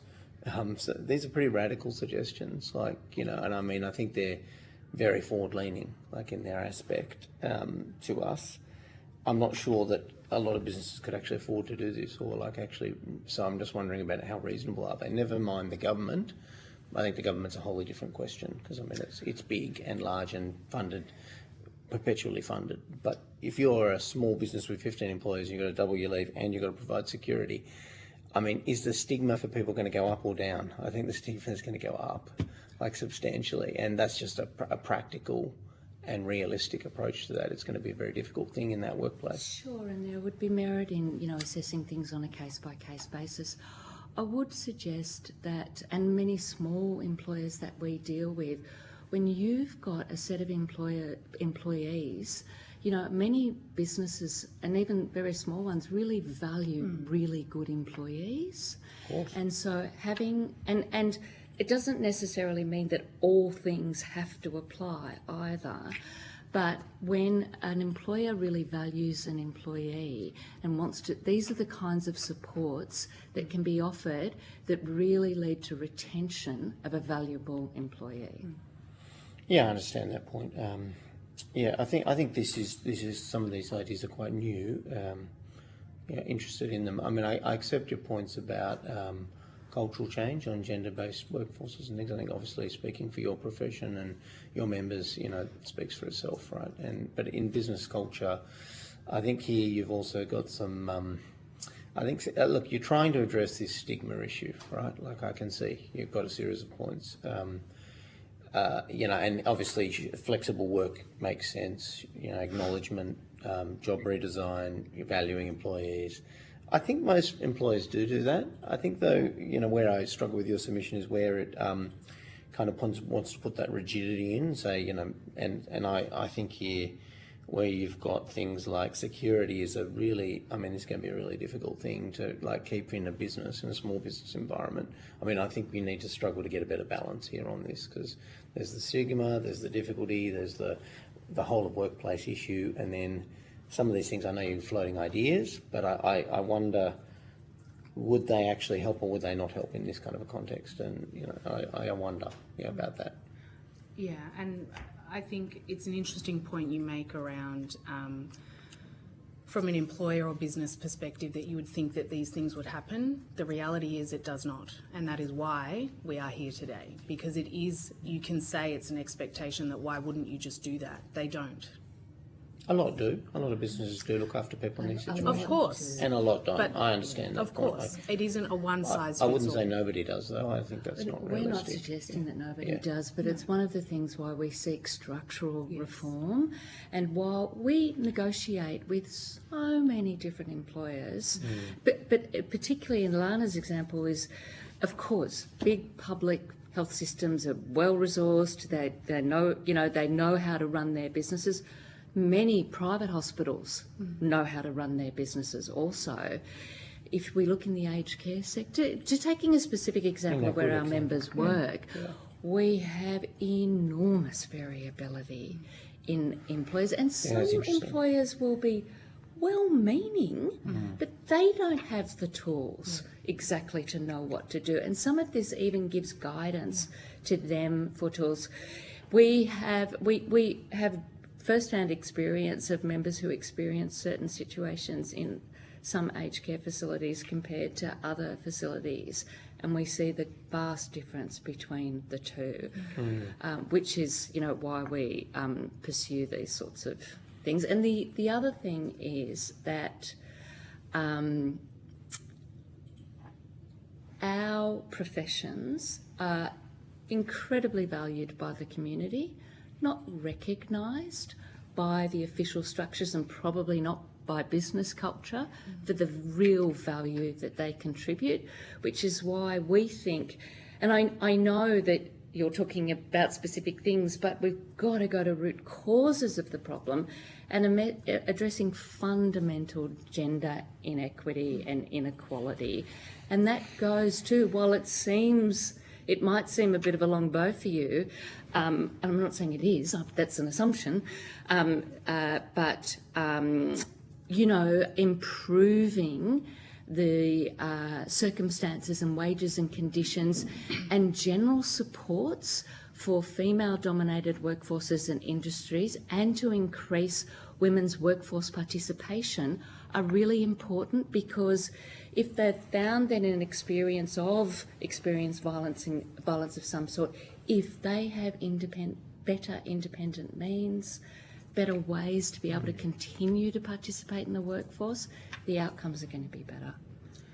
I think I actually agree with everything you just said. And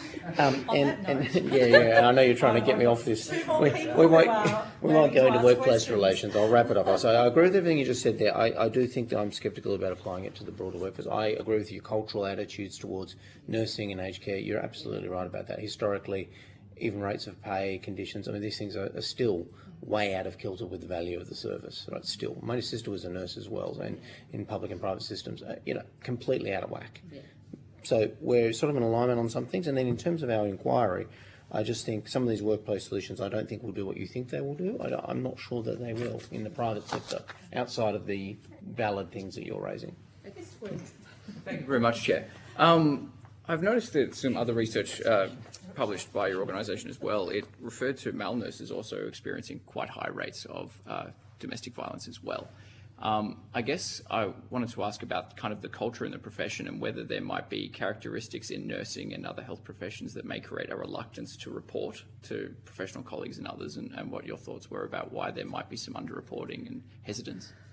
Yeah, so as I said, our population's workforce and membership are extremely diverse. We have very high female representation. We have a higher representation than the broader community of gender and sexually diverse people as well, and also just from a whole range of backgrounds. That's just sort of by the by. One of the One of the big things that as a union we continue to struggle with is that our members typically deal with people in very vulnerable, terrible, sometimes circumstances, and particularly in aged care, and way too often, not just this type of violence, but what we would refer to as workplace violence and aggression generally, is just taken on as part of the job. Mm-hmm. It's a cultural thing that we are working very hard to undo. So it does set up, unfortunately, a situation where people are a little more hesitant to report, particularly if violence has come from somebody in their care. There are mandatory reporting obligations on our members in certain circumstances, and I think we go to it, sometimes they're in conflict with each other. Children at risk, there can be a mother at risk, there can be it can be very difficult circumstances for them to navigate through, particularly when, as we've pointed out earlier, we just don't think the training is good enough. And not just undergraduate training, but we need to have ongoing training that's supported by really good workplace policy. So I can't speak for other professions.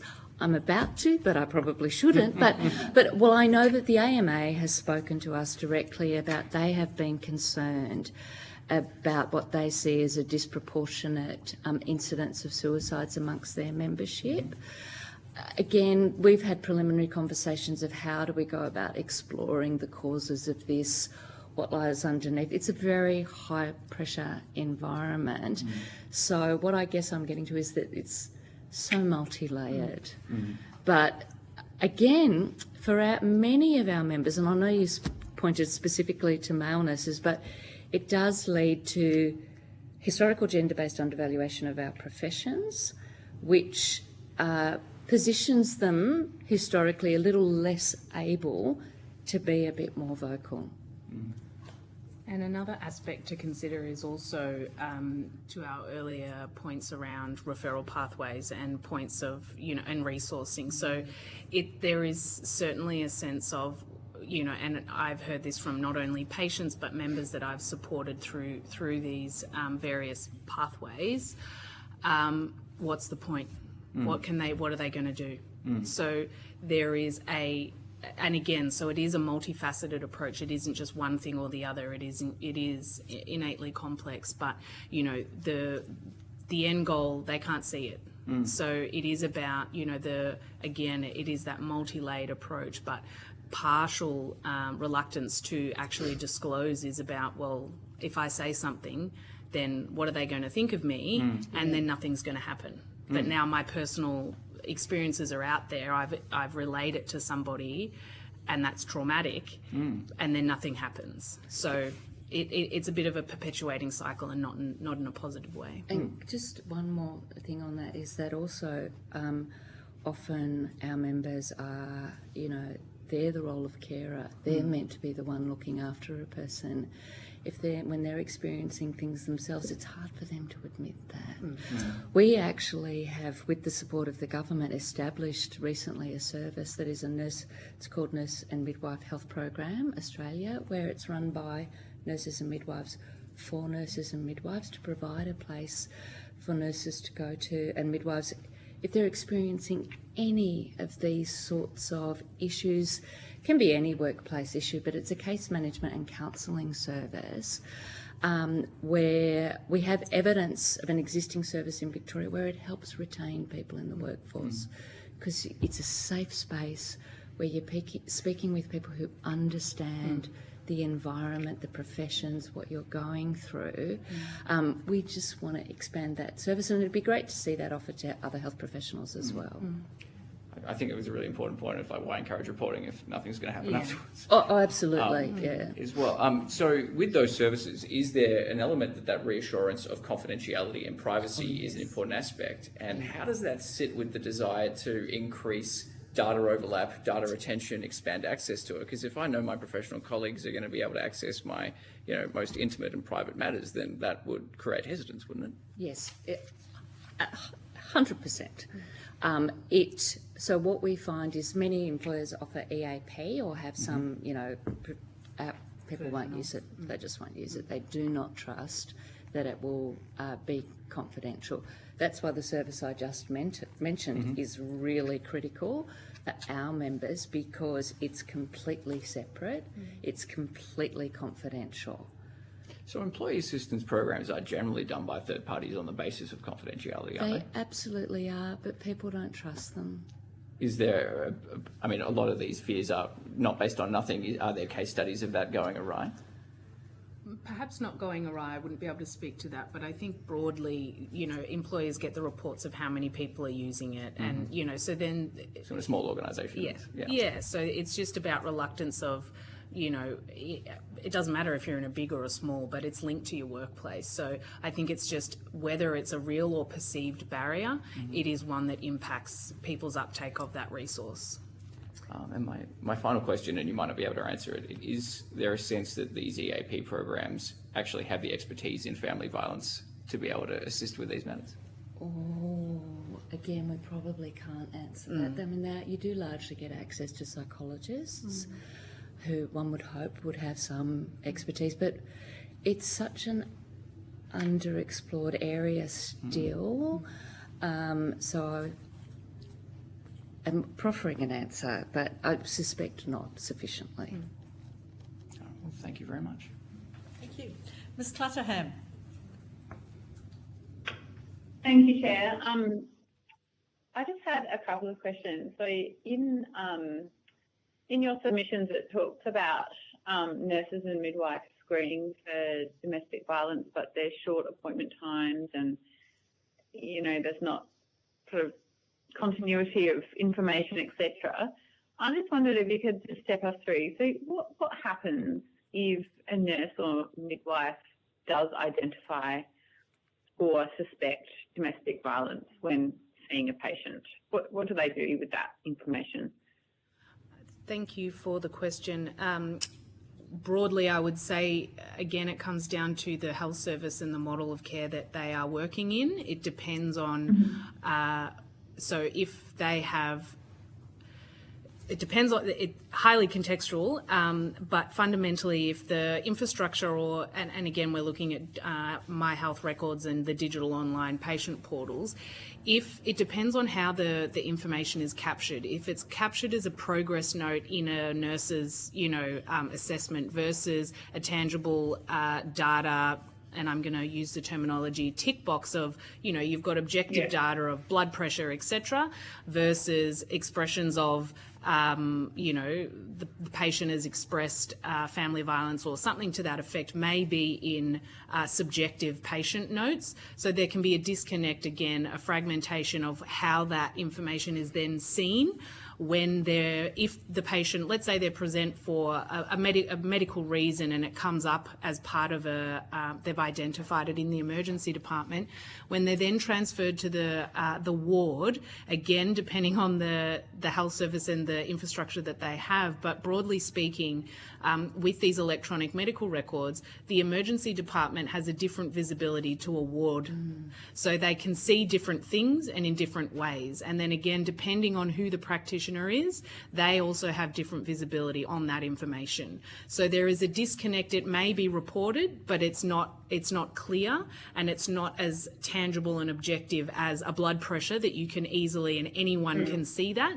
Again, that's nuanced. It's not to say that you want that to be a highly visible piece of information, but how that's then alerted. So there certainly are patient medical record systems that have, they're incredibly sophisticated with alerts, but again, it's how that information is obtained and documented is highly subjective. And can I just add, perhaps a midwife example is good, because if we compare what we refer to as continuity of care models in midwifery, which means that a woman who, once she's pregnant, has a midwife, and they're often referred to as midwifery group practices, and they work in a number of public hospitals, a couple of privates, and then in some privately practicing midwife practices as well.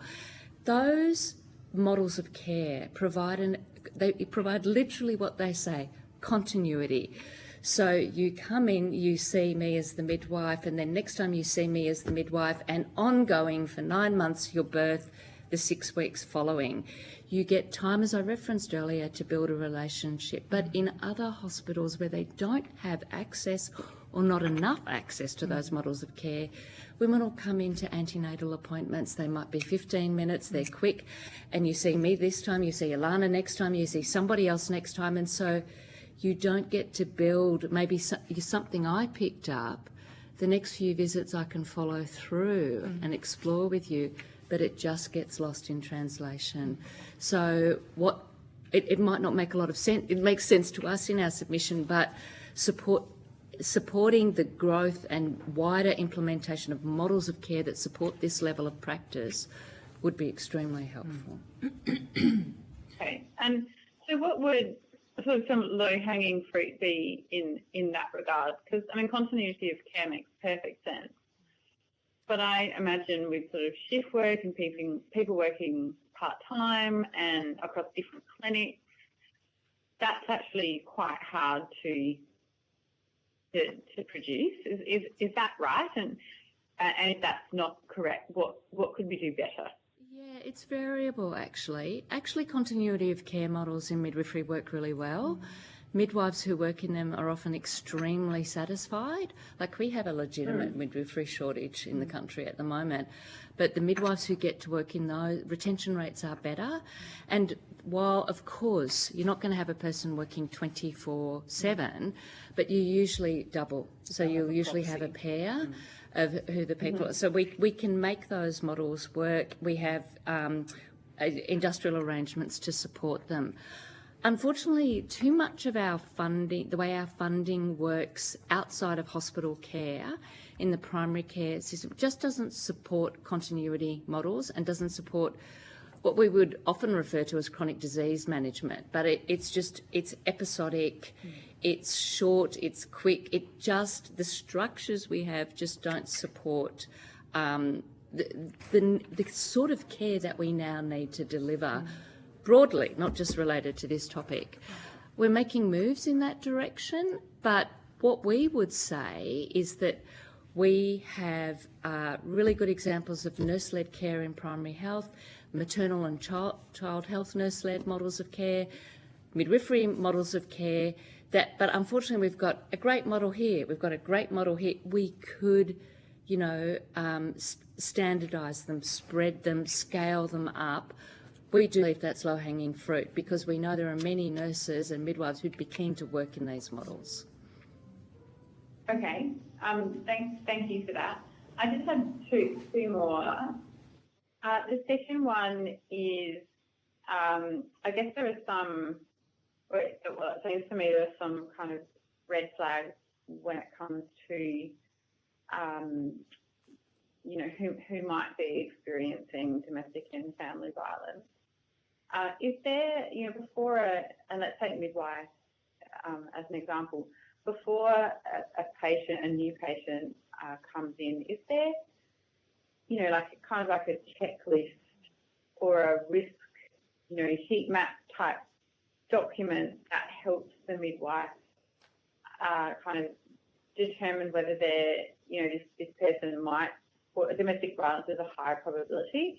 And so I noted, in your submissions it did say that, you experienced higher prevalence during pregnancy and postpartum, and then Aboriginal and Torres Strait Islander women. So is there training?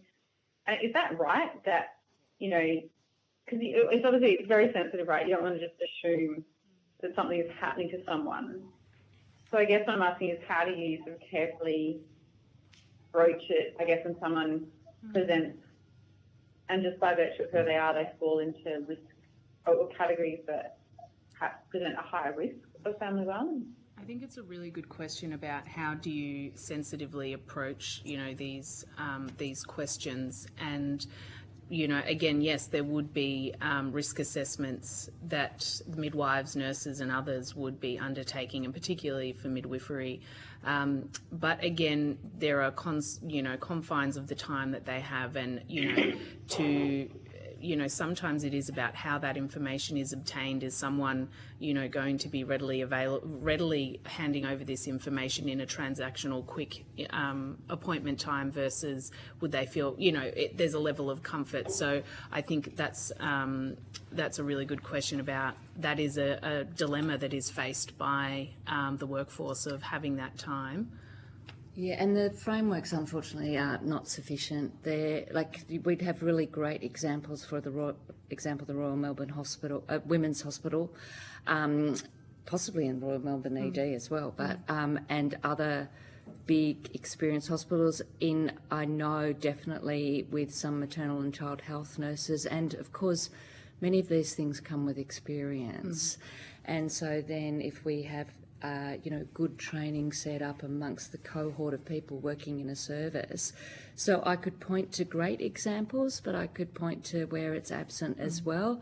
But as you said earlier, that is some of the low-hanging fruit where we could improve the frameworks for assessment that people are currently using across the board. Okay, thank you. And my final question is just about, you talked in your submissions about the impact of family violence on staff, so, the midwives and nurses who are receiving these reports and caring for patients who are, living under these circumstances. Is there a gap between the mental health support, mentoring, training, what have you, that staff currently receive and what they should be receiving in terms of responding to these types of incidents, which I imagine can be very traumatic for people, receiving reports and trying to care for patients? There most definitely is a very big gap. I am a registered nurse as well, and I started many years before my colleague. I'm sure that shows. But and it was unheard of in my original days of any kind of debriefing or any kind of support for these sorts of things. And I'm a bit shocked to hear that it's just not still improved as much as we would like. I'll give you a second. We refer very often to our things that members experience, and it was definitely heightened through COVID. Many of these things were heightened through COVID, but we refer to our members bearing witness and experiencing moral injury. So many of the things that come before them, and especially in a quick interaction such as an ED, they can't change, but they are very much affected by. And apart from the service that I mentioned earlier, the external service, there just are not good structural supports for them to be, or other health professionals, to be able to then get support of what they've been experiencing.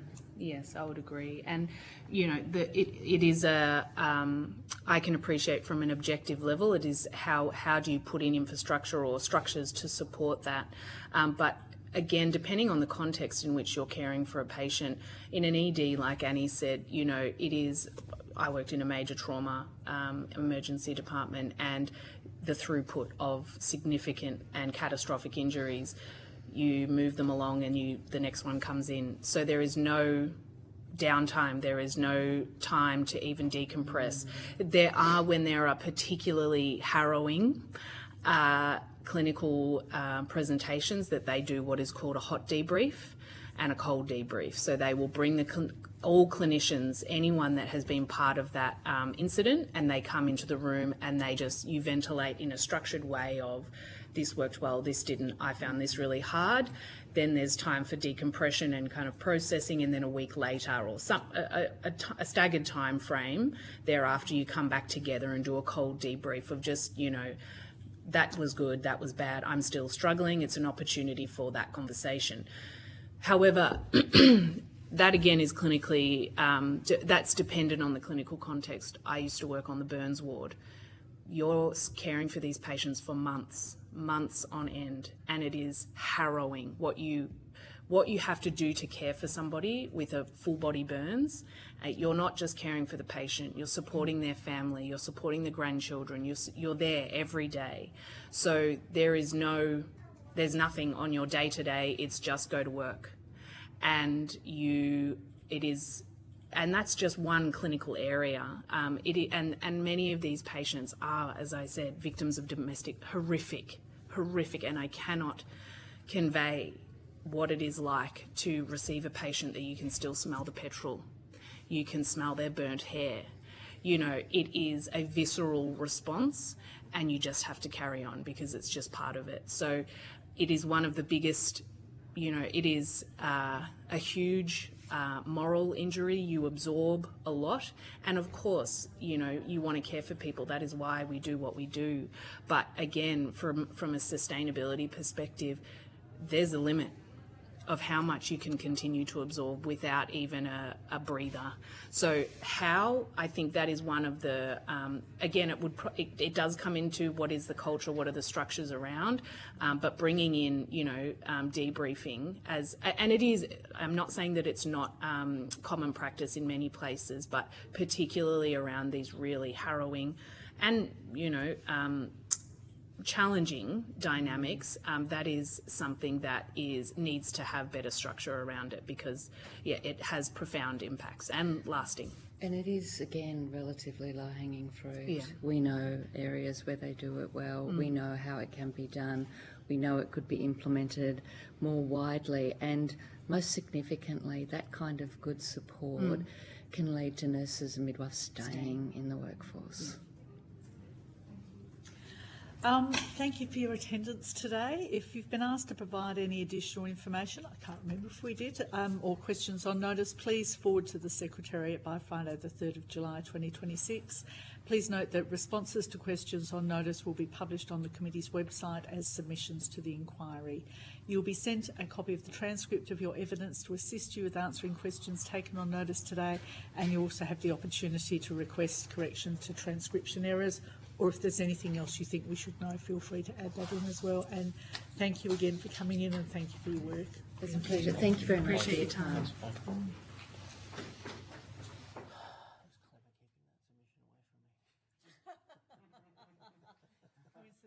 almost worked. I also didn't have it in mind. It's very clever. Whoever organised that was a genius.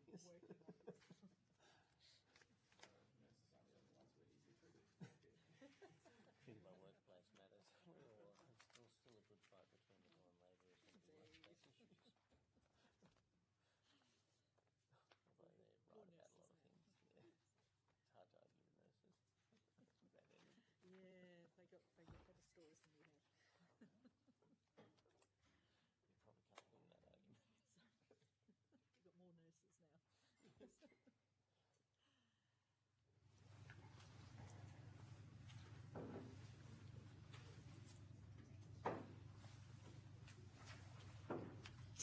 All right. Thank you so much for coming in. I now welcome representatives from the Royal Women's Hospital to give evidence. For the Hansard record, would you please state your full name and the capacity in which you appear before the committee? Good afternoon. Thank you everyone for the opportunity to speak to you today. I'm Jackie Huff. I'm the Senior Clinician of Family Violence at the Royal Women's Hospital, responsible for the family violence and risk assessment training and consultation across the hospital on family violence matters. And this is my colleague, well, these are all of my colleagues, but I'll pass over to Isla Alderson to start. Hello everybody, good afternoon, and thank you to Jackie for her introductory remarks. I would also like to thank the committee for the opportunity. Just before we start, can I just get you to say your name and the role in which you're appearing, so for each of you. Yep, my name is Isla Alderson, and I'm here in my capacity as a senior social worker at the Royal Women's Hospital. Lovely, thank you.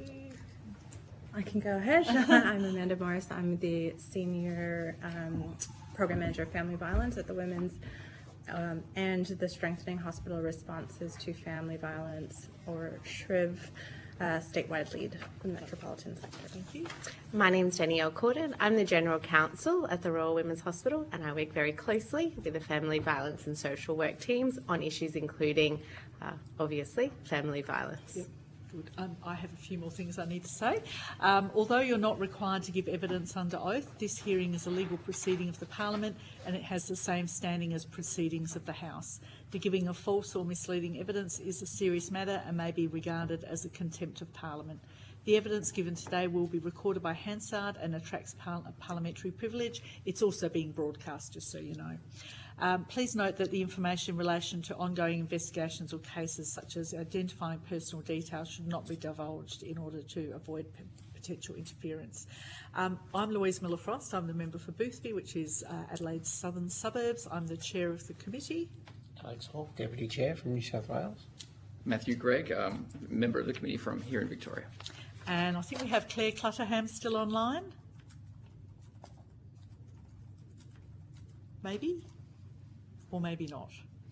Do I have anyone else online? Don't know. Apparently we don't have anyone else online, but we may be joined later on. Would you like to start with a brief opening statement? Certainly. Yeah, thank you. So we very much welcome this inquiry into the relationship between domestic, family and sexual violence and suicide. We acknowledge that we are meeting today on the lands of the Wurundjeri people of the Kulin Nation and pay our respects to elders past and present. We would additionally like to acknowledge the strength and resilience of people affected by family violence and pay our respects to the women and children who have lost their lives to gender-based violence. We would like to use this opportunity to advocate for the recognition of reproductive coercion within the legal definition of family violence and as an evidence-based risk factor, serious risk factor under the Victorian MARAM framework, supported by routine screening in healthcare and other settings to enable earlier identification, intervention and referral.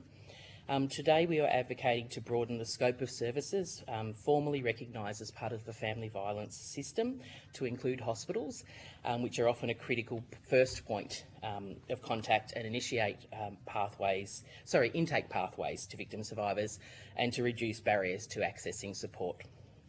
Thank you, Jackie. In our clinical practice, we frequently identify reproductive coercion.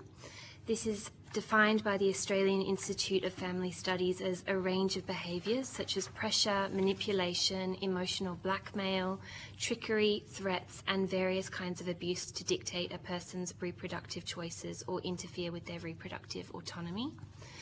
This can include behaviours which aim to promote or prevent pregnancy, including obstructing access to pregnancy and reproductive health care, which can include abortion and contraceptive options. An individual having no bodily autonomy and subsequent inability to engage in healthcare of their choosing is a serious indicator of controlling and coercive behaviours. We believe that there is a lack of awareness in identifying and understanding the risk factors associated with reproductive coercion and abuse. Reproductive coercion can be associated with sexual violence, and this will have an impact on a victim survivor's safety, both physically and in relation to her mental health and suicide risk. You will have read more about this in our submission, and we are very happy to answer any questions that you may have for us today. Thank you. Thank you. No other? No? Good? Lovely. Thank you so much. Look, just to set the sort of the broader scene, can you talk to me a little bit about, in terms of the way the hospital, when you have an intake of patients, looks at domestic and family and sexual violence, so we have both areas, but also that suicidality and how that is assessed, or is it assessed as a standard sort of thing, or is it specific only to some areas? So I'll hand over to you to give that broad. I might start with a broad overview of the strengthening hospital responses to family violence, if that may be helpful to you. Lovely. In my capacity as a statewide lead, we are partnered with Bendigo Health, and they are the regional rural experts of supporting identification and screening of family violence for all public hospitals in Victoria. And nationally, some hospitals are now trying to pick up our model as well too. So SHRIV was, I'm going to say SHRIV from now on because it is a mouthful, if that is all right. SHRIV was a model created by the Women's pre-Royal Commission and then picked up as one of the 227 recommendations, as well as the antenatal screening, which was recommendation 96. So the Women's, as the statewide lead, in terms of practice, we do screen 100% of pregnant patients for family violence that come into our hospital, and that is done in what we call dedicated consultation time. So in their first 10 minutes of every appointment, all pregnant patients are seen on their own without a support person present, and in that first 10 minutes they are asked the MARAM multi-agency risk assessment framework questions. So there's 8 questions, and it's standardized questions that all patients are asked to assess whether they are in the presence or experiencing family violence. Prior to that dedicated consultation time, the Women's in 2023 started to do this in a digital way. So we have now what's called the digital antenatal screening, and that is set up on our electronic medical record, where the patients are then sent mental health questions prior to their booking appointment before they come. So they are sent the antenatal risk questionnaire, or ANRQ, or the Edinburgh Postnatal Depression Scale questions. One of those questions, which is question 10 or Q10, you might hear medical professions refer to, is assessing for suicidality risk. If they score positively on that question, they immediately receive a call from the midwife and brought in ahead of time. So that shows that there is that lethality there, and that co-presentation of mental health and domestic and family violence, and that is a best practice for all public hospitals. So we have heard a lot about MARAM. Okay, good. That would be good to know You can use MARAM, that's fine. In terms of the questions that are asked, do you consider that the MARAM, is it adequate for screening for family and domestic violence and suicidality? In terms of MARAM specifically, or we'll start with MARAM and then. Well, yes, MARAM screening, yes. If they are done, they are standardized questions. So if they are done in the same way, and they're asked multiple times over their time in a hospital setting, for example, in the same way, research has shown that it does take on average 7 times for patients to be asked to feel safe to disclose. Yep. In terms of asking the ANRQ and EPDS in collaboration with that, if done also appropriately and in best practice per the standards, yes, then I think as a standard, it's a great measurement tool done in collaboration. I'd like to add something, if I can, too. Certainly I agree with Amanda in regards to screening family violence, the MARAM and all of its iterations, and there's different tools there. Certainly very comprehensive in assessing family violence. I think what we are missing from the MARAM space is questions around vulnerability for the victim survivor. So historically, with the previous Victorian risk assessment tool, the CRAF, there were some questions on things like drug and alcohol use, mental health, suicide, vulnerabilities for the victim survivor. Those were taken out of the MARAM. My understanding was that it was around how those linked, I guess, to lethality, but also there was, I think, my understanding is that there were questions around putting those into that tool might have a level of victim blaming, to blame that those things, drug and alcohol use, things like that, of the victim survivor might cause family violence. Certainly don't agree with that, but what we would say is things that I think, if those questions were asked at the beginning, then you would be able to understand the impact on somebody's vulnerability. So, is their mental health, is their drug and alcohol use, homelessness, whatever it might be, impacting on their ability to access services and things like that. And also, if you know straight up that somebody is experiencing suicidal self-harm thoughts, then you can link those supports in earlier on. So I feel like those vulnerabilities of the victim survivor are missing. and maybe that's a training issue too. I think there was concern about how people might interpret that, but I feel like that's something that we're missing is, where does that sort of risk of suicidality sit in amongst the family violence risk for victim survivors? Can I ask about that for a second? Oh, sure. Sorry, Chair, can I just about that just for a second? I get the mental health and the drug and alcohol. Yep. So you're saying previously there was a question on suicidal ideation and those sorts of matters, and why was that taken out? I don't really understand that. So I was certainly part of it when in previous roles I was part of forums around those. I wasn't somebody who made the decision making around that, but that was my understanding. That there was, I guess that those things for the victim survivor are not evidence based to impact on the risk to that person so much. So that we still look at suicide risk and drug and alcohol use, mental health of the person using violence. So certainly those things can exacerbate risk. I think they were understanding that those things for the victim survivor weren't necessarily exacerbating the risk for her around family violence and lethality. For me, I believe, or I see that as a risk of other things. So her ability to access supports or feel like there's maybe some shame around accessing supports and things like that, judgments from services, those kinds of things. And so it kind of, for me, ties into the barriers for actually accessing support rather than that those things necessarily cause family violence risk. Yeah, no, thanks for talking around it. This is directly what we're sort of focused on in this issue. We're hearing from the other end, the coroner's court, and all you've seen some of the things we're looking at as well. It's just this is directly related. The inputs and the end, like how to have these things intelligently linked and data to gather, but also sensitive to the barriers, as you point out. But thank you. Sorry, Chair. Yeah, I mean, it is interesting because we heard earlier today that we had somebody come in and talk about legislation around people inciting suicide, and one of the things was inciting risky alcohol and drug use as that method. So it's kind of interesting that they have removed that. You talked a little bit about training, and you're right that people don't disclose. Is there training around for those people who are actually using these tools that even though somebody doesn't disclose, they might still be heightened risk and just be aware of it, sort of?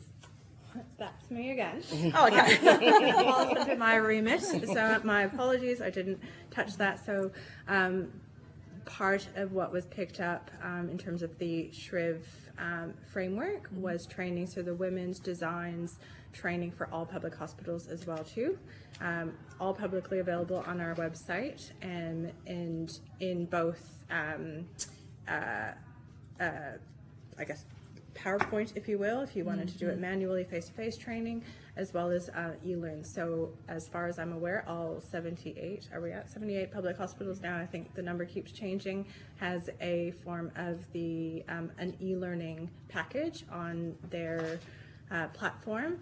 SHRIV's mandate is that all family violence is a whole of hospital response, so it is mapped to different levels for different staff. So we joke with the regional hospitals and say everyone from the gardener, but it is true. So the gardener or our cafe manager, as an example, at the women's, is trained at foundational level, as an example, and that's more of a bystander level. So what to do if you notice something and who to go to. And then you've got our larger, obviously, workforce, our midwifery and medical workforce, who are trained at identification and screening. So everything, what to do and how to do it, how to ask the questions, how to ask them sensitively, what to do, who to go to, and how to manage risk. And then we also have a workplace support training as well too, for managers to support staff who are experiencing family violence. And we're currently working on vicarious trauma training as well too, acknowledging that it is difficult to hear and be exposed to those disclosures. Yes, I know you heard part of the previous evidence, so yes. And I just want to jump into one of in your submission, you talked about, got the right question? Yes, the importance of examining victim survivors' interactions with services prior to death. and we had the Victorian Coroner's Court in earlier, and we've heard from others interstate as well. In terms of how that actually happens and what data is available, do you have some thoughts about like what should be happening, what is happening, what data is considered in scope or not in scope? I think sharing with who do you mean? Sorry? The data, who would we be sharing? So, for instance, a review of a suicide death, so your suicide register, the coroner's courts, in terms of gathering the data to be able to identify whether there was a family, domestic or sexual violence context. Yeah. So I think I can lead you guys. So to start with, the coroner would request the patient's record if they've had interactions with our hospital in a certain period prior to the passing. That would be, and we provide those records straight to the coroner's court. And are you asking about services other than the Women's Hospital? What other records that could go to the coroner's court? So I'll leave you guys to answer if there's any others. Or perhaps I'll just follow. In terms of the time period, like how restrictive is it? Is it sort of like the last 6 months contact, or whole of life, or somewhere in the middle there? In regards to the information they request from the hospital. So, yes, so we follow the request from the coroner. So the coroner will indicate that time range. Often it's around the 12-month mark, is what I think is typical. However, in saying that, if we were to have identified, reviewed the record and noticed something 13 months beforehand, I think we would proactively engage with the coroner's court about expanding that time frame. But we need to be careful of privacy obligations in what we can disclose. But we certainly would respond to the coroner's request for a patient's records. Thank you. Mr. Hawke. Two short questions. Just thank you. So you sort of answered partially here about the systems you've got in place on suicide and the questioning. But so your submission also talks about. And this is, I imagine, where the Victorian coroner is getting some of the data from your hospital about the number, the volume of domestic DFSB cases that are suicide linked. Yeah, so they're obviously getting some data from you. I'm just wondering what can we do there, because we've just got the coroner's thing. So how do you sort of, what can you recommend about the link there? Because like you're obviously saying to the coroner, we think this is related, so you're seeing it. So you've said diagnosis tools and things like that. The types of questions maybe re-examine the need for a question around this. What else can really be done in the systemically I'm talking about to kind of try and highlight to government and to decision makers, courts? I don't know, coroner's after the fact. Coroner says, give us this. You say, gosh, we think this is related. What else could be done in your mind? I know this is difficult, but this is where we're at. Like, what are we going to? I think it is a great question. I have a lot of thoughts in my head, so pardon me if I go on a rant. But I think now that you have been exposed to MARAM, you will have known its initial when it was rolled out initially. The intention was for consistent and collaborative practice. Now we're 12 years beyond that, and I think that has been skewed a little bit. I would love to see a revision of the definition of family violence. There is something in there that refers to just coercion or coercive, but we're finding that a lot of people are still undereducated about what that is, and if the definition is reviewed, it can be then considered in things like the evidence-based risk factors under MARAM and seeing things under the different legislation, so like information sharing. So hospitals can proactively share information, and if we are, as an example, sharing information about where we see that reproductive coercion, we observe as professionals in the hospital that there is the evidence of reproductive coercion, and we are sharing it with other services, that they are on the other receiving end, understanding of what that means and what action that they might need to take so as to perhaps prevent suicide. Yeah, no, that's a very good answer, and the definitions is something you're looking at. So, thank you. We'll take that on board. And that wasn't a rant at all, I've got to say. It was very considered and very measured and very appropriate to the topic. No, I'm a good ranter, so I recognise that. That was good. Just to change gears a little bit, just might be for Ms. Corden. Just so...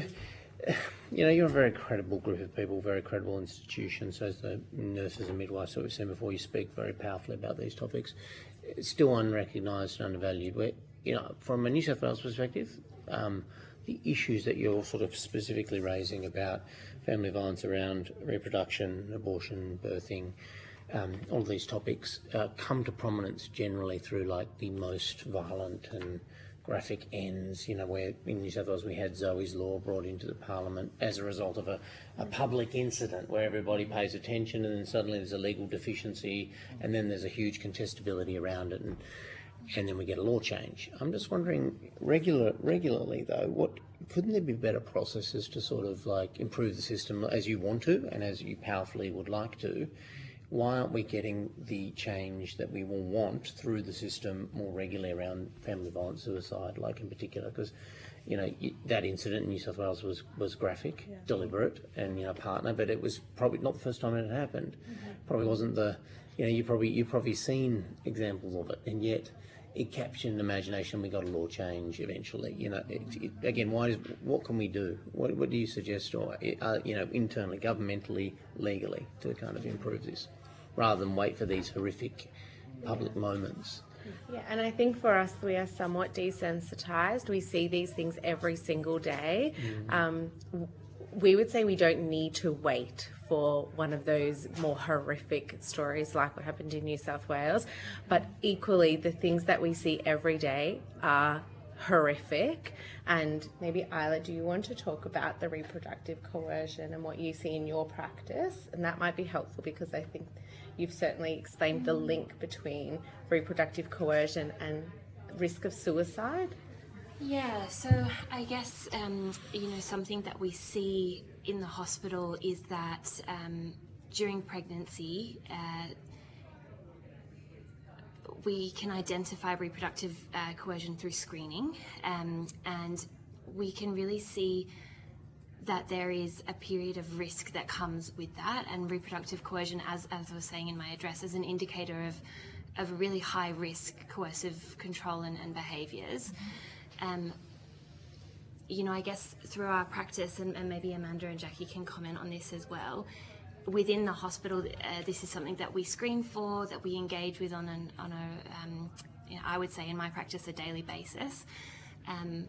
I think outside of that, what we can identify is there is room for improvement around understanding what those issues are and what the risk factors are, and acknowledging it as a really high risk indicator, and how that then impacts the victim survivors' freedom and ability to engage in other services. So to engage with mental health services, to engage with the healthcare of her choosing, to engage with family violence specific services. If there's such a level of control where a woman is unable to have control over her own body and her reproductive rights, what does that then mean for those other areas? How does that then stop her from engaging with other services like, and I'm sorry, now I'm the one that's ranting, but like mental health services? And if a woman, isn't able to see a doctor by herself where she can safely disclose or safely discuss, issues around her mental health without the perpetrator present with her, or monitoring her phone, or watching where she may be, I think that is a really important thing that needs to be recognised amongst the entire sector. Does that answer your question?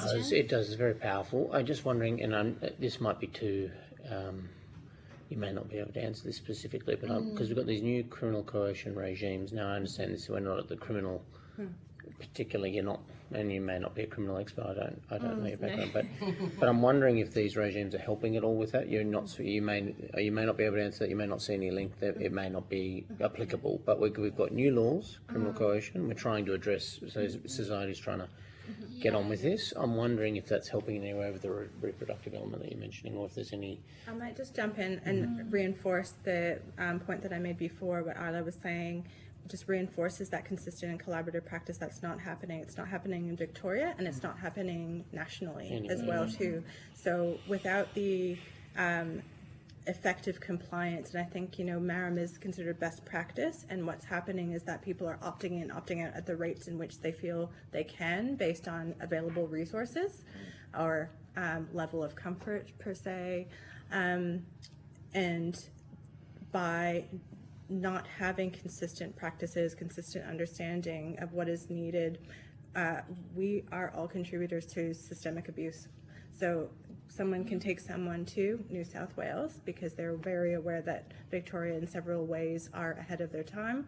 They could be very aware that we do dedicated consultation time for 10 minutes and go, I don't want to go to the women's, and disappear to New South Wales or WA or Northern Territory and continue that abuse there. So just on that, to go back to you for 1 second on my last point, because I know there's plenty of questions. Just to get, but this, you know, we could ask questions all day. There's so much to learn in the reproductive space. I mean, so there's nothing. Is there anything you can really do at these high risk people? I mean, like in serious. I mean, this is serious. It's horrific to understand this, and conceptually we understand this has happened throughout history. But you know, in 2026 we've got all our systems. We've got our modernity.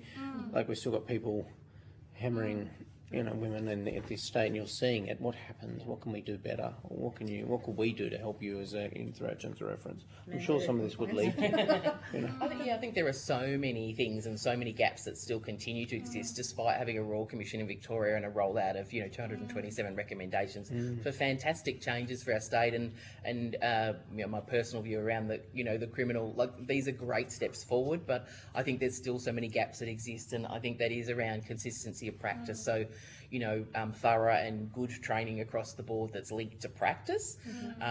Information sharing. So we talk about information sharing, we have schemes, but actually proactively sharing. So the things we can do if we're aware of these things, and we've had a family recently that that are talking about going to a different hospital because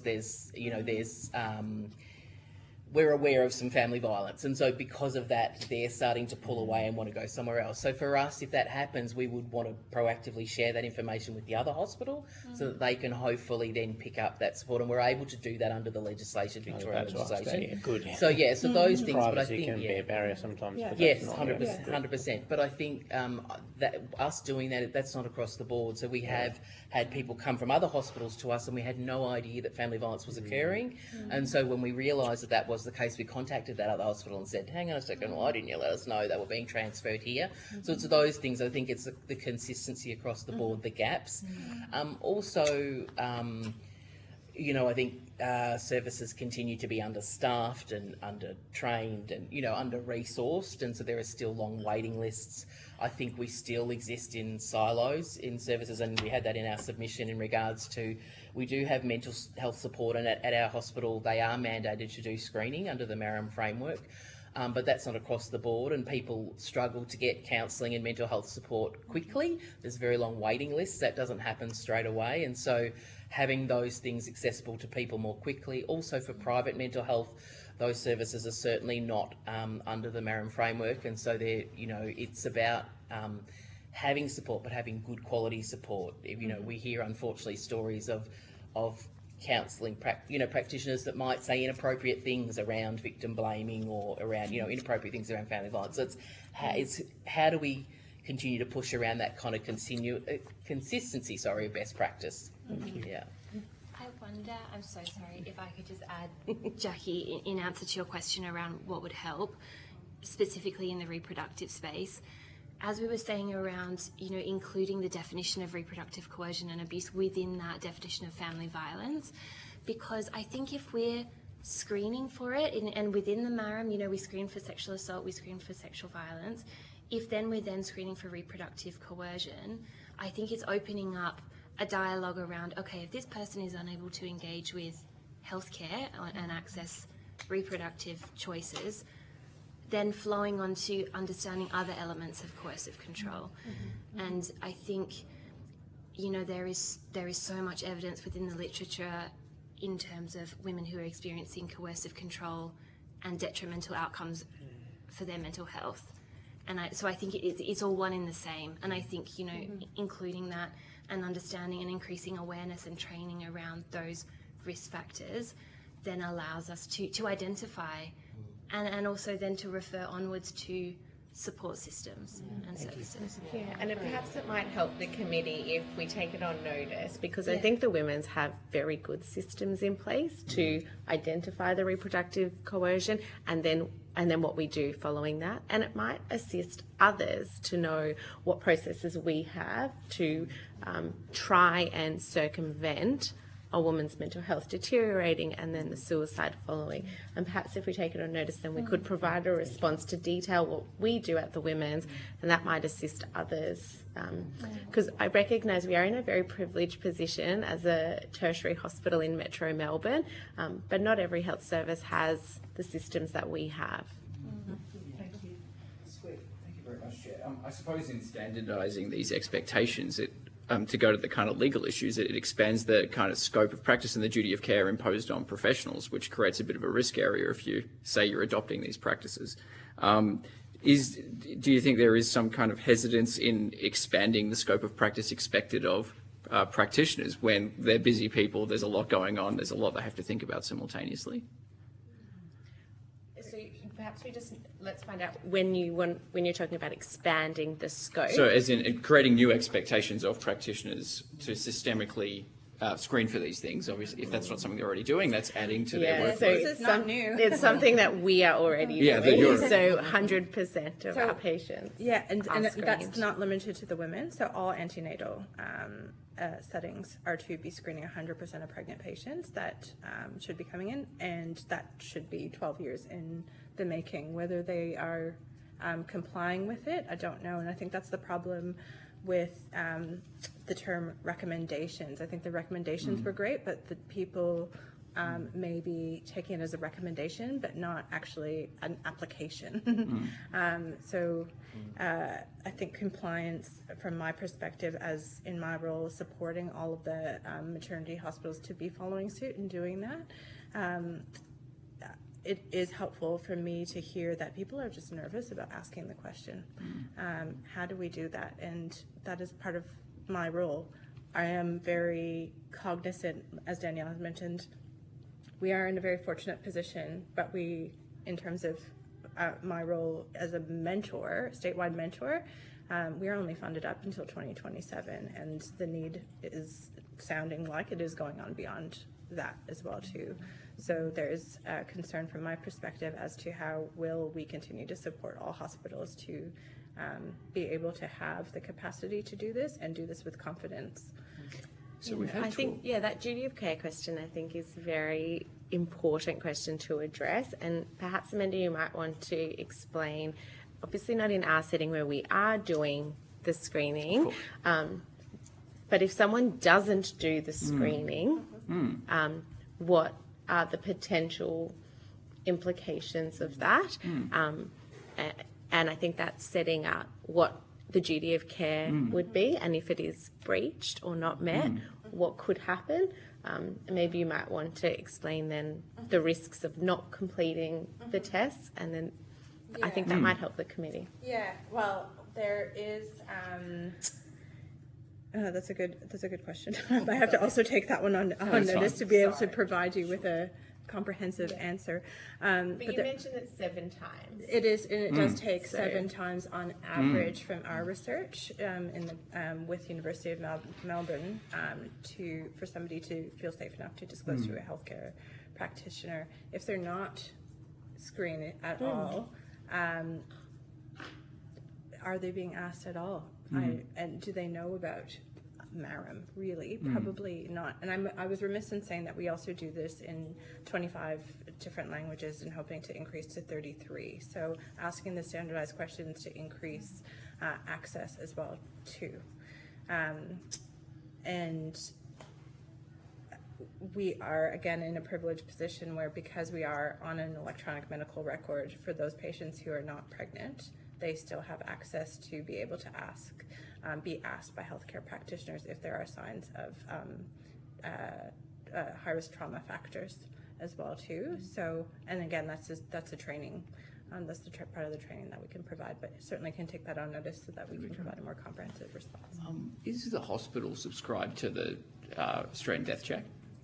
Do you know if your patients have died within 12 months of leaving maternal health?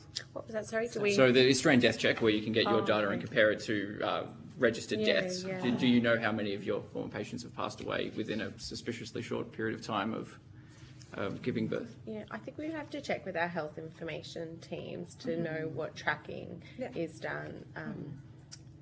I wouldn't be able to say confidently one way or another. Certainly the ones that are investigated by the coroner, we would know, and we would find out through other means, but whether there is the dedicated checking component, I think we would need to check about whether we do that.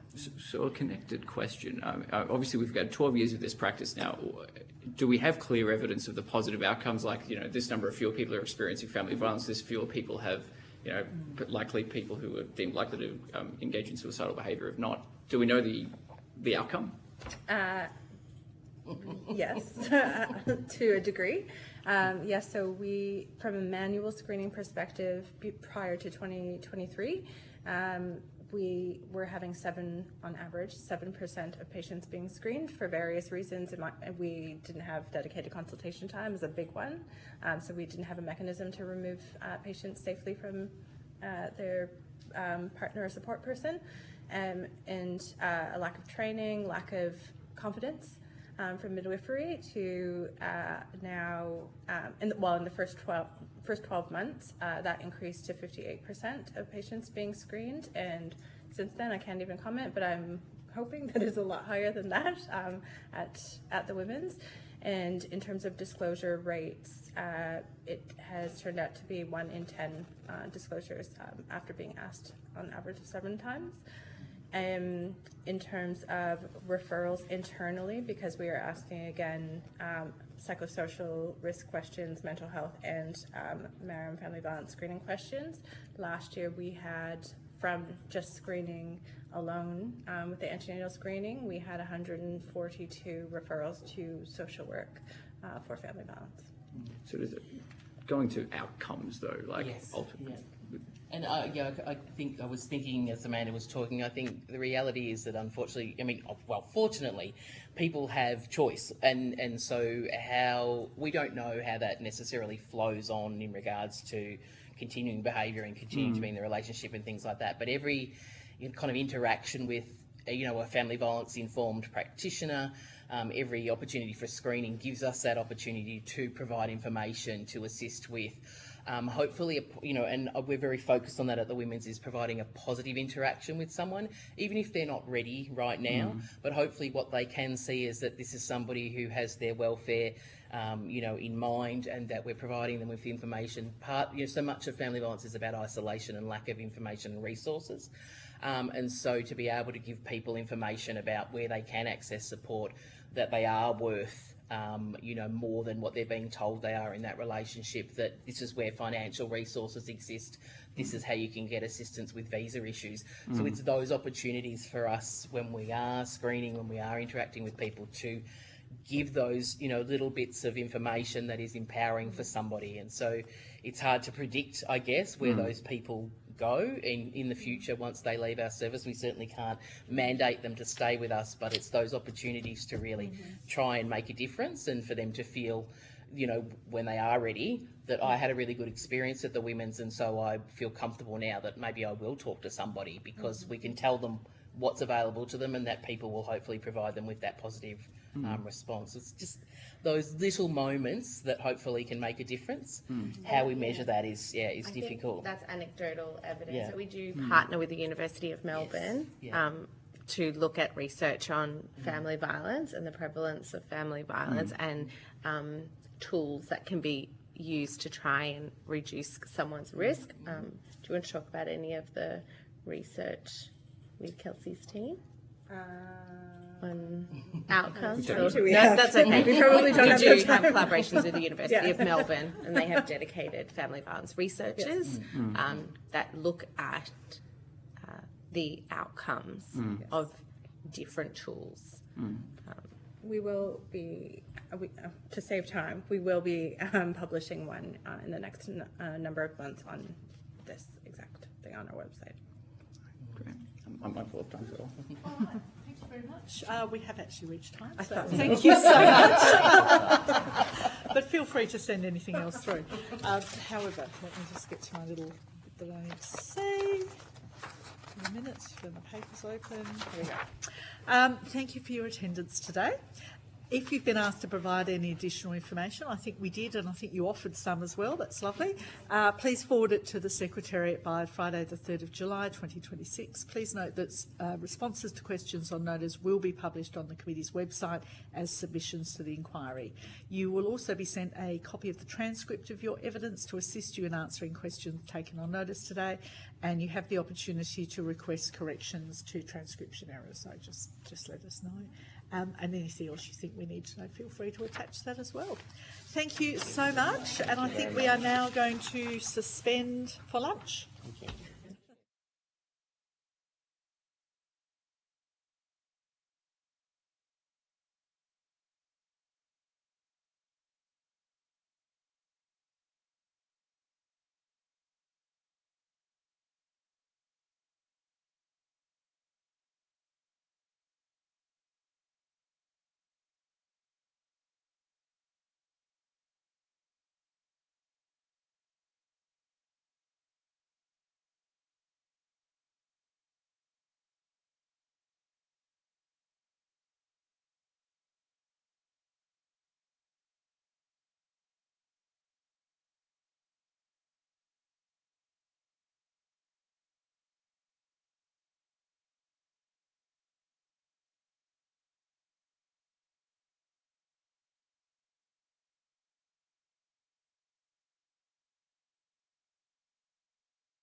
I now welcome the representative of the Royal Australian and New Zealand College of Psychiatrists to give evidence.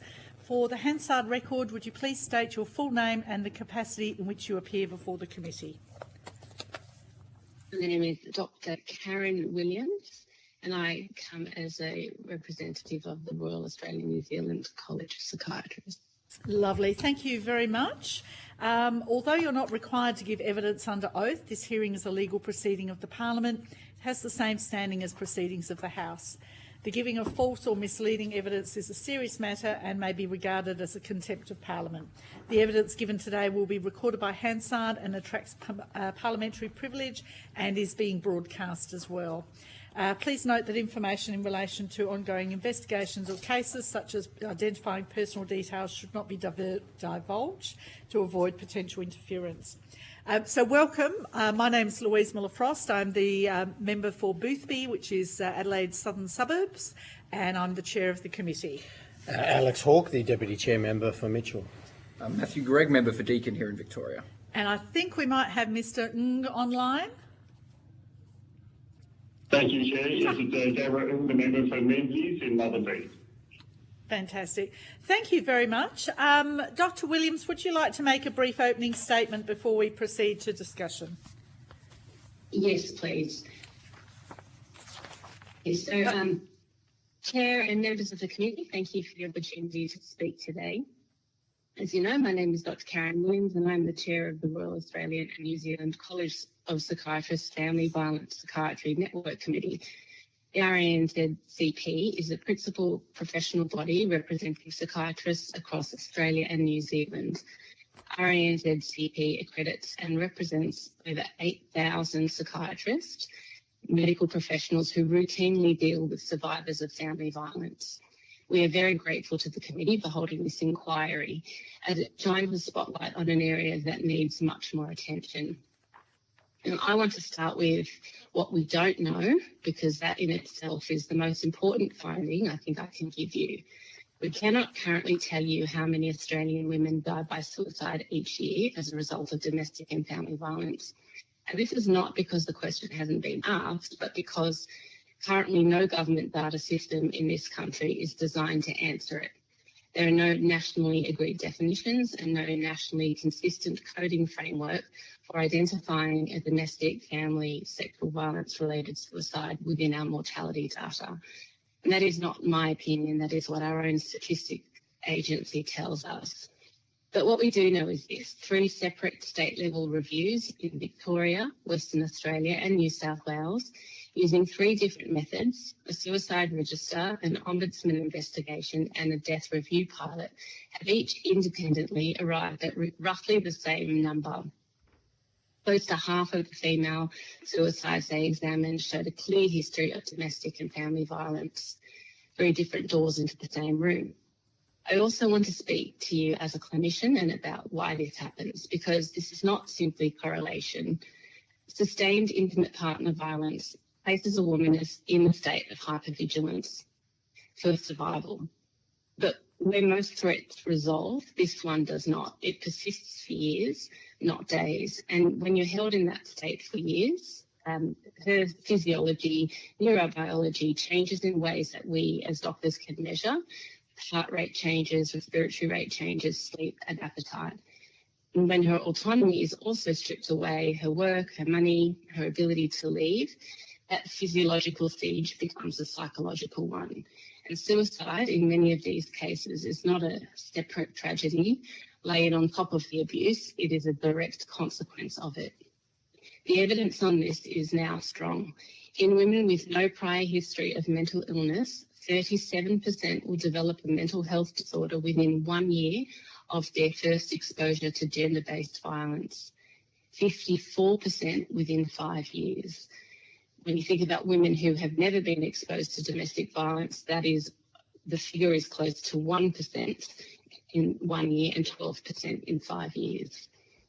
And we know that intimate partner violence increases a woman's odds of being diagnosed with depression nearly 3-fold, anxiety 4-fold, and post-traumatic stress disorder more than 7-fold, compared to women who have not experienced abuse. And these are not soft correlations. These are some of the most replicated findings in psychiatric epidemiology. And there is one further pattern I want this committee to understand, because it sort of sits outside how we normally talk about suicide risk. In nearly 4 in 10 cases of coercive control, the perpetrator threatens his own suicide as a tool of control. These threats escalate during separation, the single most dangerous period for victim survivors, and the period our family law system too often treats as the moment risk subsides. Sometimes that threat is never carried out, but sometimes it is a final punitive act. Either way, it is coercive control and not crisis, and our systems are not built to see the difference. And finally, even when women do reach our health system, we are failing to see them. 70% of women in contact with mental health services have a history of domestic violence and abuse. That's why we see so much of it. Yet international reviews suggest that only 10 to 30% of these women are identified by health professionals. In one Australian study of psychiatrists and trainees, nearly half had received less than 2 hours training in domestic violence in their entire career. So this is not just a gap in care, it is a gap in counting and a gap in training. And you cannot fund prevention or hold anyone accountable for a cause of death. Our own statistics agency has admitted it cannot see. So thank you, and I welcome the committee's questions. Thank you very much. And I have to say that that almost last statistic about 2 hours education for psychiatrists is quite alarming. Yes, although we've heard similar for social workers and nurses and midwives, so it seems to be a fairly consistent thing across the sector.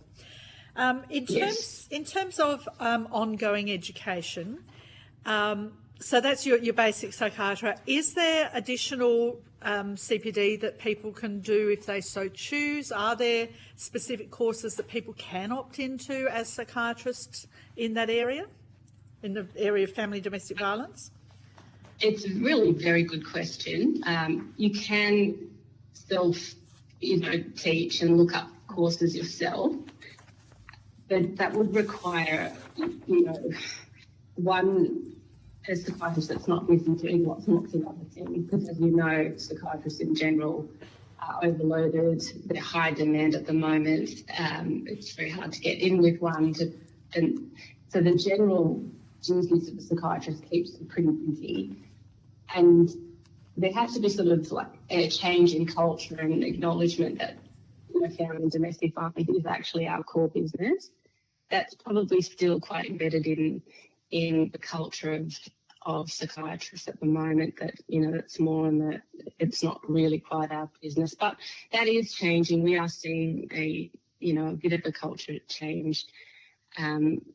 And we are looking at changing the curriculum, but it's sort of looking about 5 years away, I think, before we get a real consistent change in the delivery of this information.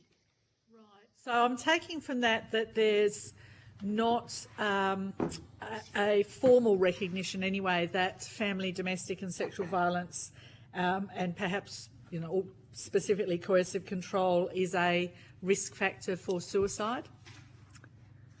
Yes, you're correct, and I actually would like it to be compulsory, because it is our core business. It is what we see more than any other profession. Given that 70% of our patients, our female patients, have family violence and sexual violence in their background, there really is no excuses for it not to be a compulsory part of our education. But there isn't an onus on us to learn this or take control and do it on our own. I would like to see that changed. And so the standardised assessment tools that psychiatrists use, do they have a recognition? Like, do they actually ask? We've had conversation about the MARAM here in Victoria, but also the Edinburgh postnatal depression scale, et cetera, do the ones that psychiatrists use, do they actually have a recognition? Do you actually ask about a person's family circumstances and specifically violence or coercion? Look, I would like to point out that there have been times when that has been a compulsory part of the assessment.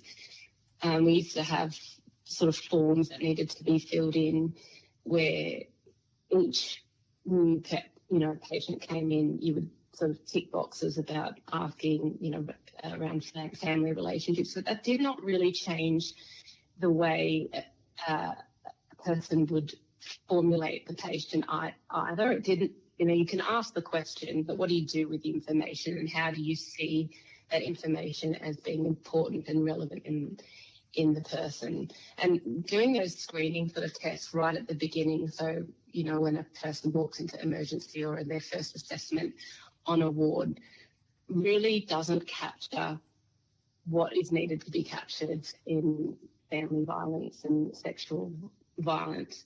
People need to feel trust, like they're in a trusted relationship with the person who's asking the question. So asking someone in that initial setting doesn't really work. Also, there's somewhat of an expectation that your patient understands what you're asking. So if you ask it in that sort of screening manner, are you a victim of abuse? Many women will say, no, I'm not, because they don't believe that they are. You do have to spend that time with it, helping the person to understand that, the behaviours that they have been living with for an extended period of time aren't normal. And so the longer term relationship between the clinician and obviously the society's exploration of domestic violence and teaching young women early on what it looks like is part of improving our response. So, I'm not sure if I answered that. Thank you. So are there positive models of care or clinical services that you're aware of that you think should be replicated that do actually capture that, family and domestic and sexual violence and, personal trauma basically, as part of a response to suicidality or suicidal ideation or self-harm? Are there any, can you point us to something positive? Look, there are individuals out there that definitely within many health services, good people that have taken the time to learn about delivering trauma-informed care. I don't think there's a particular service that everyone's doing it properly. It is patchwork, and it is a bit like our delivery of services. It's siloed, and it silos within the silos as well. So I don't think it's consistent, and that is part of the problem. You can't have, one woman walks into one centre and gets delivered really good trauma-informed care, and another goes into another and doesn't. We need to be delivering consistent trauma-informed care across all systems so that people can feel safe to open up about their abuse in a variety of settings. Otherwise, we're going to continue to get false data with only particular pockets getting the right information. It can't be like that, and that shouldn't really be our goal. Right. Yes, I can't. Sorry, I can't give you anything more positive. Okay. So, you've seen our terms of reference. We're looking at, amongst other things, how services, including mental health services, recognise and respond to suicide, and also opportunities for intervention. And I have to say that there are a number of services we've spoken to who point to mental health services as the opportunity to intervene, albeit a little bit, it's hardly primary prevention, maybe it's secondary or tertiary prevention. And it sounds like that's not your experience, or that's not how you feel that things are working at the moment? I don't disagree. I think that, as I said in the beginning, our patients do have huge rates of family violence and sexual violence in their background. So we are actually the right people. We're the ones seeing the most at-risk groups of people every single day. So I agree that we are the right people that should be doing it. It's about how do you do this? Because currently at the moment, we don't have the health infrastructure to do this well, and that's why you'd be hearing people say, I went into hospital for help, seeking help, and, I got a diagnosis or I got some medication and that was it. They're not getting anyone spend the quality time that is needed, and so, they are rightfully disappointed in the way that we handle things. We've got, something like 70% of the women that come into our services that have histories of violence, and we're not actually detecting it. And I do think we can do better. I think that it is definitely possible. It just has to be designed that way. So in the emergency department, it is difficult because the way it's currently set up, there is no privacy. You don't have a private room without, you've got these thin kind of curtains between you. That's not the ideal place. Often women go in after hours when they've been injured, when their partner comes home at night, and there's no social workers after hours and mental health professionals are not there.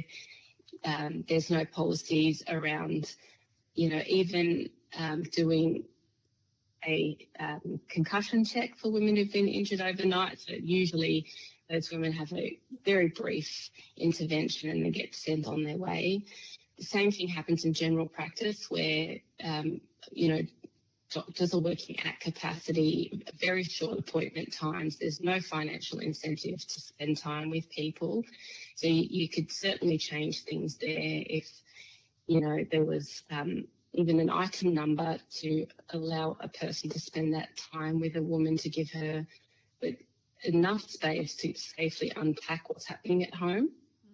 And similarly in the psychiatric units, again, if there was better training and a real incentive to keep people in long enough, you actually find that if you do provide the safe space and interest in talking to a woman and give her a couple of days in hospital where she's away from her abuser, she's much more likely to disclose what's happening to her and develop a safety plan than if you try to, boot her out in one day. And unfortunately, the culture of let's get people out of here as soon as possible, it needs to change, because actually keeping them in long enough could be very helpful. We do have a problem with the way that we look at suicide. Australia has well-funded and well-publicised, dedicated male suicide prevention infrastructure. You'd have heard of Movember. There's multiple state small grant programs, the Movember Institute of Men's Health, Beyond the Emergency, that's a national study of ambulance responses to mental health. So this infrastructure is built around the true and important statistic that men account for 78% of suspected suicide deaths. However, there's no equivalent dedicated infrastructure or named program for researching why women die by suicide, and including, I think you've heard from Heather Douglas's research, even though 49% of female suicides show this history of DFB, we still don't have any programs that, understand that properly. There's a real sort of blindness around why do women suicide less, but think about suicide a lot more and plan more and attempt more. And because women are less, and I hate to use the word successful, but because they don't complete suicide, it's like we as a profession or even as a culture have sort of left the drivers of female suicide out of the research, and we just don't know.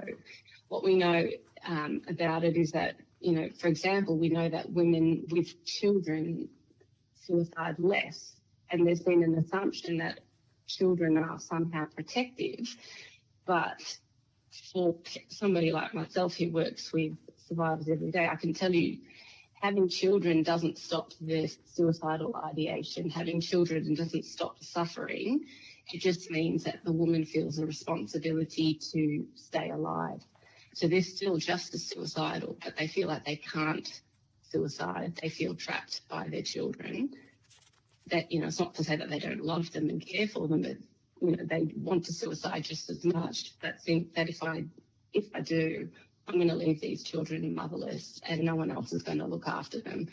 So they do stay alive for their kids. And I don't think there would be a psychiatrist in the world that hasn't heard a mother say that.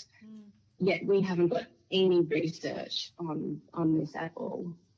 Okay. So I do think the numbers that we have don't really reflect the pain and suffering and debility of suicidal ideation in women. We've just focused solely on mortality and no focus on the morbidity, which is, the suicidal thoughts and behaviours, but without the death. Now, you mentioned at the beginning a stat, 37% of women develop mental illness within a year of an experience of domestic and family violence. I don't think that's in your submission, so if I could get you to give us a source for that, that would be really helpful. But I actually wanted to ask... I can send that to you. That'd be lovely, thank you. I just wanted to ask about men and suicide and what our evidence is around that, both men as perpetrators, but also men as victims in family domestic, and keeping in mind it's also and sexual violence as well. So that brings in child sexual abuse, etc. So what sort of data do we have around men and suicide and this sort of trauma background, either as the victim or the perpetrator? When they have looked at the backgrounds of men who have suicided, there is absolutely an increase in childhood trauma. So that is a risk factor for both men and women. So having been exposed to childhood adversity, they're, by abuse themselves or family violence or other adverse things like poverty, for example, that's another thing. You get similar amounts in that. There is an increase in domestic and family violence in the background of this person, even as adults, but more commonly as perpetrators. So as in they have a history of having been a perpetrator rather than having been a victim.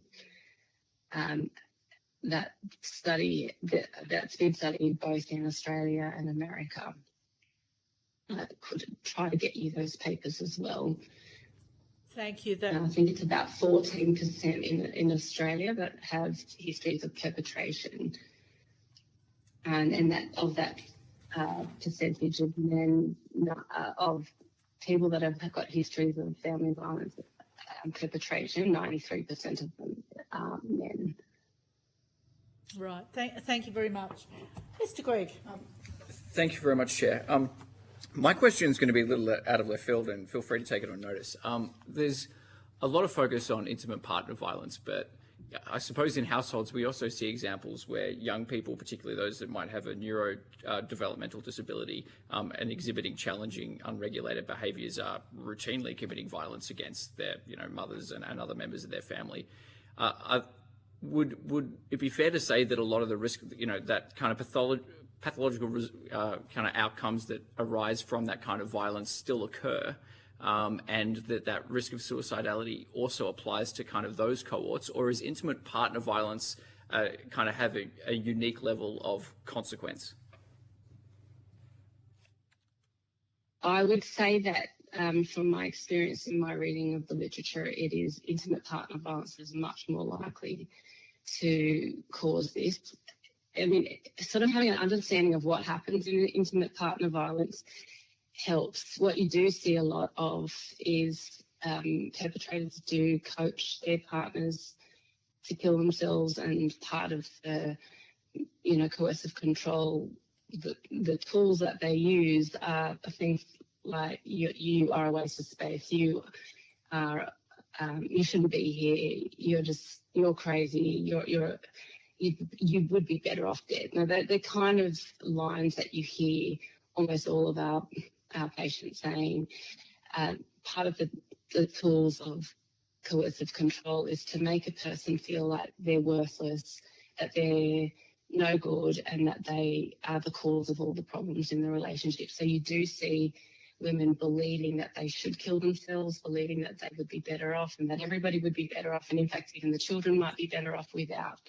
So it's certainly part of the internal monologue that suicidal women have, is that, you know, hearing their perpetrator tell them that they need to kill themselves, even after the relationship's ended, they can hear their perpetrator telling them, you know, you'd be better off dead, and that's sometimes why the woman would kill herself. The looking after a child with special needs tends to keep a woman still feeling like she has to look after them, and often feel too guilty to kill herself. So that's not really something I have seen. I've seen the woman want to die again, that suicidal ideation has been there, but following through with it hasn't been the outcome. Really interesting question. I don't know if there's literature out there. I could have a look for you. That'd be good. I couldn't find any, but I did a quick search earlier on, because obviously those experiences they have are profound, and they are, you know, capacity and motivation are in the definition of family and domestic and sexual violence, and it can be, it's. Look, I don't think you would find the answer in the literature, because there isn't anything that looks at what are the sort of thoughts behind why a woman does choose to kill herself or stay alive. There is just not that research out there, which is really terrible. But at this time, we haven't got that information. There's been so many assumptions made by researchers about why women stay alive. Like, as I was talking about, there is that knowledge that the more children you have, the more likely you are to not kill yourself. But if you look at the research, it says things like, you know, it is likely because women identify with being a mum and they're very happy being, being a mum. That's why they don't kill themselves. But it's not what you hear on the front lines when you talk to women, that they're not saying, oh, I had a baby and now I feel fantastic. They're saying, I had a baby and now I feel like just as suicidal, but now that I don't have any way to escape. Thank you for that. I know it was a tricky question, and I would have liked to have given it on notice, because it is a very difficult one. In terms of those kind of points of intervention, an earlier witness was saying that it sometimes takes up to 7 attempts of asking the kind of set-out questions in order to elicit a clear and objectively honest answer for various reasons. Are there some touch points that are better than others in terms of what practitioners, I think you used the example of the emergency room setting being suboptimal for this kind of questioning, that would be more effective as touch points where we could focus the training and get the maximum benefit? I think general practice would be better, because, they're seeing about, 20% of their patients have got family violence in it. So it's not as high as psychiatrists. I think it would be the next best. I do think therapists are better in that counsellors or psychologists or psychiatrists are better, sort of your gold standard, because what you really need is long-term relationship. You need to have, as a witness had said, you need that long-term 7 times or to be with someone. You've got to give space. And, these are people that don't trust anybody, and they're terrified that what they say might work against them. If they tell you that they're being abused, maybe you're going to, report them to DCJ and they'll have their kids taken off them. They're worried that you'll make a report to police and they'll end up with, more trouble than if they don't. So they've got to try to work out with you, are you someone that can be trusted? So allowing somebody who is likely to have an ongoing relationship is important, and making it easy for women to access that sort of person. So, to see a psychologist now is expensive. Nobody is bulk billing. A mental health plan doesn't make that kind of support free. So, all psychologists just about have huge gap payments, and if you're under financial control and financial abuse, you can't afford to go and see a psychologist or a psychiatrist, or for that matter, even GPs. So there needs to be a real financial investment in allowing women to have free care that way. So, particularly if you're identifying that this person, because often you can tell that there's something going on for this person.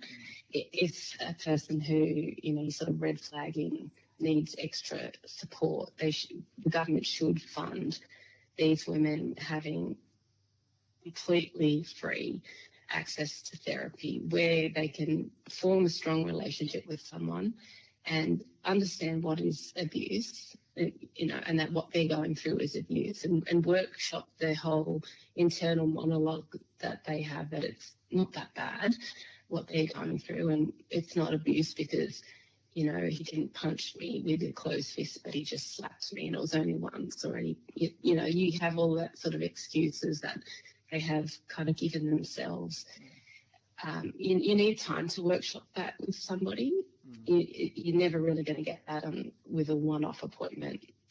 And that's not, so we don't have anything built in the system to allow that women to access somebody like that they can see regularly and do that. So that, I would like to see that changed. Thank you. Mr. Ng. Thank you, Chair, and thank you, Dr. Williams, for making time to speak with us today. I suppose the first question, in your submission, you talk about providing training to a lot of frontline services or to frontline responders, and also refer to, I think, the WHO's LIVES principles that have been shown to be effective for frontline responders. Are you able to expand on what a training program for frontline responders might look like, and provide a bit more information on that LIVES principles? So in terms of frontline, there I am saying to you, I don't think it should be done in an emergency setting or, an immediate response. I do think that frontliners in every setting can be very useful, even in understanding that maybe we need to talk about this again. Maybe you need to come back and have a chat at a different time. In the emergency setting, if you're sort of seeing that a woman is coming in with, something that makes you suspect that it's an abuse situation, but she's not admitting to it. So she might have bruises, or she's saying she's got a headache, or, she's got some sort of injury or self-harmed, and there is a concern that maybe there is family violence there. Even just having the intervention of sort of saying, sometimes this happens when you're unsafe at home, and maybe you don't want to talk about it with me today. It's probably not the best idea to talk about it with me today, but it is something that is important you talk about. And is there somebody that we can, or a number that we can call, providing the woman just the idea that she needs to examine it further. What normally happens is that nobody's talking about it at all, and that's why that sort of frontline training needs to be there, so that people can start flagging things as being important. It would be about teaching that sort of symptoms that don't look like domestic violence. So a lot of women will go to their GP saying that they are not sleeping well, and so the instinctive reaction is to say, "Oh, here's a sleeping tablet." Here's something to help you sleep, but not address why that person can't sleep, and not understand that, there's often abuse going on in the home. That's why they can't sleep. The same with migraines and headaches, a similar sort of thing.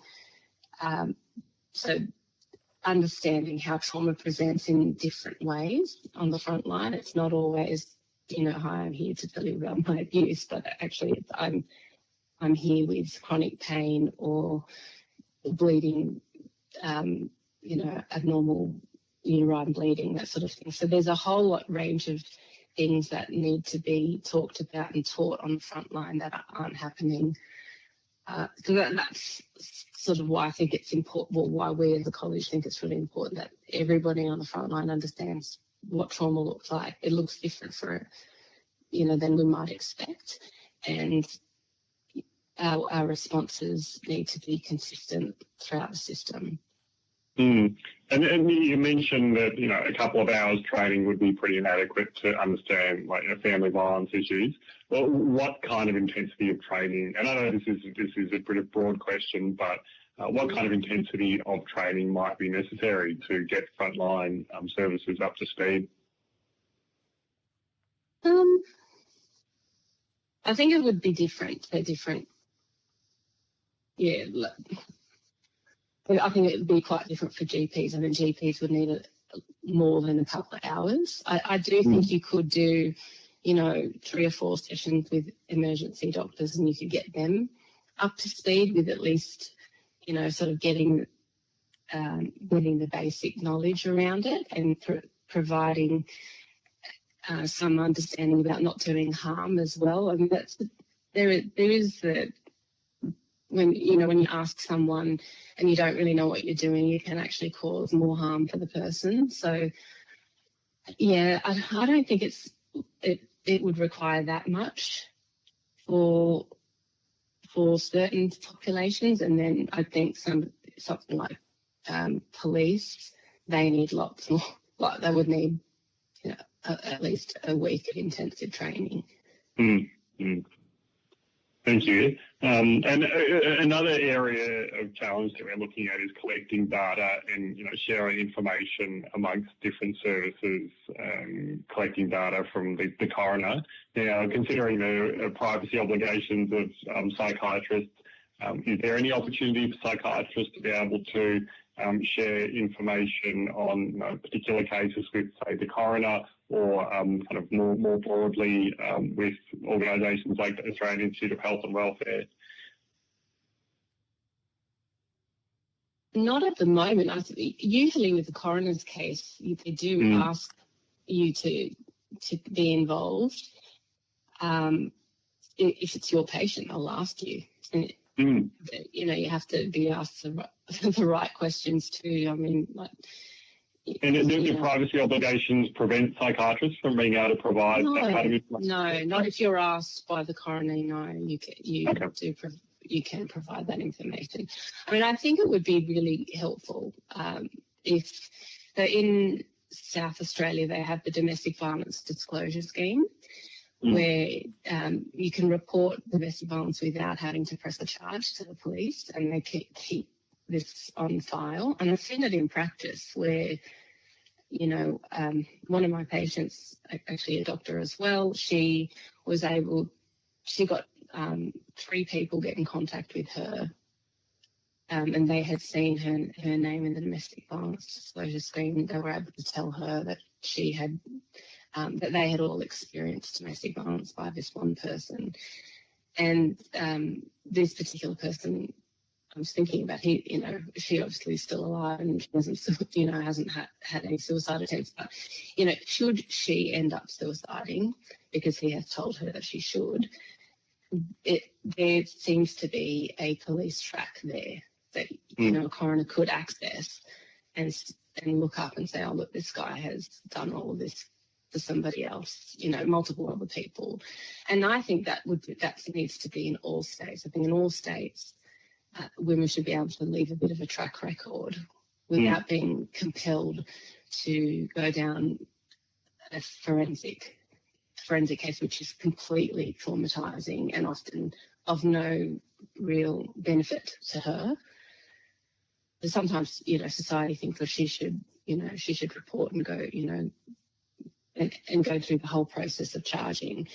But when you're talking about being in the courts for a year or more, and having to have your whole life, unpacked in front of people when you're a victim of abuse. That is often not worth it, because at the end, the outcome's very rarely going to be helpful to her. Usually it's not usually a custodial sentence, and it's certainly not a long custodial sentence. They get, perpetrators of domestic violence will be lucky to get 3 months in jail and they're out again. So, but for what it costs her to report, it is often worsening trauma symptoms, worsening PTSD, worsening functioning, not being able to work because they're in and out of court and lawyers' appointments and police appointments. But if she could do it without that obligation and report what she knows, just to not, in order to feel too that she's doing her bit, that would be healing for her and safer for the community. And then potentially something that you could use in the coroner's case. And in South Australia, how does that scheme balance, I suppose, any risk of disincentivising disclosure from victim survivors? I don't think that it's been going long enough to demonstrate that. There's already, I don't think that there needs to be worry about that disincentivising women. I think they're already disincentivised, and and actually from the example that I gave you, one of them said, oh, well, now that I know that I wouldn't have to do it on my own, I could do it I actually have a stronger case because there's another person. One of them is going to disclose because she's got another person who is another victim. It sounds like it's only done with the... Sorry, go on. So it strengthened her capacity to want to disclose and do something about it. Okay, and just to confirm, it's only done with consent from the client or the victim? Oh, absolutely. Absolutely, yes. Okay. Those are all the questions from me. Thank you, Dr. Williams. Lovely. Thank you very much, and we're just about at time as well. So thank you, Dr. Williams. Thank you for your attendance today. If you've been asked to provide any additional information, which I think you'd volunteered some additional references plus the one I asked for, please forward it to the Secretariat by Friday the 3rd of July 2026. Please note that responses to questions on notice will be published on the committee's website as submissions to the inquiry. You will also be sent a transcript of your evidence to assist you with answering questions taken on notice today, and you have the opportunity to request corrections to any transcription errors. So thank you very much. That's been really very interesting. And if you think of anything else you think we need to know, please feel free to add that in as well. Fantastic. Thank you very much, everybody. Thank you.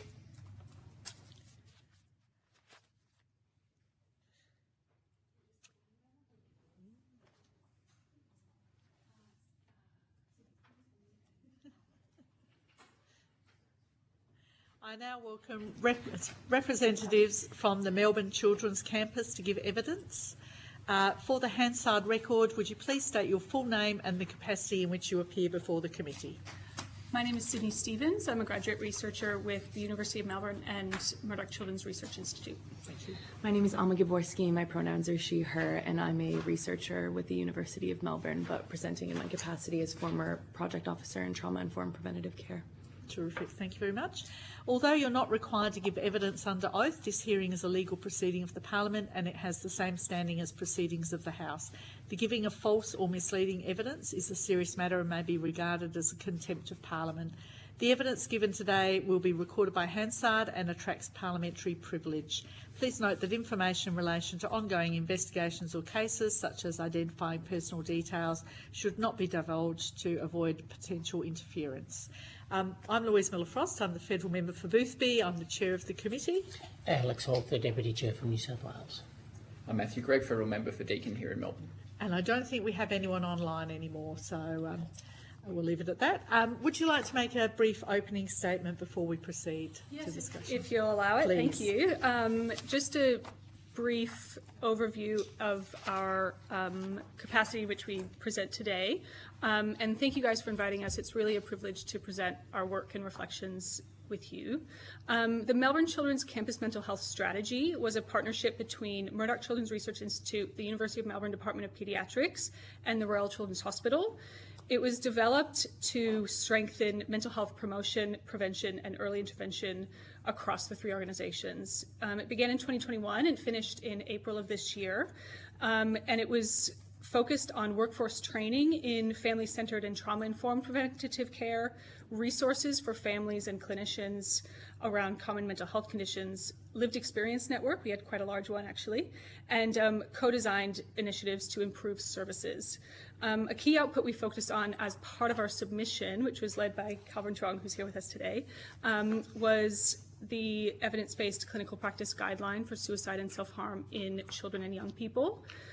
This was accepted by the RACGP recently and has been disseminated across RCH and several other hospitals and community clinics in Australia. As part of the development of this document, we identified childhood exposure to domestic sexual and family violence as a major developmental driver for self-harm risk. It is well known and acknowledged by this committee that domestic family and sexual violence can contribute to suicide and self-harm, but there's more research needed to understand this relationship a bit better and how we can help it.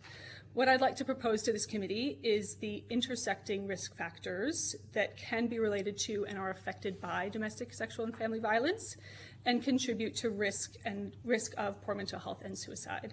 This includes a family history of mental illness and suicide, parental incarceration, contact with child protection services and out-of-home care. Exposure to violence in childhood affects a young person's sense of safety, attachment, emotional regulation, chronic stress, and broader development. And we recommend that these should be considered as part of a broader family-centered and trauma-informed approach to prevention and early intervention. Thank you very much. So we've heard from a number of people, from various witnesses from various organisations and lived experience about the importance of recognising children as primary victims of family, domestic and sexual violence rather than as bystanders or observers or whatever else. Is that where your research came from? Is that same sort of approach? Yes, absolutely. I've used the word exposure quite deliberately in that even just being in a home that has violence, whether or not that violence is targeted specifically towards a child, can also have the same effects. Yep. And a very important part of our terms of reference is to look at intervention opportunities, so that secondary and tertiary prevention. Did you identify intervention opportunities, and if so, what opportunities and which agencies and those sorts of what are the red flags that say this is where you should jump in? Yeah, so one of the recommendations as part of our submission was implementing trauma-informed preventative care across pediatric mental health and allied health services. So specifically within the pediatric context, what we kind of did to address what you're asking is develop education and awareness around what trauma-informed preventative care is, what is trauma, what are ACEs, to develop workforce capability around this to then better improve the outcomes of patients and families that are coming to visit the pediatric healthcare context. And why this matters is that we know that trauma and adversity increase the risk for poor mental health and self-harm and suicidality. So trauma-informed preventative care as kind of this model or intervention, education, training can help services kind of respond and recognize earlier. And our evaluation around this training found increased knowledge, confidence, and competence in the provisions of trauma-informed care, but also demonstrated that the system is kind of required to also change with what's happening on the ground.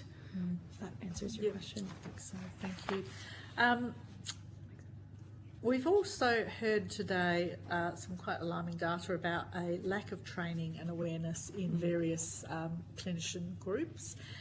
In terms of the types of clinical and paraclinical people who are providing services to your patient group, What kind of training do they get around awareness of family, domestic and sexual violence and the impact that that might have? Like, is it a topic of specific training?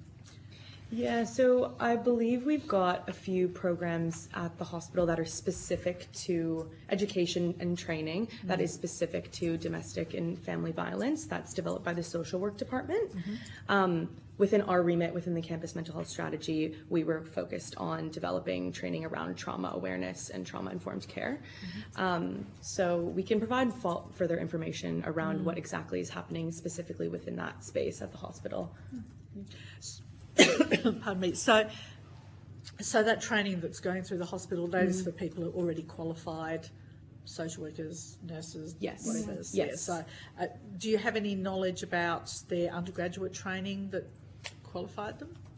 Is that, if it's out of scope for you, just say I so. think that's probably something that's not within our remit of requirements for training in terms of undergraduate and graduate degrees. Yes, I mean, we do have undergraduate nurses that are coming through the hospital that I know have been completing the trauma-informed preventative care training. The training is hospital-wide now, so anybody can complete the training. But again, it's not mandated by specific groups at this stage. So that's kind of a further area of development. Yeah.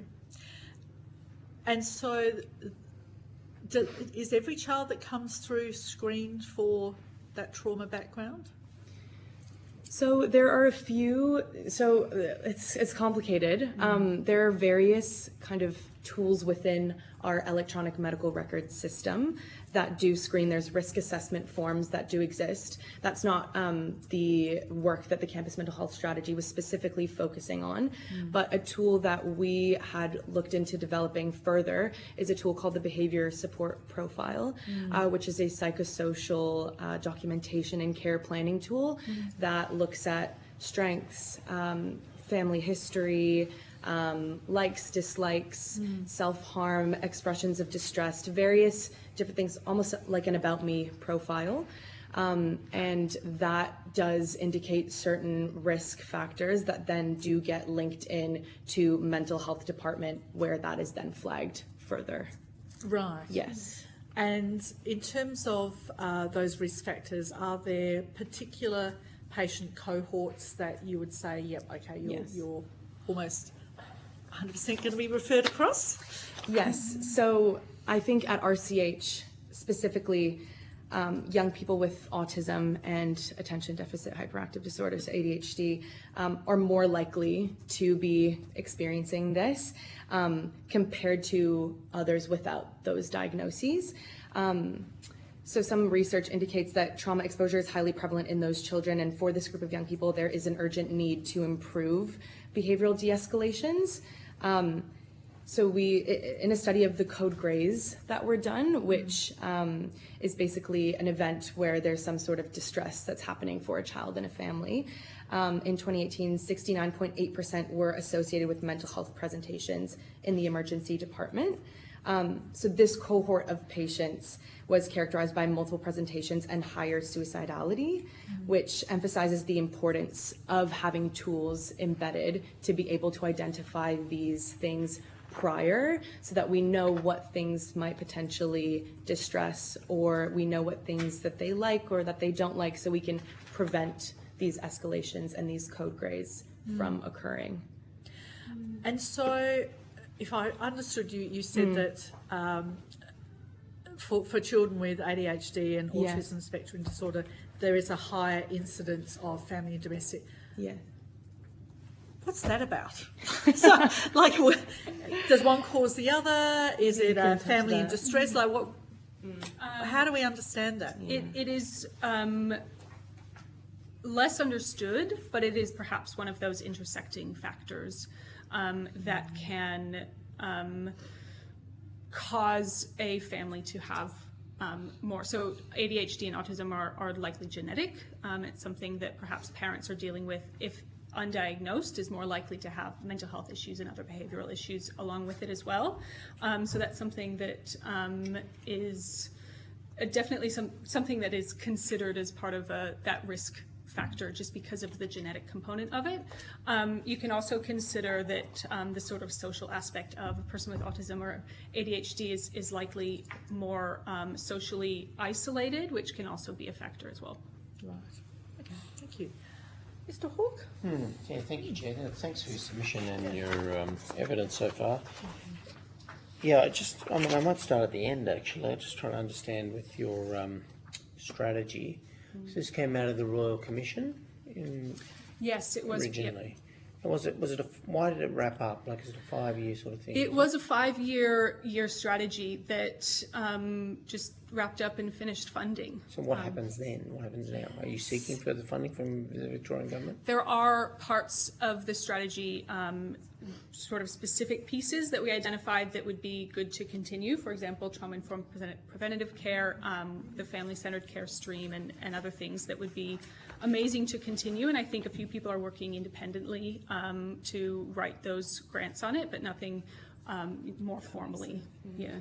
So what happens to the strategy? What happens to your knowledge, and is it being distributed, or who owns it? Is it the Victorian government owns the...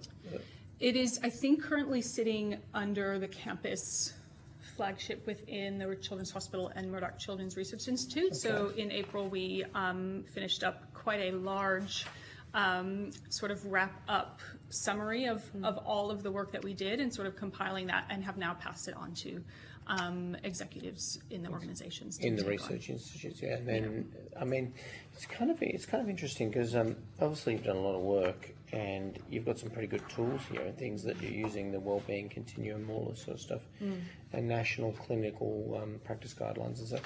I'm sort of wondering if you sort of, when you look at all that work you've done, I mean, you've sort of talked about the capability gaps and some of the things in the different services and the sectors around the country in your submission. I'm just wondering, because we've got, like, federally, we've got, like, they are youth mental health services like Headspace and things like that.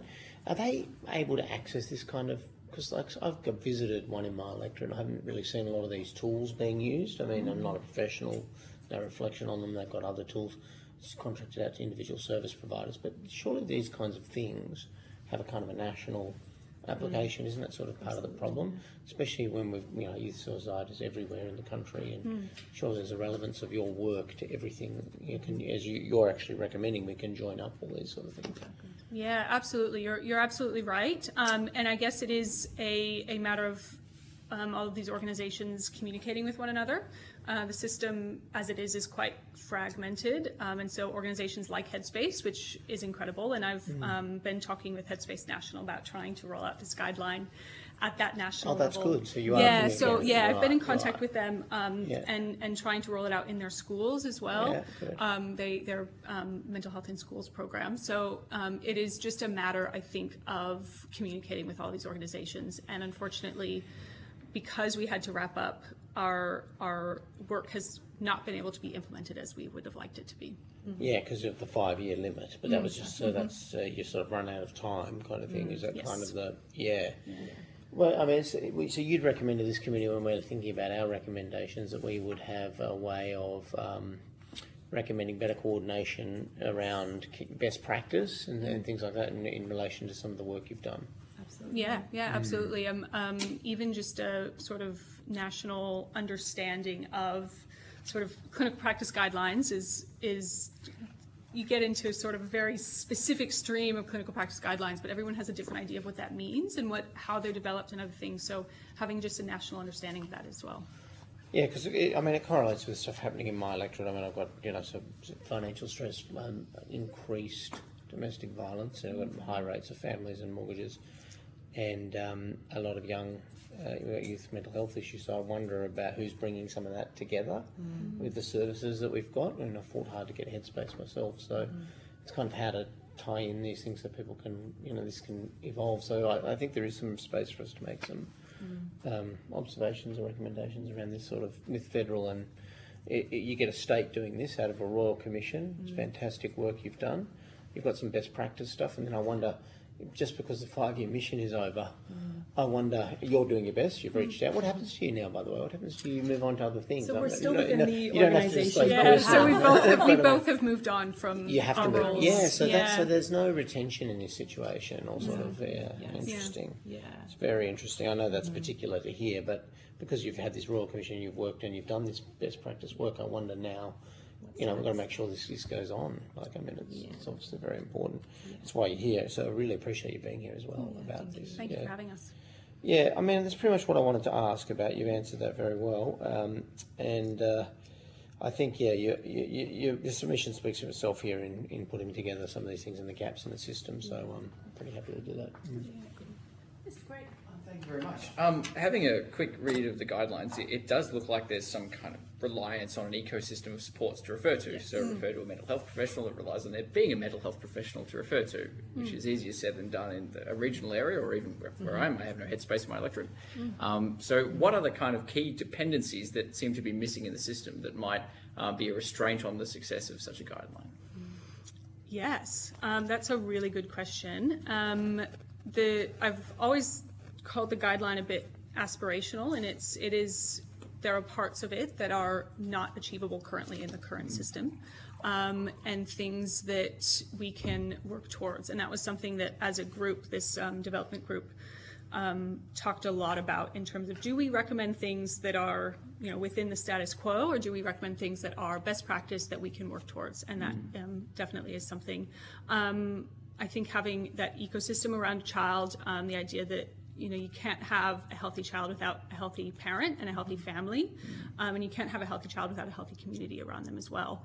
And so having those resources and training, even within community-based professionals like educators, teachers, even just coaches at sports clubs and other things that can at least recognize and then point to the right supports is really, really important. And another section of this is probably training for clinicians and professionals. We found that a lot of professionals and clinicians do not feel comfortable talking about mental health, talking about suicide, especially with kids. People find it really difficult to ask these sort of questions to teenagers, but even young children as well. And so just even building that confidence around the language that they can use. And then the bit about, I'm sorry, I'm just having a think. If I think of it, I'll come back to you. I did have one more thing but I'll put it in another answer if I have it. No, that's fine. I suppose going back to that need for other kind of touch points to have that information. Is there a link between kind of families where these behaviours and vulnerabilities are found and not accessing the health system and not accessing specialist paediatric care? Sometimes by perpetrators not wanting to get caught, but is there a lack of help seeking simply because these aren't the kids who are accessing services?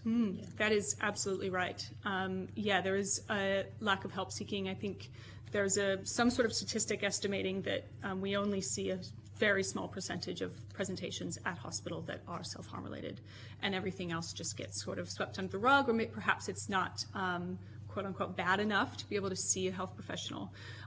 In the communities as well, that we see a lot of these issues, like higher rates of self-harm in First Nations communities, LGBTQIA+ communities, refugee communities.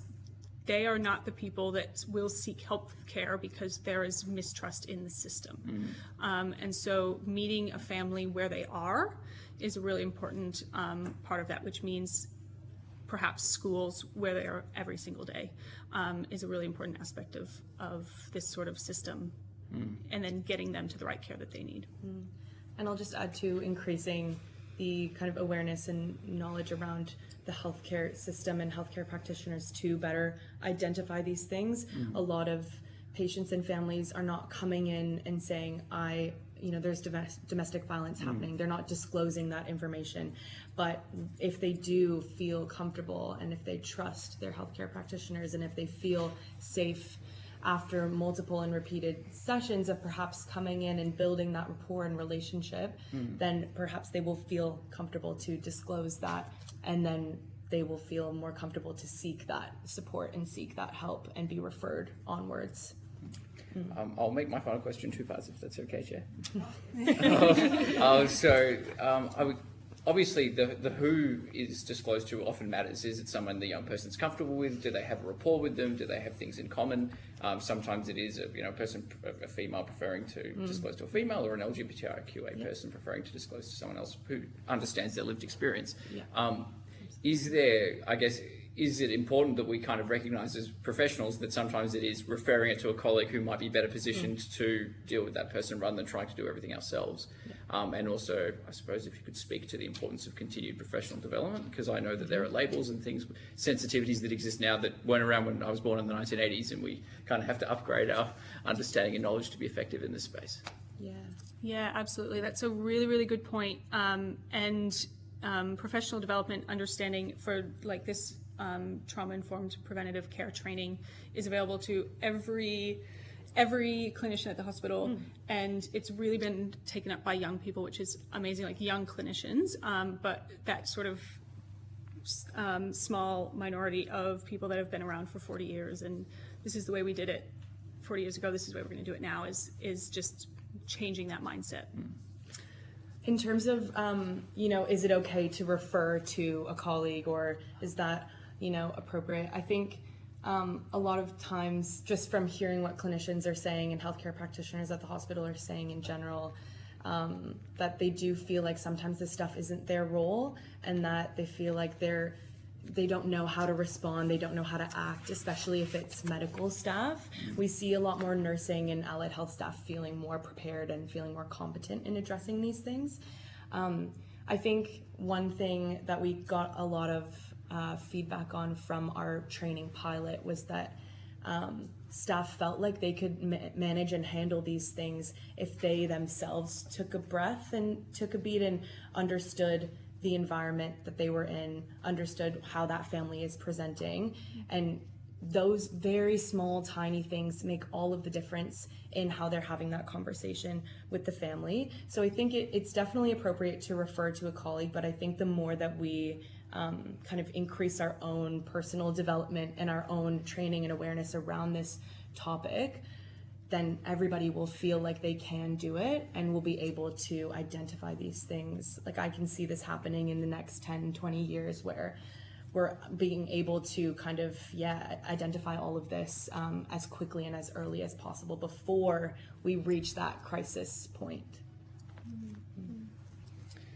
I'll just add a bit about your previous question around the guideline and sort of what we can do. Research is a really big part of that as well, and I know you guys would have had lots of information about lack of research or lack of understanding around some of these things. As part of the guideline, we did evidence reviews, 4 evidence reviews, thousands and thousands of peer-reviewed research that was screened, and we found some real gaps in the evidence base, specifically around children, and so investing in more research around children and suicide, children and self-harm, but also then what are the specific needs of children that have that are self-harming or are experiencing violence and might self-harm. What are the specific needs, and how can we help those children specifically would be really good.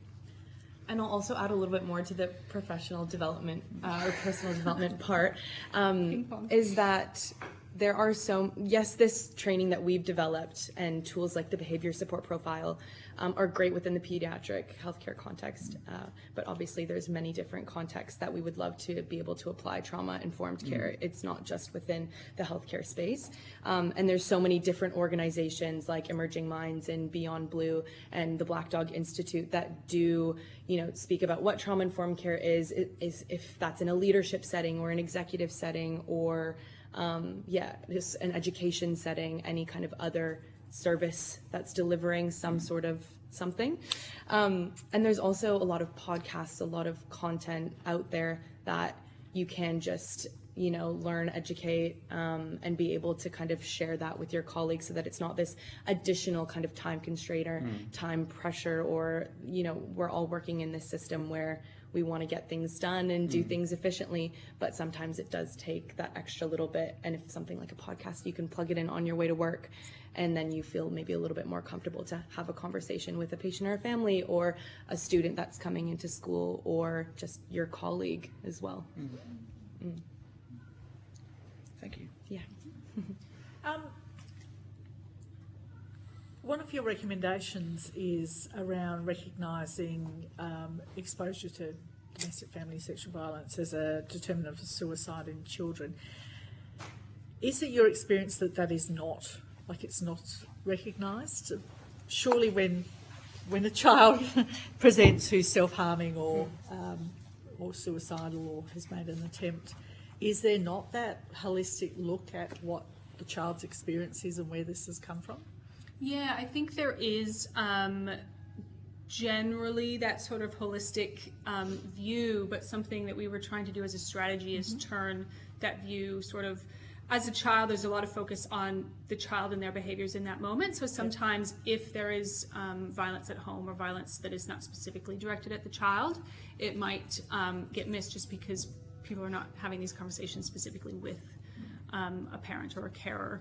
I think as well, when you're with children specifically, and this is maybe perhaps for more young children and where there's not as much of that development, there's not a sort of words to describe what is happening to them. So this sort of may present as perhaps behaviors of concern or other mental health issues that are not then can be directly tied to what is happening. So oftentimes it will take hours of work with a child to understand why a behavior is happening.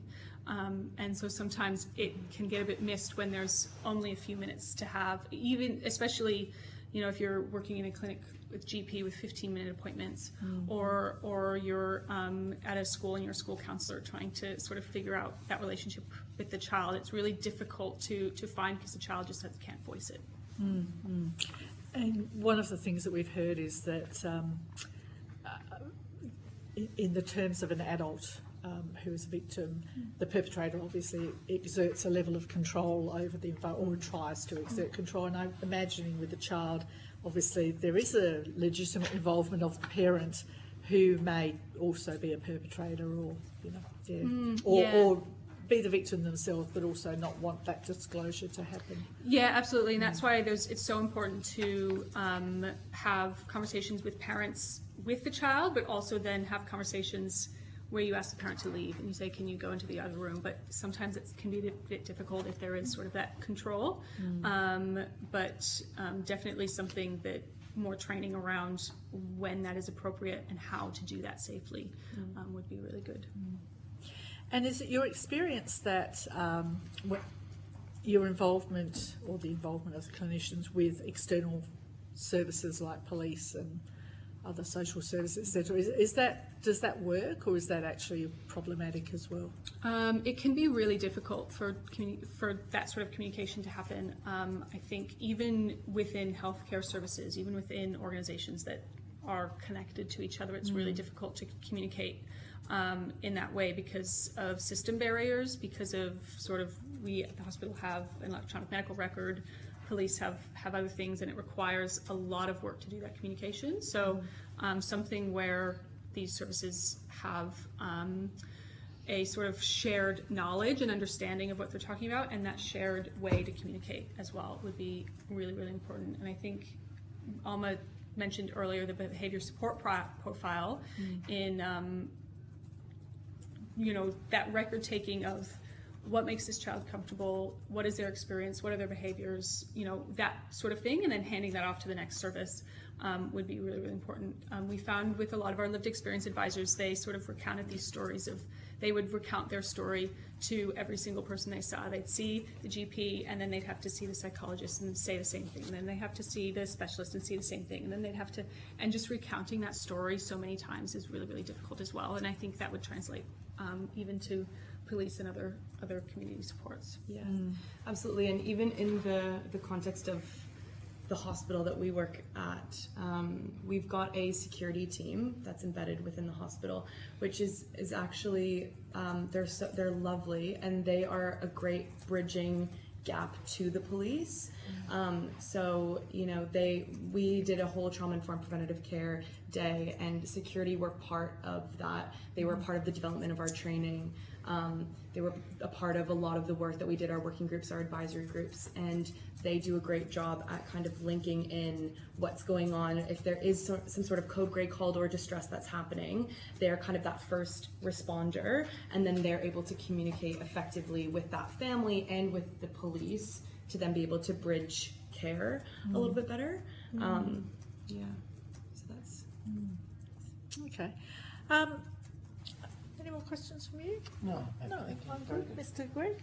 Just with the passing of information, that kind of agency of the child. I mean, obviously some young people would be frustrated, they have to repeat their story a lot of times, but I could imagine some children being quite taken aback if they think they're disclosing something in confidence with a person who's for whom a trusted relationship's been developed, and suddenly they realise that this has all been written down and shared with someone else, that could be harmful. So is there a role for kind of agency of the young person as well?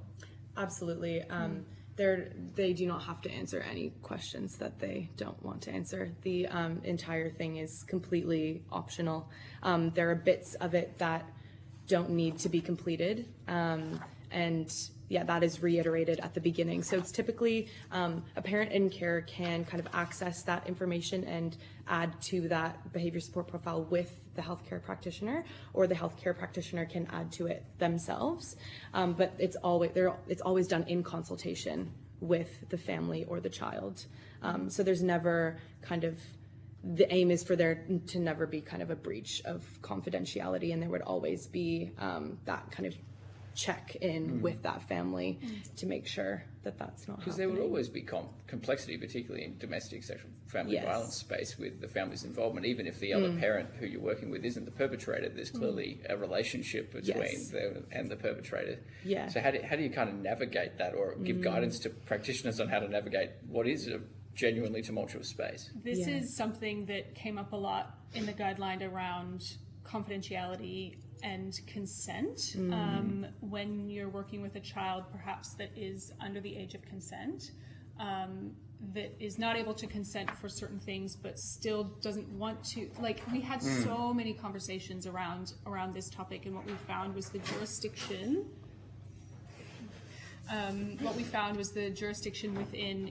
within organizations, and then at the local level and at the federal level, were so different around confidentiality that we had to give sort of a broad, basic, please explain to a young person and their family around what is confidentiality and what sort of that means for that relationship.